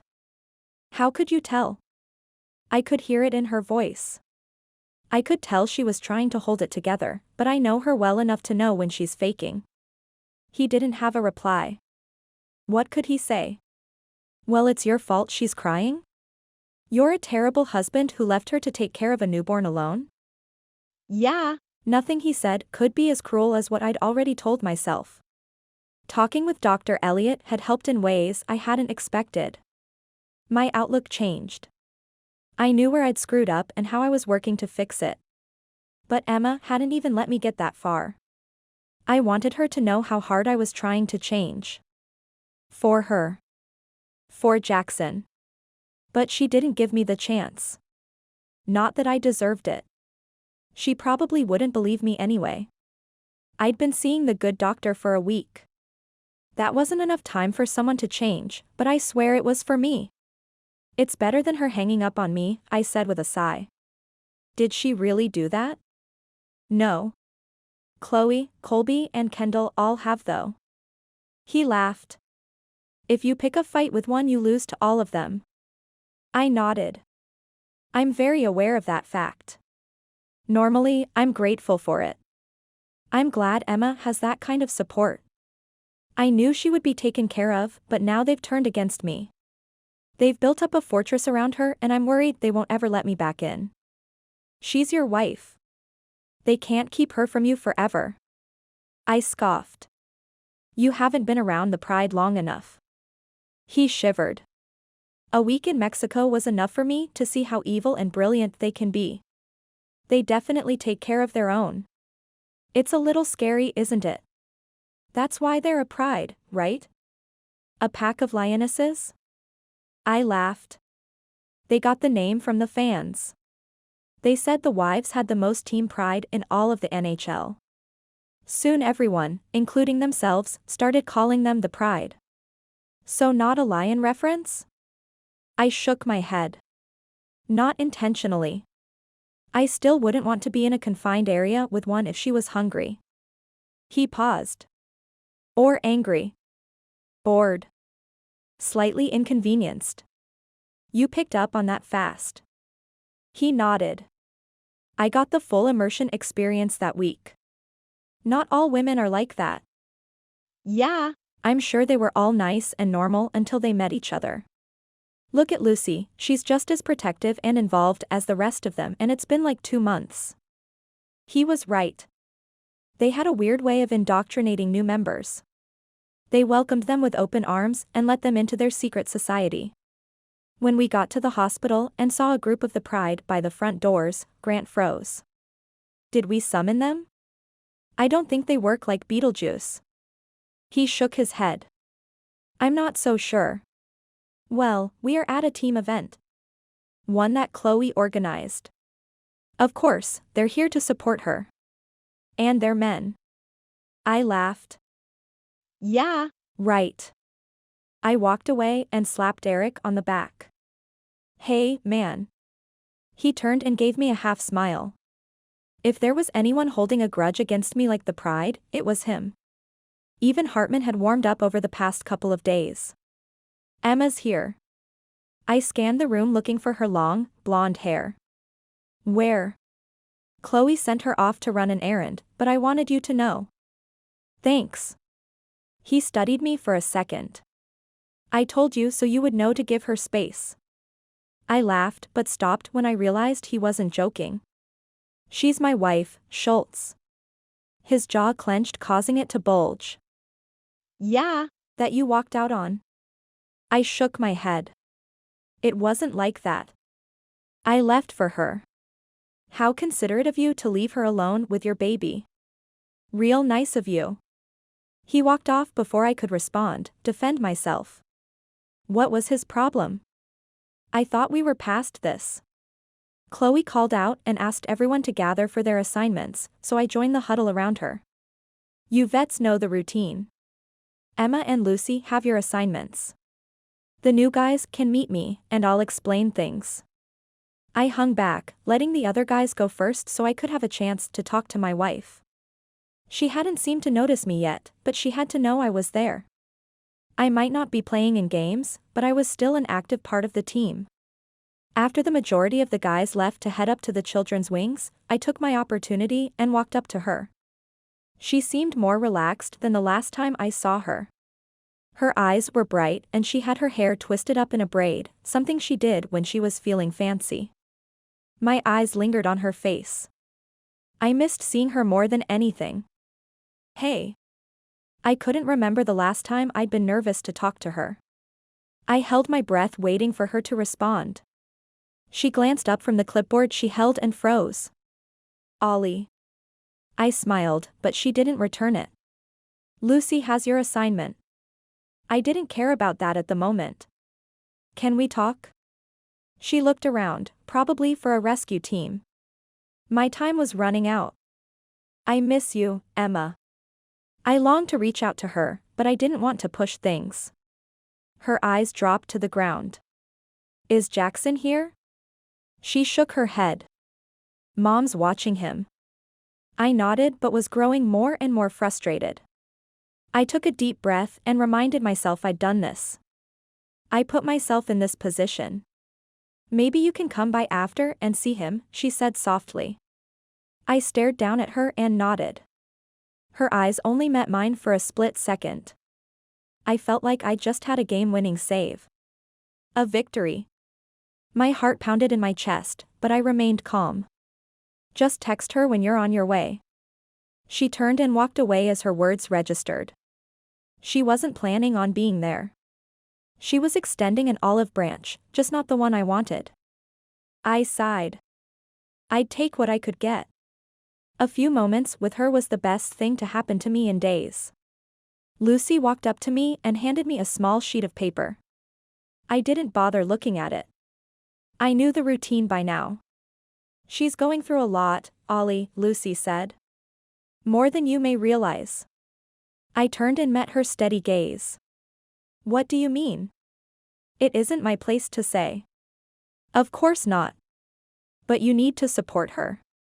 I know you have a lot to work through and you're facing your own challenge, but she needs you. Her mom and the rest of us are trying, but there are things only a husband can do. Burdens only you can lift. She patted my arm before walking away. I hated that she was being cryptic, but I appreciated that she gave me any information. No one else was willing to do that. I knew Emma was tired and probably overwhelmed with everything, but Lucy made me think there was something more. Something I'd missed. I needed to find out. I went through the motions of greeting the kids, taking pictures, and helping a few of the kids that were well enough to walk around try shooting against Derek. As much as I wanted them to be shooting at me, I knew my knee couldn't take it. Plus, the kids were having fun and that's what mattered most. I caught glimpses of Emma throughout the day, but I didn't get another chance to talk to her. My best option was to go home. I knew she probably wouldn't show up if she knew I was coming, but I needed to see my boy. You ready? Grant stopped next to me. I nodded and pulled my phone out of my pocket. I texted my mother-in-law asking if it was okay to come by and followed him out to his car. Are you hungry? Grant asked. Not really. I was too nervous to eat. I stared down at my phone waiting for her reply. By the time we pulled out of the parking lot, she had sent me a single word. Yes. It was all I needed. Would you mind dropping me off at home? He glanced at me for a brief moment. My home or yours? Mine. He changed lanes and made a left toward the hills where I lived. About time. He mumbled it loud enough for me to hear. Yeah. No kidding. I'd been acting like a coward for the past week. It was time to face my mistakes, no matter how bad it hurt. I wiped my palms on my jeans when he pulled onto my street. I'd never been this nervous to go into my own house. I didn't know what to expect. Did Janice hate me? She had every reason to. We'd always had a great relationship. She was more loving and motherly than my mom had ever been. But that was before. Call me if you need a ride. I nodded and opened the door. Thanks, man. I watched as Grant backed out of the driveway before walking to the front door. I stared at the handle. Should I let myself in or should I ring the bell? What if Jackson was sleeping? I didn't want to wake him. I blew out a breath and tried the knob. The door opened, so I took that as my sign. I walked through the foyer to the living room where I heard the TV. Janice sat on the couch watching the local news. She turned and smiled. Hi, Olli. Well, she hadn't thrown anything at me or cursed my name. That was a good sign. Hi. She stood and made her way to me, opening her arms and pulling me into a hug before I had the chance to register what was happening. Instinctively, I wrapped my arms around her. After a few beats, she stepped back and gazing up at me with a raised eyebrow. You have some explaining to do, son. I nodded and followed her back to the couch. I sat across from her and glanced around. I didn't see Jackson in his portable crib, so I figured he was sleeping in his room. Can I see him? In a minute. You and I have some things to talk about. I snapped, Janice. She didn't move or speak a word. She wanted me to talk. The delivery was a nightmare. Literally, it still haunts my sleep. Emma was in so much pain. It was like nothing could go right. Then after Jackson was born, I paused. I thought she was going to die. I thought I was going to lose her forever. Her gaze dropped to the ground, but she still didn't say anything. Then we got home, and Jackson didn't stop crying. He was up at all hours. We were both so exhausted. I rubbed my hands over my face. Then the injury happened. I was hurt, but I had no idea how bad it really was. I thought just a few weeks of physical therapy and I'd be back. It took about a week or so for them to tell me the gravity of it. Being told I was out for the season was devastating. It terrified me. Still does. I sighed. Then losing my #1 endorsement. It was like one thing after another. I snapped. I couldn't take it anymore. I felt like one wrong move and everything would come crashing down. Every time I thought it couldn't get worse, it did. Her eyes scanned my face before she sighed. It's not fair what you two have gone through. Especially in such a short period of time. I nodded, but she continued. You two need each other. You're both suffering. She was right. I knew I needed Emma. I'd realized that within hours of leaving. She was my universe. The one thing that truly mattered. I'd give up my career, the money and the fame, for her. I knew that, but I wasn't acting like it. I wanted to come home, but judging by how she reacted to me at the hospital, I knew it wasn't an option. At least not yet. I'm not condemning you for leaving, Janice said. I know Emma's not either. Things reached their boiling point and you made the decision to remove yourself from the situation. She shot me a stern look. I'm not particularly happy with the fact you walked out on my daughter and grandson when they needed you, but I do understand you did what you thought was best in the moment. I was glad she understood without me having to explain my reasoning. I didn't want to, Janice. I love Emma more than anything in the world. I miss her and Jackson every second of every day. I could see myself going down a dark path though. I was losing control and the last thing I wanted was to hurt either of them. I sighed and leaned back. I thought leaving would make her happier. She watched me for a moment before breaking the silence. I get it, but it wasn't the right decision. If Emma had told you to leave, then sure, go stay with a friend. But she didn't. She needed you. I closed my eyes as the guilt set in. I never meant to abandon her or Jackson. I thought I was protecting them. I gazed at her mournfully. I don't think she wants me back. Not yet. I sighed. I want to come home. She smiled a fraction of an inch. Good. Tell her that. Ask her what you need to do to regain her trust. Ask what she needs from you. Okay. Jackson's cries sounded over the baby monitor and Janice stood, but I jumped up and headed to the stairs. I'll get him. When I opened the door to the nursery and peeked into the crib, my heart broke. I'd been gone for only a week, but he was already so much bigger. I picked him up and cradled him to my chest. Hi, little man. His cries quieted, but he was still fussy. I looked around for a hint of what to do. Is it your diaper? I patted his bottom but couldn't tell. Let's check. I set him down on the changing pad and unswaddled his blankets and unsnapped his onesie. Oh boy. I waved away the stench that greeted me as I opened the diaper. You've been saving that for me, huh? Once he was changed and wrapped back up, his tiny cries slowed. Are you hungry now? I knew I should be able to judge this on my own by now. Emma probably understood what each cry meant.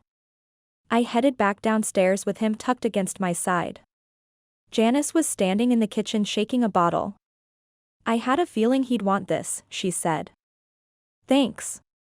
I took the bottle from her and held it up to Jackson's lips. He immediately responded, chowing down like me after a game. I smirked. He's got his dad's appetite. She laughed. Oh, you have no idea. I swear he eats as much as a 1-year-old. Her comment stung. I didn't have an idea because I wasn't around. Even before I left, I wasn't much help. I'd let Emma and the pride take care of him, thinking I was too immobile to help. Jackson guzzled the milk and I burped him successfully before sitting down and resting him on my lap. I could tell he was drowsy from his afternoon snack, but I wanted to watch him. I took in his blue eyes and tiny nose, memorizing every detail of his perfect face. I knew I'd have to leave soon. I didn't want to be here when Emma got home in case it upset her that I was here, but I didn't want to leave my son. I deserved this. It was payment for walking out. The garage door opened, and I twisted at the waist to see Emma walking in, alone. I was surprised none of the girls were with her, but I guess it made sense since her mother was here. They probably wanted to give them time alone. She paused when she saw me but didn't react. I stood with Jackson in my arms and smiled. I was going to follow her lead. If she seemed uncomfortable, I'd go. Hey. She glanced at her mom before meeting my eyes. Hi.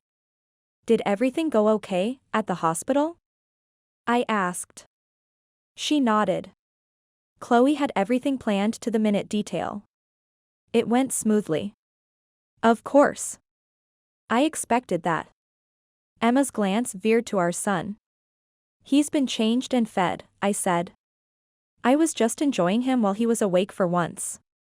A tiny smile tugged at her lips. He's been awake more lately. Just another thing I was missing. Janice popped out of her seat. I'll go rock him. She took Jackson out of my arms and hurried up the stairs. I appreciated her giving us a chance to talk alone.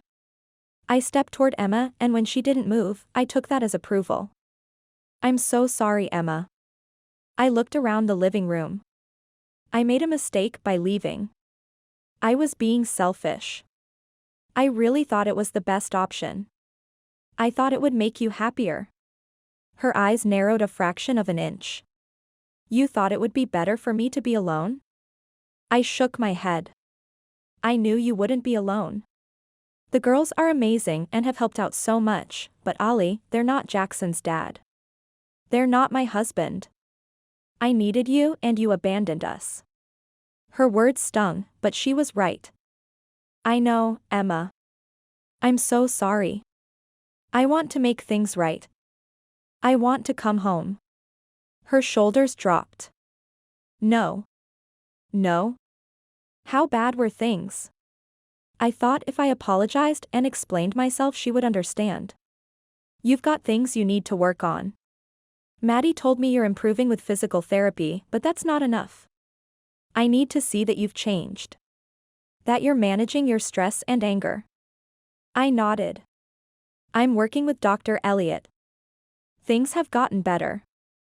Good. Keep trying. She walked past me, dropping her purse on the kitchen counter. I realized then she wasn't going to make this easy on me. I respected her decision and knew she was doing what she thought was best for Jackson. In the end, it was up to her. Okay. I will. Good, she replied but kept her gaze averted.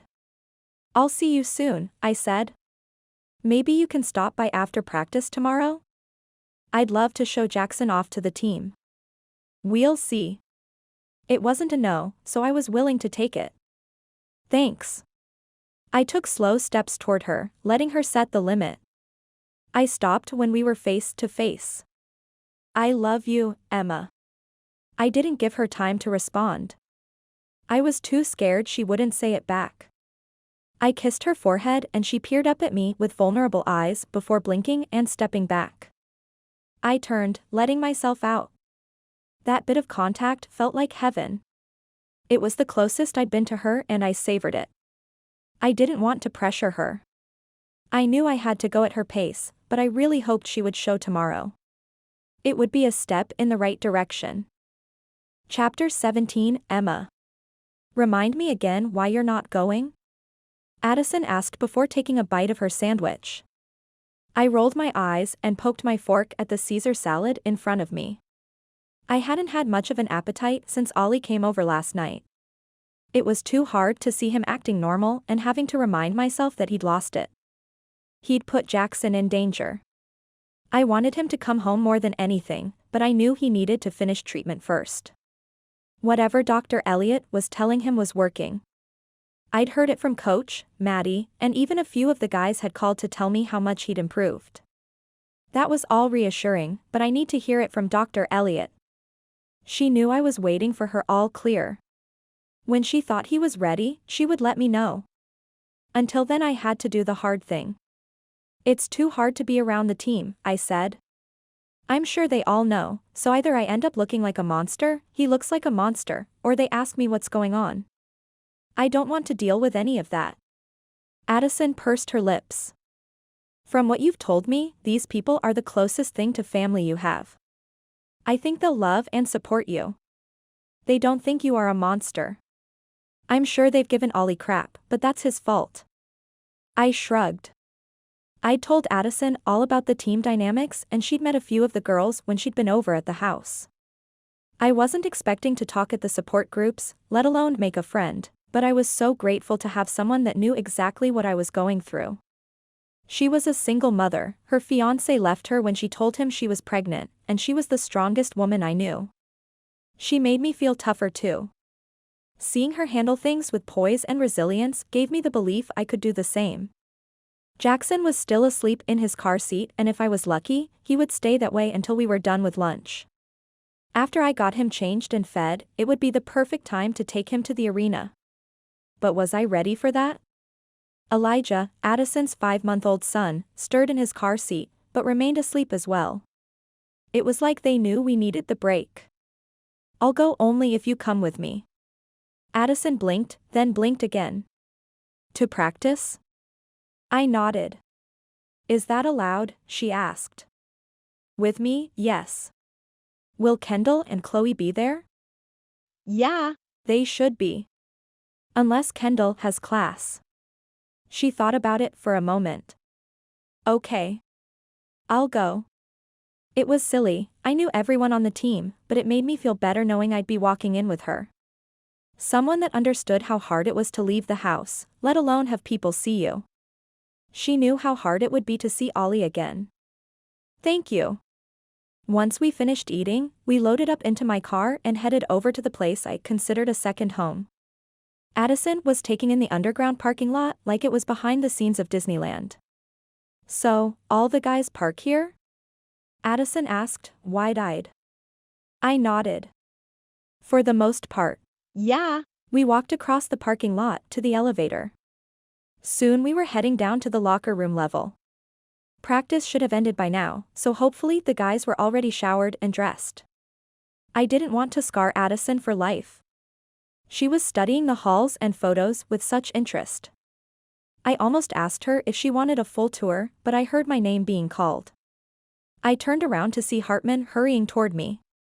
Hey, he said, I didn't know you were here. I didn't see you at practice. He wrapped his arm over my shoulder, pulling me in for a side hug. I just got here. Addison was grinning at Hartman like a starstruck teenager. I said, this is my friend, Addison. I paused, waiting for her attention. Addison, this is Kendall's boyfriend, Wyatt. Hartman offered his hand to shake. Nice to meet you, Kendall told me about you and your cute son. I was pretty sure Addison was freaking out inside, but she held it together. It was hard for me to remember these guys were a big deal. I rarely hung out with people that weren't somehow involved with the Fury, so I didn't see these reactions all that often. Nice to meet you, too, Addison said. Your girlfriend is so sweet. She brought us the most amazing iced chai lattes the other day. I thought I'd died and gone to heaven. Hartman smiled proudly. She has a gift. He turned back to me and took the baby carrier from my hands. Now let me see my little man. He set down the car seat and struggled to release Jackson from the buckles.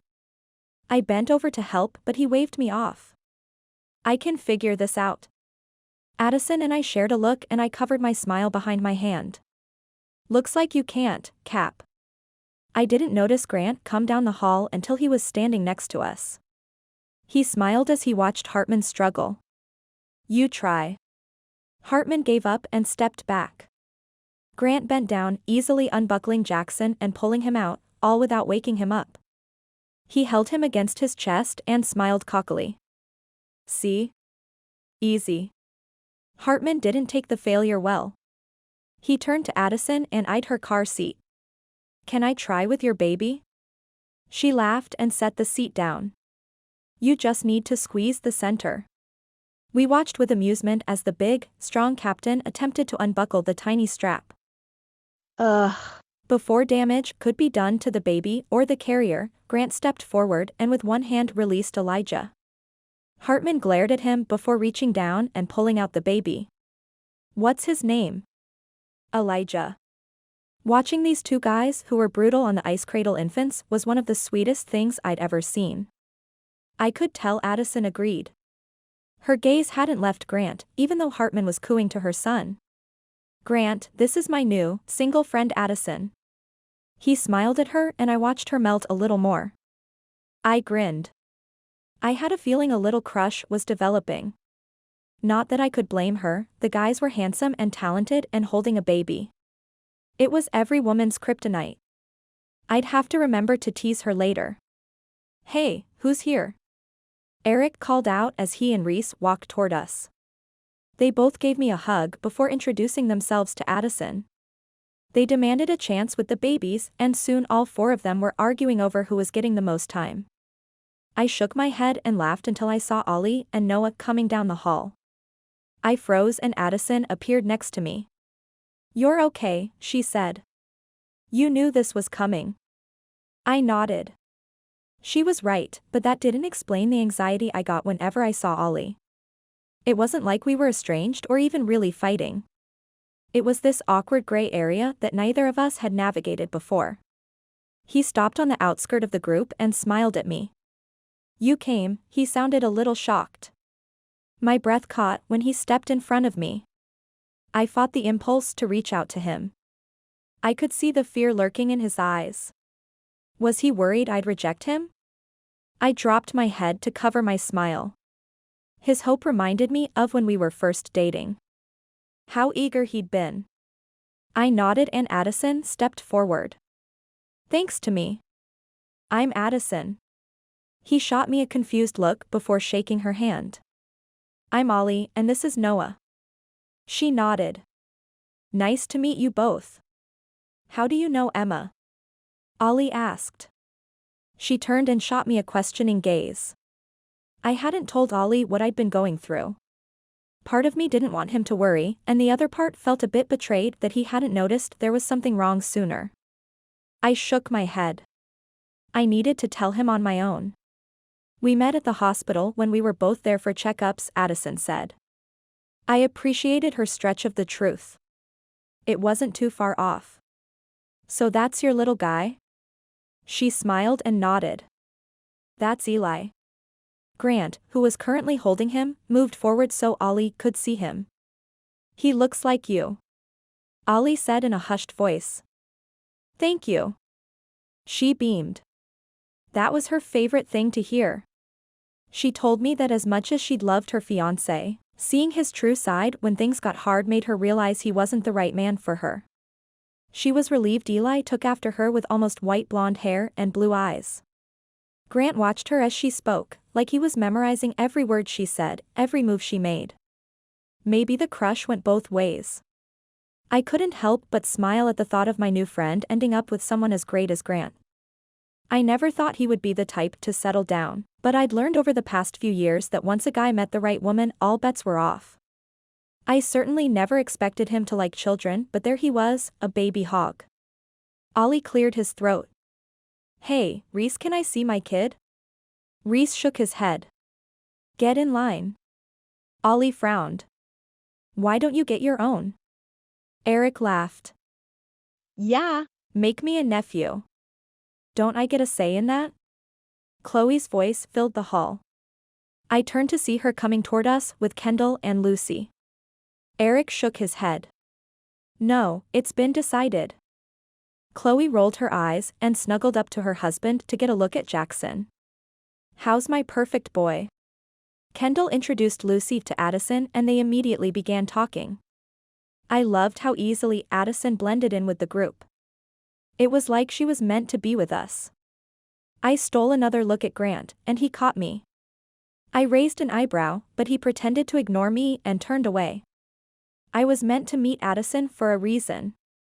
She'd already helped me so much, but maybe there was more to it. Maybe she needed me too. The matchmaker in me couldn't wait to talk to the girls and see how we could set them up. Finally, Olli got Jackson and I watched his countenance change. He relaxed and a smile emerged on his lips. I doubted he was aware of it. It broke my heart that I was keeping this from him, but I knew I had to. At least for now. Chloe wormed her way through the group and stood next to me. Everything is set with the gala next week. I just need you to call the photographer and confirm he will be there at 5 sharp. I nodded and added a reminder on my phone. I'll make sure he's there. Her eyes danced.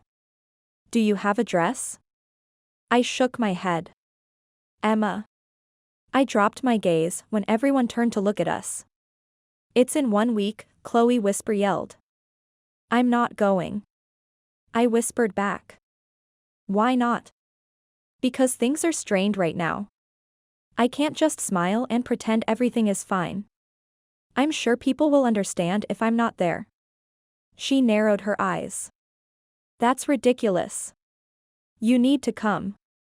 Actually, I didn't. It wasn't a requirement for me, just Olli. Plus, most people knew I just had a baby. They wouldn't mind. I knew my absence would be most noticed by the team. I didn't want to make things worse, but I really didn't feel like I had it in me to smile and pretend for the sake of the media. Emma, please, she wheedled. I know it's a lot to ask, but I really want you there. I glanced around, but no one seemed to be paying attention to us. Olli hasn't asked me to go. That was the real reason I couldn't go. I'd do it for him if he asked, but he hadn't. I didn't know what that meant. Did he assume I was planning on going like we always had? Did he think it would be awkward, so he didn't ask? Did he just not want me to come? She blew out a breath and turned toward Olli. Her sights were set on him, and nothing could stop her. I tried to grab her arm, but she slipped through my grasp. I watched in mild horror as she berated Olli. He shrunk into himself, almost holding Jackson up as a barrier.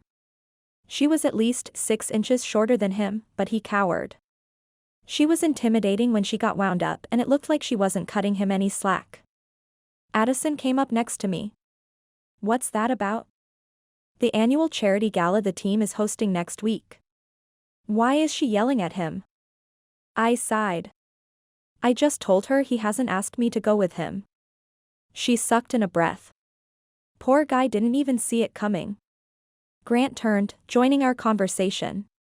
Is she going to get mad at everyone that doesn't have date? He seemed panicked.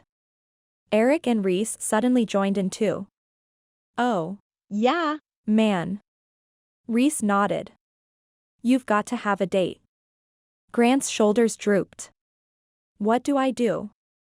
Eric shrugged. Do you have any girlfriends you can ask? Grant shot him a look. When would I have time to make friends? Reese smirked. See if any of the girls have a friend you could go with. Grant glanced at Addison for the briefest moment. If I hadn't been watching him, I doubt I would have caught it. If I was going to be forced into this, so was she. Actually, Addison was just telling me she's never been to a fancy event like this. Wouldn't it be fun if she came? I stared at Eric and Reese hoping they would catch on. I knew they'd seen the attraction between Grant and Addison. Yeah. Addison, you'd love it, Reese said. We all get overdressed and there's a red carpet. Plus, all you can eat food. You would have so much fun, Eric said, nodding. I wanted to hug them both. Grant looked from them to Addison before swallowing. Do you think you'd like to go with me? I bit my lip as her eyes sparkled, peering up at him. She looked over at Noah, who was bouncing Eli. If I can get a sitter. I waved her off. My mom would love to watch the boys. She shot me a look that told me I'd be paying for this later. Grant turned to face her head on. I know we just met, and you don't know me from Adam, but you trust Emma, right? She glanced out of the corner of her eye but finally nodded. Then you know I'm a decent guy if she thinks it's a good idea. I eyed Grant. He's definitely a decent guy, at minimum. Sometimes he's even a good guy. She almost smiled at that but seemed determined not to crack. I promise I'll take care of everything. Grant said, sounding a little overly eager. I'll make sure you have a pretty dress to wear, and I'll get us a limo if you want. Her eyebrows drew together. Is this prom? He shrugged. If you want it to be. I know I seem desperate, but I am. Chloe will make my life miserable if I don't have a date, or worse, she'll set me up with someone. He cringed. You seem like a nice, normal person. He looked to me for confirmation and I nodded. See, he said, you're all I've got. I don't know any other women to ask. Reese scoffed and Grant glared at him. Addison watched their interaction with skepticism written on her face. Please, Addison, Grant said. You're beautiful and I would be honored if you would allow me to be your date. She seemed to soften immediately. Okay. Grant pumped his fist and wrapped her in a hug. Thank you. She blushed and pulled out of his embrace. No limo, but I do expect the food to be excellent. If not, you owe me a burger afterward. His eyes lit up. A woman after my own heart. I wanted to join them in their talk of plans, but someone tapped my arm. I turned to see a very humble Olli. Jackson was snuggled against his chest and I'd be lying if I didn't admit that image filled my heart to near bursting. Can I talk to you? He asked. I followed him down the hall a bit, out of earshot of the rest of the group. He sighed, finally lifting his gaze from the floor and meeting my eyes. I'm an idiot, Emma. In so many ways. I couldn't disagree, so I remained silent. It's not that I expected you to come with me to the gala with me asking, and it's not that I don't want you to be my date, but, he trailed off. I didn't know what to say. I had no idea how he was going to finish that sentence. I was too ashamed to ask you, he continued. I didn't feel worthy of you or your time. I didn't want to burden you any more than I already have. I understood what he meant, and as much as it hurt that he hadn't come to me sooner, I knew he was being honest. We were in an awkward position. Neither of us knew what to do. We were figuring this out together. As much as I didn't want to go and face the media and public, I knew I had to. For us. He was trying lately, and I wasn't going to turn him down. We had to each make sacrifices to make us work. So? I said. His Adam's apple bobbed as he swallowed. So? Are you going to ask me or keep giving me reasons why you haven't? He smiled and stared down at our son. Your mom is making this hard on your daddy. I smiled too and waited. He took a deep breath and gazed deep into my eyes. Will you please be my date to the gala, Emma? I pretended to think about it. Well, I did just force Addison to go, so it would be cruel of me to skip out on her. He narrowed his eyes. Is that the only reason? I hesitated. No, Olli. I want to go with you. His smile grew, reaching his eyes. I know this doesn't mean anything more than one night. You're correct, I interrupted. But it's a start and I'll take it. I nodded and started to turn. Emma? I let out a small sigh and turned around. Thank you for coming. I wanted to tell him Addison forced me, but I knew that was a lie. She encouraged me, but I wanted to come. I wanted to take steps toward repairing us. Chapter 18, Olli. I felt like a teenager going on my first date. I wiped my sweaty palms on my tuxedo pants and knocked on the front door.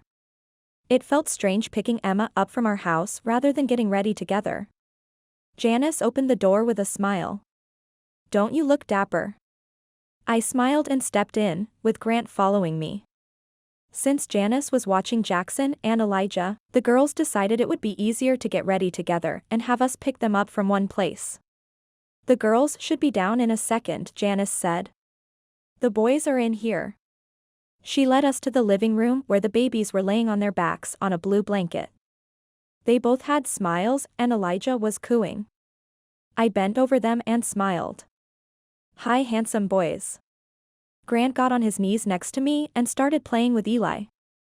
I dropped my tie on Jackson's forehead and slid it over his nose, making him smile bigger. It was the greatest thing I'd ever seen.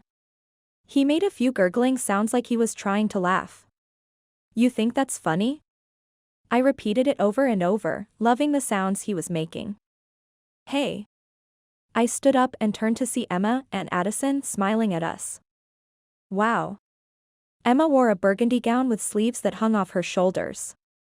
She looked stunning. You're beautiful. She blushed. Thank you. You look very handsome. I stepped toward her and kissed her cheek lightly, not wanting to mess up her makeup. Her eyes widened, but she didn't protest. I took her hand and slipped it through my arm. Are you ready? She jerked her head toward Addison with a sneaky smile. I glanced over to see Grant staring at her friend like he was seeing the sun for the first time. He was frozen, mouth open and everything, staring at Addison in her purple dress. If the poor guy wasn't going to say anything, I would. Addison, you look gorgeous. She smiled. Thanks, Olli. Grant nodded. Yeah. Wow. You look absolutely amazing. He walked forward and held out his hand. When she placed hers over his, he lifted her hand up and she spun. Wow. She wore a light purple gown that left her back exposed. Her short blonde hair was somehow pinned up in a fancy twist. The two women both looked like goddesses. You look very nice too, Addison told Grant. He shook his head. Nice isn't a word I'd use to describe you. She blushed and pulled her hand away, walking past him to her baby. You be a good boy, okay? Mommy loves you. She knelt down to place a kiss on his forehead before making her way back to us. Ready? Grant asked each of us. Yeah. I led the way back to the front door. Thank you, Janice. She smiled. You guys have fun tonight. Addison paused at the doorway. If anything happens, please let me know. Janice hugged her. Everything will be just fine. I promise, but if something does happen, I will call you. Addison seemed to hesitate, but relaxed. Grant opened the back door for her and she slid in before he scooted in next to him. I noticed Addison watching the house as we drove away. Nervous to leave him? She nodded. I work from home, so this is the first time I've ever left him. Grant spun to look at her. Really? Oh no. I could see her getting emotional in the rearview mirror. Emma turned in her seat. It's going to be okay. It had to happen eventually. Addison laughed and sniffed. Yeah. But I was thinking it would be the first day of kindergarten. Emma shook her head. My mom raised 3 kids. She's got everything under control. Addison nodded. I know, I just miss him. She laughed, but I could hear her voice crack.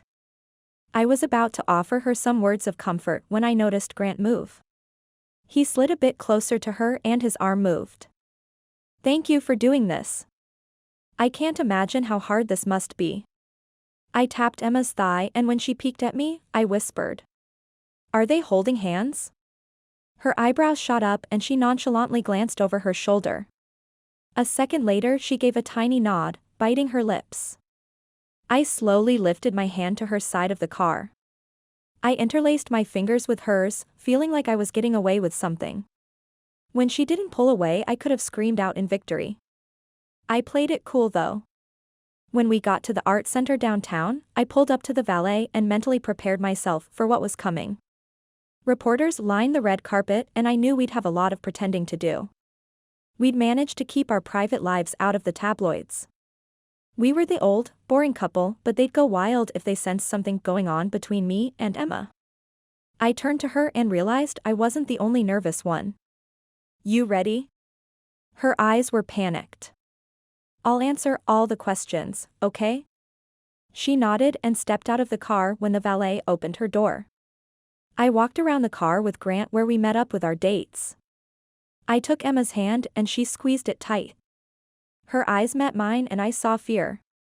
I longed to kiss her and tell her it would all be okay. I waited for her to step back, but she held on to me. How was I supposed to handle being the reason she was so tense and anxious while also being her source of comfort? It was confusing and I didn't know how to deal with it. We walked along the carpet toward the entrance of the gala. I glanced at her and realized she was smiling and waving to the cameras. She was a pro. I followed her lead, moving us forward without responding to the people calling my name. We were almost halfway when I recognized the voice of a reporter from NHL Central. I couldn't ignore him, so I walked forward, careful to block Emma. Hello, Carl. Olli Letang, how are you healing? I smiled. Things are going pretty well, I'm down to just a brace, which is great. When will we see you back on the ice? I knew everything I said would be blasted across the internet, so I had to choose my words carefully. I didn't want to give too much information. When coach clears me. Carl laughed and I joined in. He knew what I was doing and was respectful enough not to push things. How do you feel about Derek Aston's performance? I pretended to consider his question. He's doing a great job. We've played some tough teams and he's held his own. Carl thanked me, freeing me from a painful interview. Emma stood at my side the whole time, letting me squeeze her hand for support. We made it a few more feet before someone called Emma's name. I turned to see someone from the local news station. They took a special interest in the wives and often did lifestyle pieces about them. Emma smiled and waved at the reporter who approached us. How's life as a mother? Emma sighed, just enough for me to notice and step toward the reporter. It's been a beautiful challenge. She said it with a light tone and the reporter laughed in camaraderie. How are you managing balancing a newborn, the charities you support, and cheering on the team? Emma's smile never faltered. I have a lot of support. The pride has been amazing. I'm so grateful for the team. They're family. The reporter tipped forward. What's the most challenging part of being a new mom? I almost interrupted, ready to make an excuse and run, but Emma stood tall. It's been hard. Much harder than I expected. From labor and the birth to losing sleep and trying to find my new normal. It's been challenging. The reporter eyed her dress. But you look so great. What's your secret? Emma chuckled. Lots of support, and a really great makeup artist. They both snickered and Emma stepped back, thanking her for her time as if it was a sacrifice for the woman to do her job. Emma was always so gracious with the media. I pulled her close and kissed her cheek. Love and admiration filled me. She'd been so much stronger than I would have been. You were perfect. She smiled and continued walking toward the doors. I knew she was just as desperate to get inside as I was. Letang. Letang. I sighed but kept my smile in place. I stared at the wall of flashing lights to try to find who was calling my name. A man pushed his way to the front and stuck a tape recorder out toward me. Letang, is it true you've been kicked out of your house? Emma and I looked at each other. I could see the panic in her eyes, though she didn't let it show anywhere else. She remained poised and her smile never wavered. I laughed and she joined me. Where did you hear that? I blew off the question and hurried toward the entrance, ignoring all other reporters. Once we were safely inside and away from prying eyes, Emma pulled away. She dabbed her eyes, blinking quickly. I reached for her, but she stepped back. Don't. Emma, what's wrong? She shook her head. I thought I could do this, but I'm so tired. I'm sick of pretending. I'm sick of smiling and pretending I'm fine. I didn't know what to do. The last guy had thrown me off, but I thought we'd handled it well enough. Look, I can have my publicist make sure that guy doesn't run anything about us. Emma's shoulders drooped. You still don't see it. I stepped toward her, but she held up her hand. No, Olli. I need space. I scanned the area, smiling at the people who were passing through. What can I do? She frowned. See me, Olli. I had no idea what she meant. I thought I did. I thought we were partners. What had I missed? I can't do this. I'll make a few rounds, but then I'm going home. I'll get a ride, so don't worry about it. She turned to leave, but I caught her. Emma, please help me understand. She sighed like the weight of the world was on her shoulders, like the effort was draining. I'm broken, Olli. I've been barely holding on. My mom and the girls have been amazing, but what I really needed was you. I needed to be able to lean on my husband, but you weren't there for me. I've had to go through this darkness alone. I can't keep up the act tonight. I thought I could, but I was wrong. Emma, what can I do to fix this? What can I do to help? She shrugged. I need my husband back. I shook my head. I'll move back in. She held up her hand. No, you won't. I said I want my husband. He hasn't been here since the accident. When that man is healed and ready to be a father, and my partner, you can come back. Her words cut deep, but I didn't totally understand. Emma. Finish your treatment, Olli. Heal physically and mentally, and then we'll talk. I hated what she was saying, but I had to honor her wishes. Okay. This time, when she walked away, I let her. Watching her merge with the crowd. You okay, man? Grant asked. I turned to see Grant and Addison watching me with concerned expressions. I shrugged. I don't really know. I don't understand. I turned to Addison, hoping she could give me a clue. She seemed to be sizing me up. I'll do what she asked, I said. I'll keep working with Maddie and Dr. Elliot, but she said I don't see her. How is that possible? Addison pursed her lips. I knew she had the answer. Addison, please? She sighed and glanced around. Fine. Emma and I didn't meet the way I said we did. I gazed at her intently. How did you meet? It was at the hospital. She was going for the first time and I could tell she was nervous, so I talked to her and told her how helpful it was. After that we kept in touch and met up before Dash. Before what? She glanced at Grant before meeting my eyes. A support group. I narrowed my eyes. A support group for what? Women that are experiencing postpartum depression and anxiety. Postpartum depression. I'd read about that in Emma's pregnancy books. I said the words aloud as things in my head fell into place. Her sadness, low energy. She told me she didn't feel like Jackson was hers. I thought she just meant it didn't feel real yet. She was trying to tell me. She didn't feel the connection other mothers talked about. She said she felt like she was in a fog, and I thought she was just tired. I hadn't seen her. I hadn't seen her suffering. It felt like someone had sucker punched me in the gut. My breath was gone, and I sank against the wall. I'd failed her. She was asking for help. Telling me what was wrong, but I didn't pay attention. I didn't see how much she had changed. I'm so sorry. I wasn't only talking to Addison. I was saying it to Emma. I'm sorry you're going through that alone, too. Addison nodded. Thanks. The group helps a lot, but meeting Emma changed everything. We clicked and I feel like we really understand each other. I understood. They were both experiencing the same thing. They understood each other in a way no one else could. Not the pride, not even her mom. I'm really grateful you've been there for her. Especially since I haven't been. She reached out and touched my arm. She knows you're going through your own struggles. I think she just misses you. I nodded. I miss her too.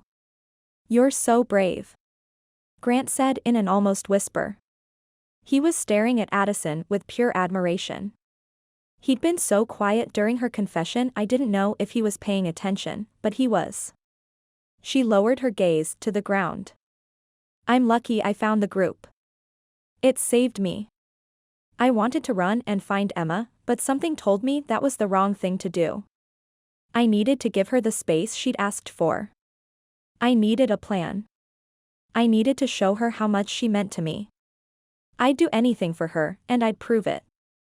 Chapter 19, Emma. Things changed the night of the gala. I left after 20 minutes.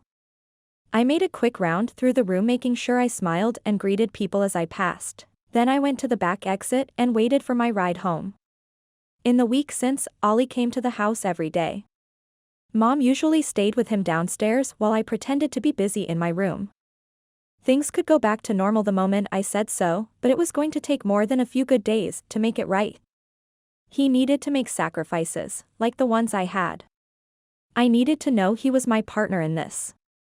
That he wouldn't run the next time things got hard. Problems were bound to happen again. Marriage and raising children were anything but predictable, and I needed him to be committed. I was working on my laptop when his voice drifted up. I could hear bits of him telling Mom about his therapy. Maddie said she thinks things are healing well, but she wants me to go in for another MRI next week. Just to be sure. He hadn't told me that. Neither had Maddie. Was she concerned something was wrong? Why else would he be going back in? Are you worried?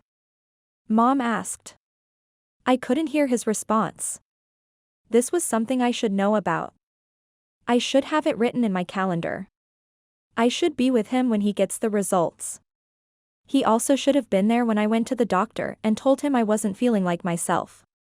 I talked to Mom about the resentment I was holding on to, and she told me if we had any chance of making our relationship work, I had to let that go. I was pretty sure I was going through the grieving process incorrectly.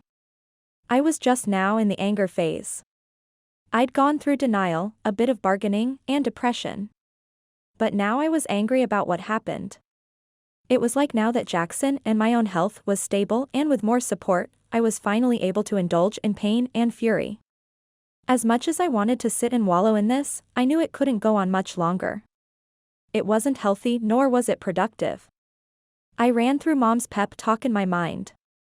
You've got to let go of this to move on. You have to forgive him. You won't be happy until you do. She was right. Olli was my world and my best friend. I'd forgiven the girls for not seeing the depression. I forgave my mom for not being here sooner. Why couldn't I forgive Olli? Because it hurt the most. I closed my laptop and stared at the closed door. Olli wasn't going to make the first move. I told him I needed space, and he was respecting that. If I wanted something to happen, then I needed to take the initiative. It would be easier to sit here and stew, but that wasn't what was best for Jackson. He was my priority, and not having his dad around wasn't what he deserved. I was lucky he had a dad. Addison was forced to do this on her own. I was doing it by choice, at least until I got the all clear from Olli's doctors. I took a steadying breath and stood. I walked toward the door but stopped when I heard footsteps on the stairs. I froze with my hand out toward the handle. I watched as it turned and took a step back. Emma? Olli said before stepping into the room. The door opened wide enough that we could see each other, and he paused. Oh, hi. Hi. I said, feeling a bit of nerves. I was prepared to go downstairs and extend an olive branch. In front of my mom and Jackson. On my terms. Now I felt thrown off. Do you have a second? He asked. I looked around, feeling trapped, and finally nodded. He moved to the bed and sat on the corner, facing me. I wanted to see how you're doing. I moved back to my chair near the window and lowered myself onto it. I'm okay. His eyes seemed to be searching for something. They moved up and down my body. I know I failed you in the past, Emma. I know I need to pay more attention, and I'm working on that. He sucked in a breath. That's why I've been giving you space. I could tell you needed it. My eyes met his and nodded once. But I need my wife. Emma, I need you. I know that you need to work through things on your own time and that I don't deserve your forgiveness yet, but I need to know that there's a chance. Was he asking me if I was considering making this permanent? Being separated forever?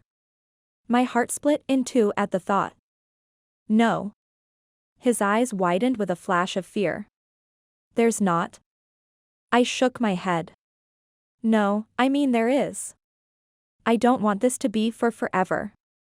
I don't want to be alone. He stood up and sat in the chair across from me. I could tell he wanted to reach out for me, but he resisted. Really? I nodded. I need to be absolutely sure this won't happen again. He started to talk, but I held up my hand to stop him. I know you're working on it. I know you're seeing Dr. Elliot. That's a start and I'm sure it's helping. I let out a sigh. I don't have the answer yet. I don't know how I'll know it won't happen again. He didn't argue. He simply nodded. What else? Maybe we could spend time together. You would have thought I just told him the Fury won another championship with the way his eyes lit up. I'd love to. Maybe we can go out tonight? I thought about it, but I didn't want to push things too fast. Plus, I didn't have a babysitter. Mom was here, but I couldn't just assume she would watch Jackson. You're thinking too hard, he said. We'll go out tomorrow. I smiled, grateful he knew me so well. I tended to overthink things and he somehow knew when to push me and when to give me space. He stood and leaned down, placing a kiss on my forehead. I'll see you tomorrow, baby. My heart lifted a little, but I reminded myself to be cautious. I nodded and watched him leave. This was the right thing to do. Mom had no problem watching Jackson. I knew she wouldn't, but I was holding out hope I might have an excuse. I was more nervous for this date than when Olli asked me out for the first time. 5 years of marriage, a baby, and plenty of illnesses should have exposed us to everything about each other. There were no more surprises. At least, I didn't think there were, but I'd been proven wrong by him recently. I smoothed the front of my black dress over my stomach and sighed. I'd been walking and doing a bit of yoga, as much as my body could handle, but the last 10 baby pounds refused to leave. This was as good as it was going to get for tonight. Voices floated up from downstairs. Olli was here. I fluffed my hair one more time before walking out of the room and down to the living room. He looked up as my heels clicked down the stairs. His eyes drifted from my eyes down the length of my body and back up again. I could feel a blush warm my cheeks. Wow. He was watching me the same way he did the night of the gala. I'd put in much less effort though. Maybe I looked that bad on a normal day. I hadn't spent much time on my appearance lately, but maybe this was a sign I should. I almost laughed but smiled instead. Thank you. He met me at the bottom of the stairs and offered me his hand. I studied it for a moment before placing mine in his palm. He squeezed it and led me toward the foyer. Mom was standing holding Jackson, watching us with a growing smile. You kids have fun tonight. We'll be just fine here. I mouthed a thanks and stepped out the front door Olli had opened for us. He seemed in a rush to get out of the house. When we got in the car, I watched him. Are we late for something? He clenched the steering wheel. Kind of. Are you going to tell me where we're going? He shook his head and shot me a smile. Maybe he felt as nervous as I did. I decided not to push him and settled in for the drive. We ended up downtown parked in front of a 3-story building I'd never been to. Olli turned off the car and hurried around to open my door. I scanned the windows for a sign or business name, but there were no hints of where we were headed. Come on. He took my hand once I got out of the car and led us to the door on the far south side of the building. It was a staircase. I was so thrown off that I followed him, too confused to question. Once we were on the third floor, he paused and smiled at me. Ready? For what? He winked and opened the door. It was an empty room.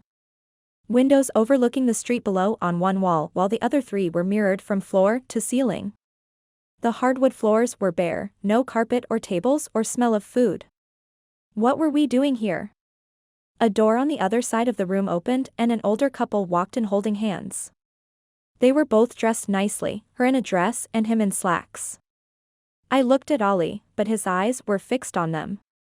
Mr. and Mrs. Letang, so nice to finally meet you. The woman had a faint accent I couldn't quite pinpoint. We met in the middle of the room and Olli shook their hands. Marcia, thank you for this. Marcia nodded and stepped to the side. This is my partner, Victor. I shook both of their hands while smiling politely. I had no idea what was happening or who these people were. Are you guys ready? Marcia looked between me and Olli. He nodded, so I followed his example. Great, we'll start with a simple waltz. I froze. Olli? I peered up at him, feeling utter shock. He smiled and kissed my cheek. I know I'm about 5 years overdue, but it's not too late. The air in my lungs whooshed out. I'd begged Olli to take dance lessons with me before our wedding. I wanted us to have a beautifully choreographed dance prepared for the reception, but practice and games and life kept getting in the way. We'd ended up swaying side to side, and although I'd been disappointed at the time, I'd long forgotten about it. Knowing he remembered and wanted to make it up to me meant the world. Oh, Olli. I stood up on my toes and kissed his cheek. Thank you. Marcia and Victor stood next to us, showing us the proper posture and where to place our hands. They started slow, showing us the footwork and how to not step on each other's toes. It took us about 20 minutes to get comfortable enough for them to add music. 1, 2, 3. 1, 2, 3. Marcia clapped out the beat, nodding at us as we moved around the room. We're doing it. I laughed and gazed into Olli's eyes. He smiled down at me. I'm sorry it took me so long. I shook my head. It means more now. He pulled me closer, pressing us together, but Victor wasn't having that. Posture. Hand on his shoulder. We stepped back from each other and resumed the proper positions. This felt so right. Being back in his arms. Just me and him. I'd missed this so much. Weeks without him was my personal torture. I wanted this ordeal to be over. I wanted us again. I had to remain strong. I had to stick to what I'd told him. For him to finish therapy and continue working with Dr. Elliot, and then he could return home. I couldn't give in just because being in his arms felt like home. Still, I felt better now than I had in weeks. The hole in my heart was filled. The fog, the darkness, the pain faded. He was what I needed to feel better. Yes, I knew I needed to feel better on my own. I needed to be confident in myself and my abilities as a mother. I was working on that. The support group was helping, but being with Olli was the last piece.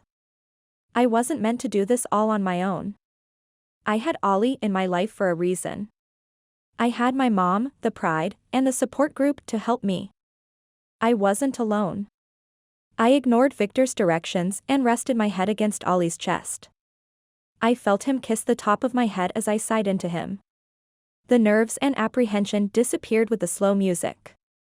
This was my person. My Olli. I never would have guessed what tonight had in store, but it was exactly what we needed. Chapter 20, Olli. That date gave me all the hope and strength I needed to push through. I put every ounce I had into my physical therapy sessions. I pushed myself to my limit every day, then headed to my sessions with Dr. Elliot. You seem like you're in a good place, Olli, she said with an encouraging smile. I smiled back, grateful the doctor could see it. I feel like I am. I've been practicing the technique you taught me. Every time I get frustrated or have a setback, I ask myself what is the very worst thing that could happen because of it. Each time it's not that big of a deal. I might have to wait a few extra days or focus on a different opportunity. She nodded. I'm glad to hear that. How are things with Emma? I think they're good. You think?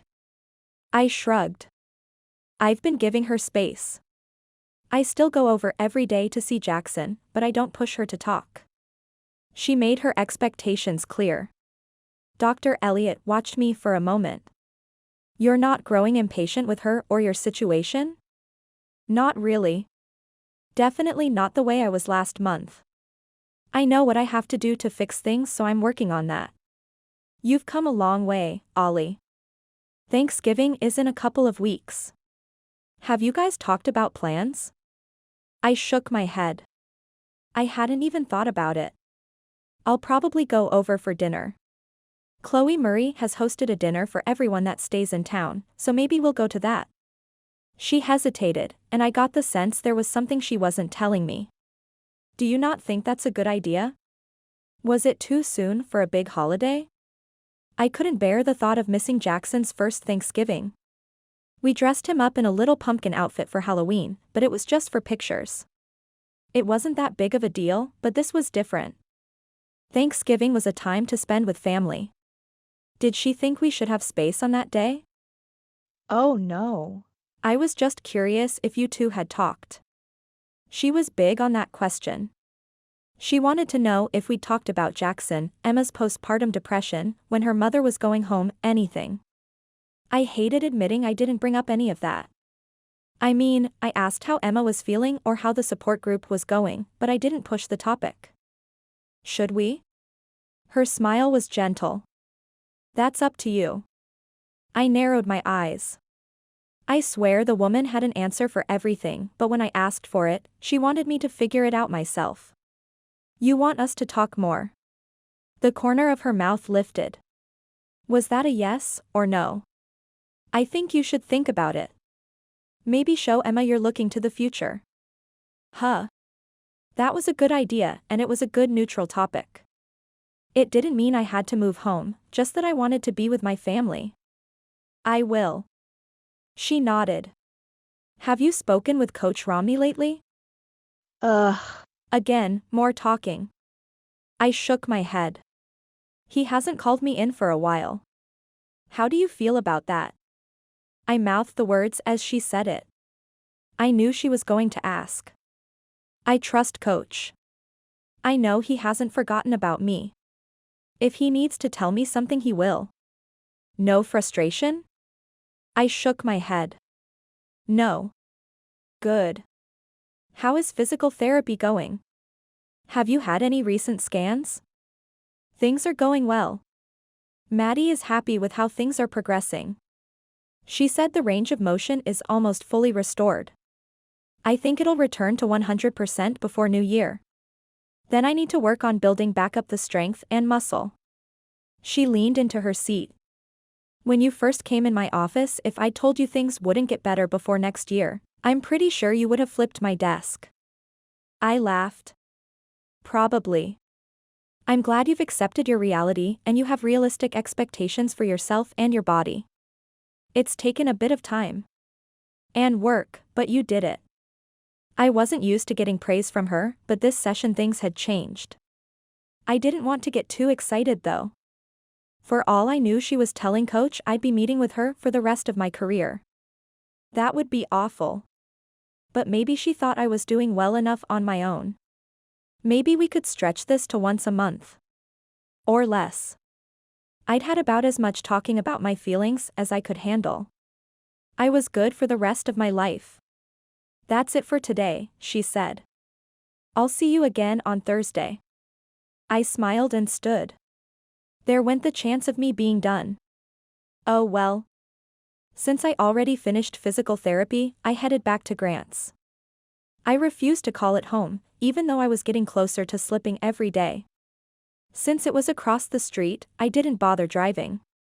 It took me a few minutes before I unlocked the front door and stepped inside. I heard voices and froze. Grant was never home during the day before. I slowly walked through the entrance and stopped when I saw into the living room. Grant was sitting on the floor playing with a baby. What dash? I stopped when I saw Addison walking in from the kitchen. She looked over and smiled. Hey, Olli. Grant glanced over his shoulder and nodded. Hey. Hi guys. Addison sat next to Grant, placing 2 glasses between them. She was acting like this wasn't the first time she'd been over. Was this normal? I watched them as I crossed the room toward the stairs. They seemed comfortable around each other, more so than just one night at the gala could have done. I narrowed my eyes at Grant leaning over Elijah. He was talking to him in a high-pitched baby voice. I shook my head and headed up to the guest room. After setting down my bag, I picked up my phone and called Emma. I needed to know if I was the only one that had missed this. Hello, she said. Hey, I have a random question for you. There was a pause. Okay. Has Addison said anything about Grant? Not since the gala. Huh. So, Addison hadn't told Emma about this. Maybe it was the first time and they were just really relaxed around each together. No. There was no way this was the first time.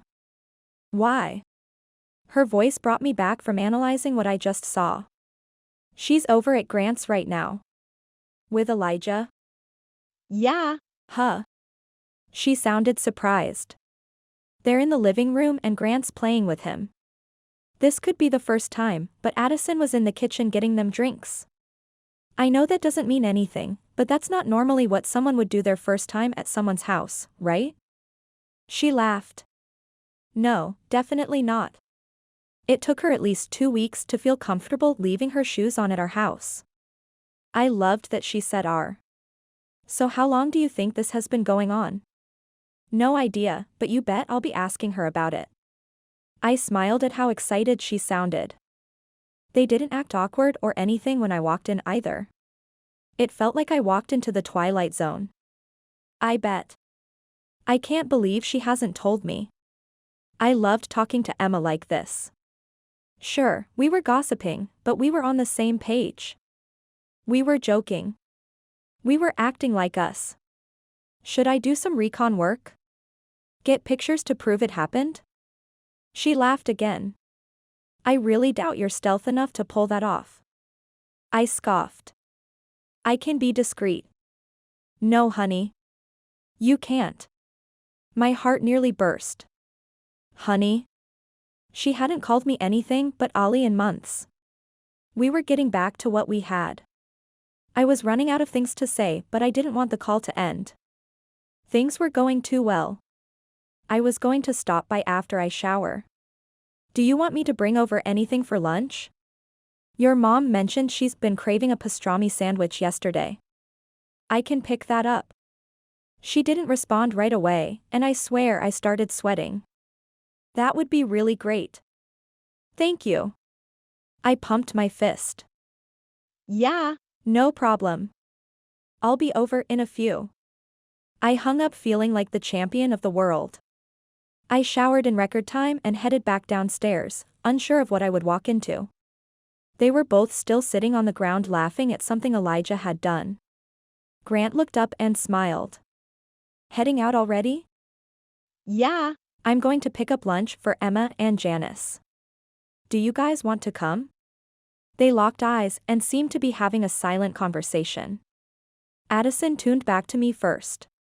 No thanks. We're good here. The way she was smiling made me want to make a sarcastic comment, but I resisted. Well, you 3 have fun.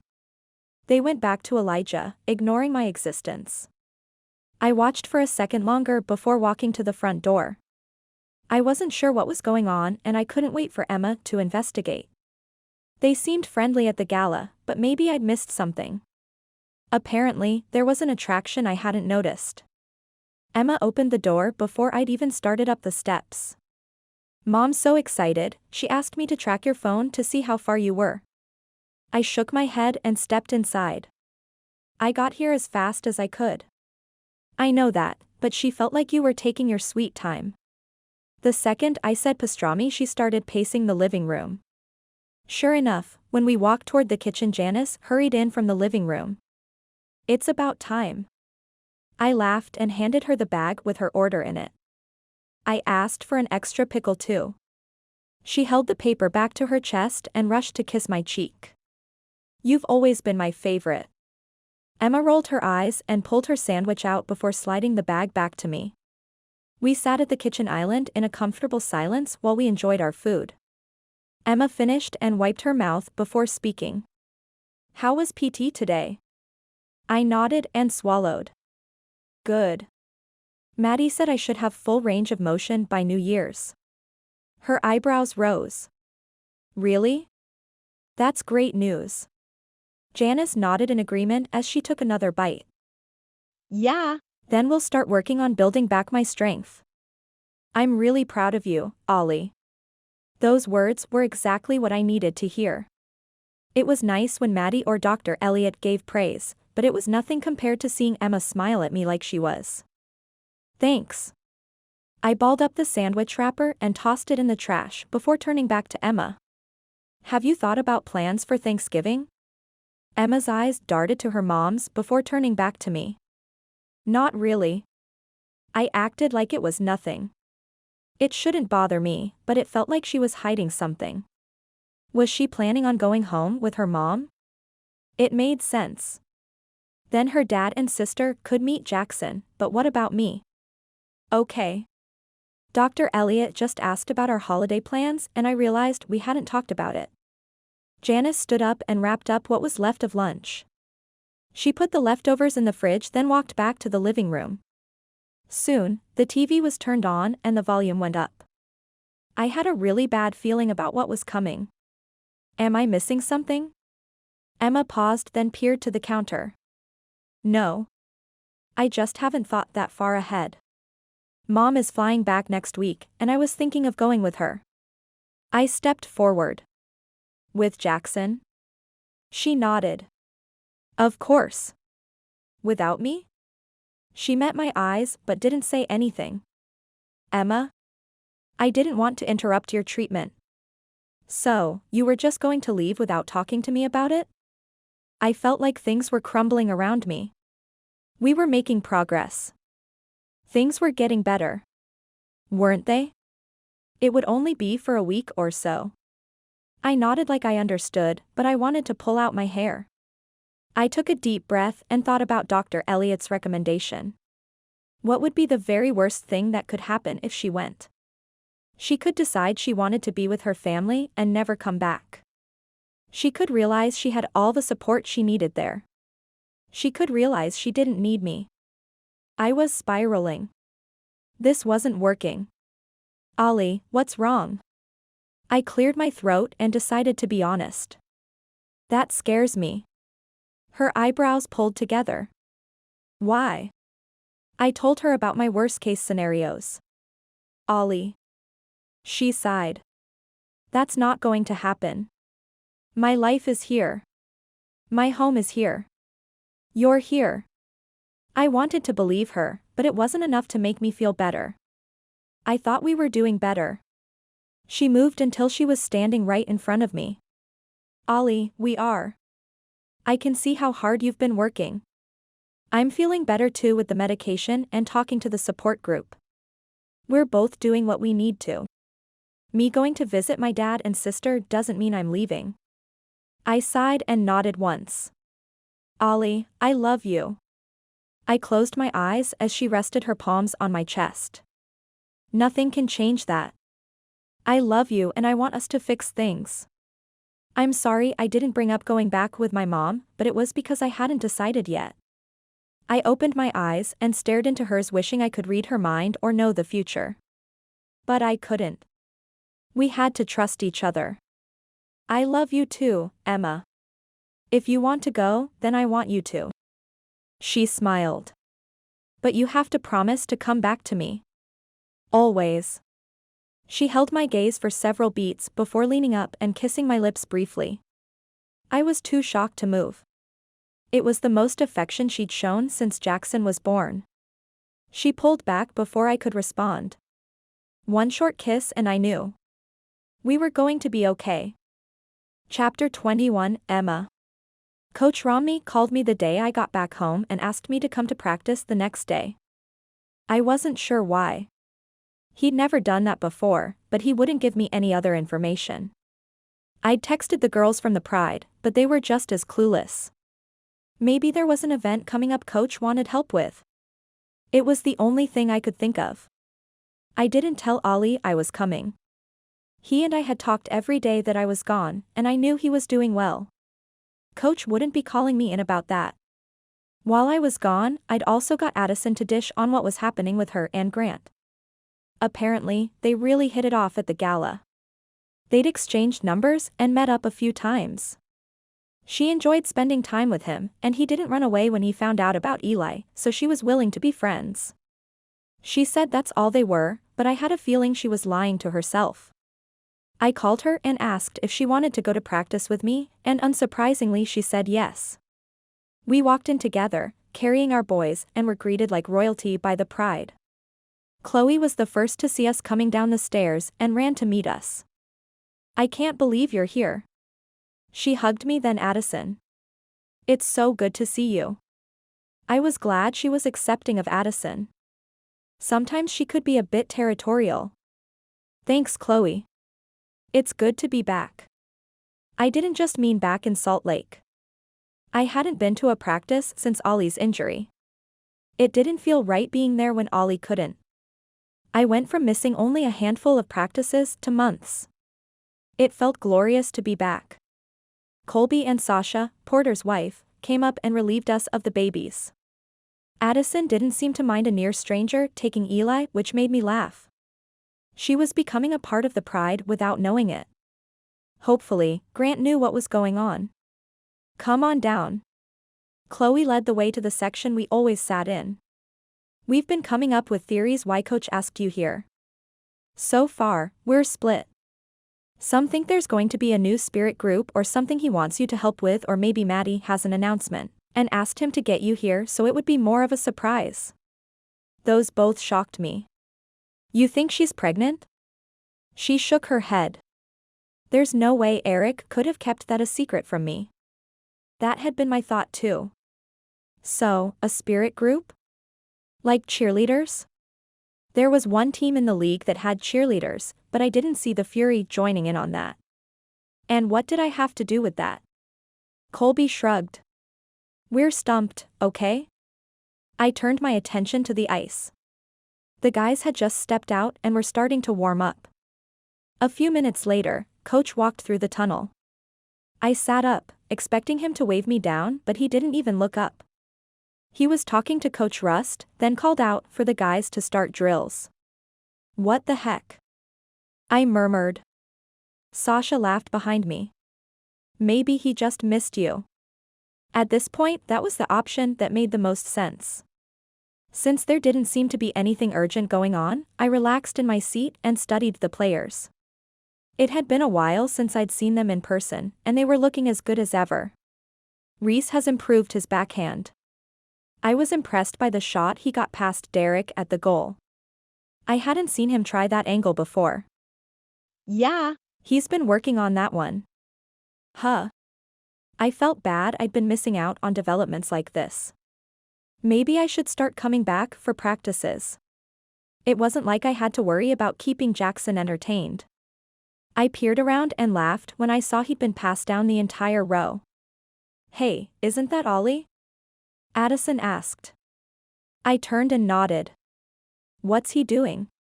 Coach was talking to him, and I wished more than anything I could hear what was being said. After a moment, Coach pointed up at me and Olli slowly turned. I waved when he glanced up and his smile grew. He disappeared though, before I could figure out what was going on. The drills continued, and I assumed Olli went back to shower, or maybe he had a session with Dr. Elliot now. Emma? I turned to see Chloe pointing across the arena. Olli had just appeared and was running through sections toward us. "What is he doing?" I thought out loud. "Go find out." Addison nudged me. I stood and walked through the empty rows until Olli and I met behind the goalie net. "What's going on?" His smile could have lit up the entire arena. He pulled me in for an incredibly tight hug, then stepped back. I'm so glad you're back. I nodded and laughed. You know I got home yesterday. I know, but you're here. Why are you here? Coach asked me to come. So, he didn't know why I was here either? His laughed. That sly man. I narrowed my eyes. Who? Coach? He asked me to come talk to him, which you saw. I nodded. He told me Dr. Elliot cleared me. She only wanted to meet with me once a month or as needed. That was amazing news. I knew Dr. Elliot wouldn't have done that unless she truly believed Olli was in a better mental space. If she thought he was ready for that. That's great, Olli.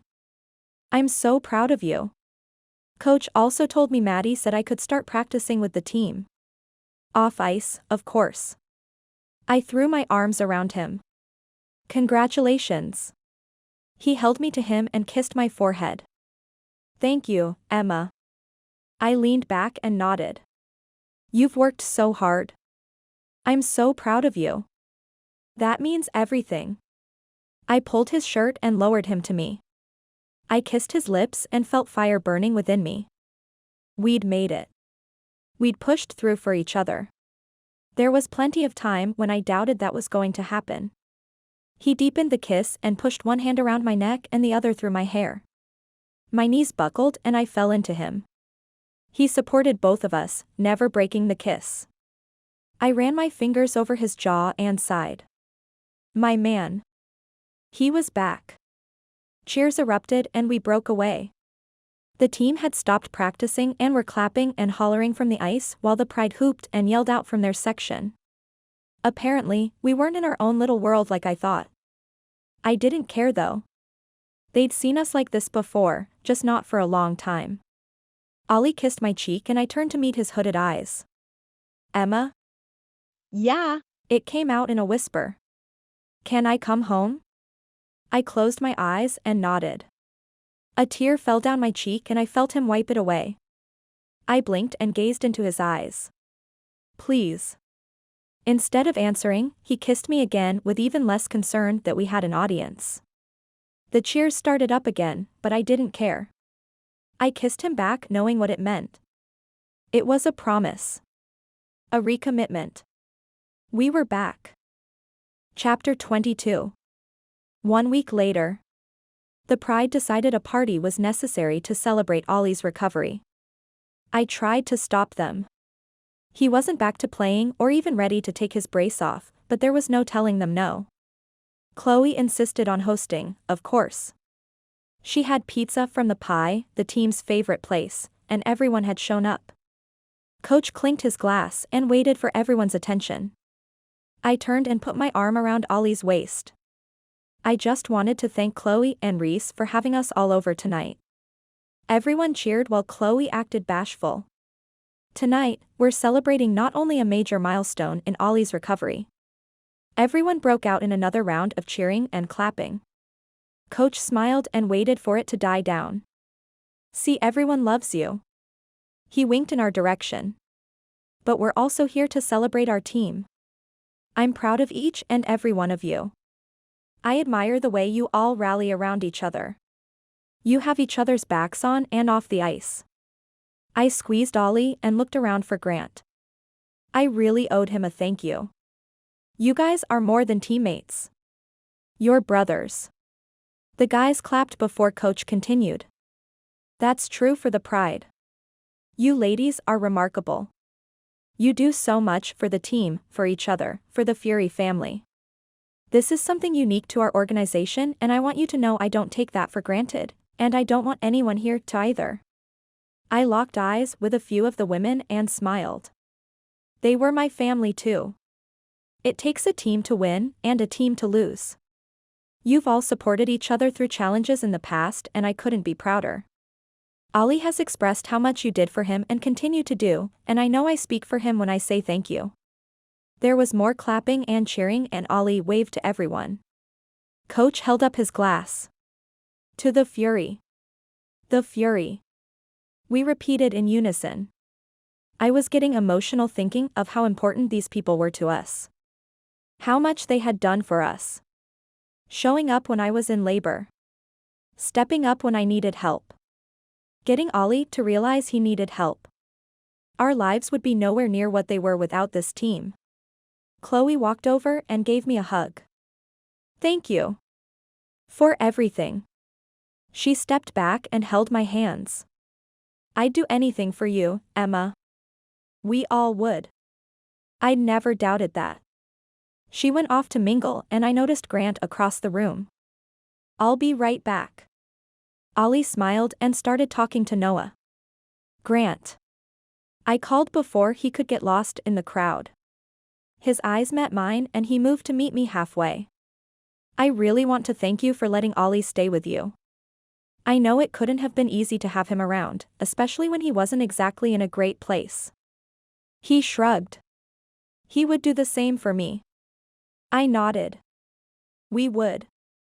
He smiled, but it didn't reach his eyes. Where's Addison? I assumed they would come together tonight. I'd invited her and she told me Grant had already mentioned it. He ran a hand through his hair. I screwed up. I sighed and looked him over. I didn't catch it before, but he seemed a little rough, like he hadn't slept for a few nights. He wasn't his smiling, joking self. How bad? He cringed and looked everywhere but at me. Bad. Thank you for listening to Open Net. A Utah Fury hockey romance. Written by Brittney Mulliner. Text copyright 2019 by Brittney Mulliner. Production copyright 2023 by Brittney Mulliner.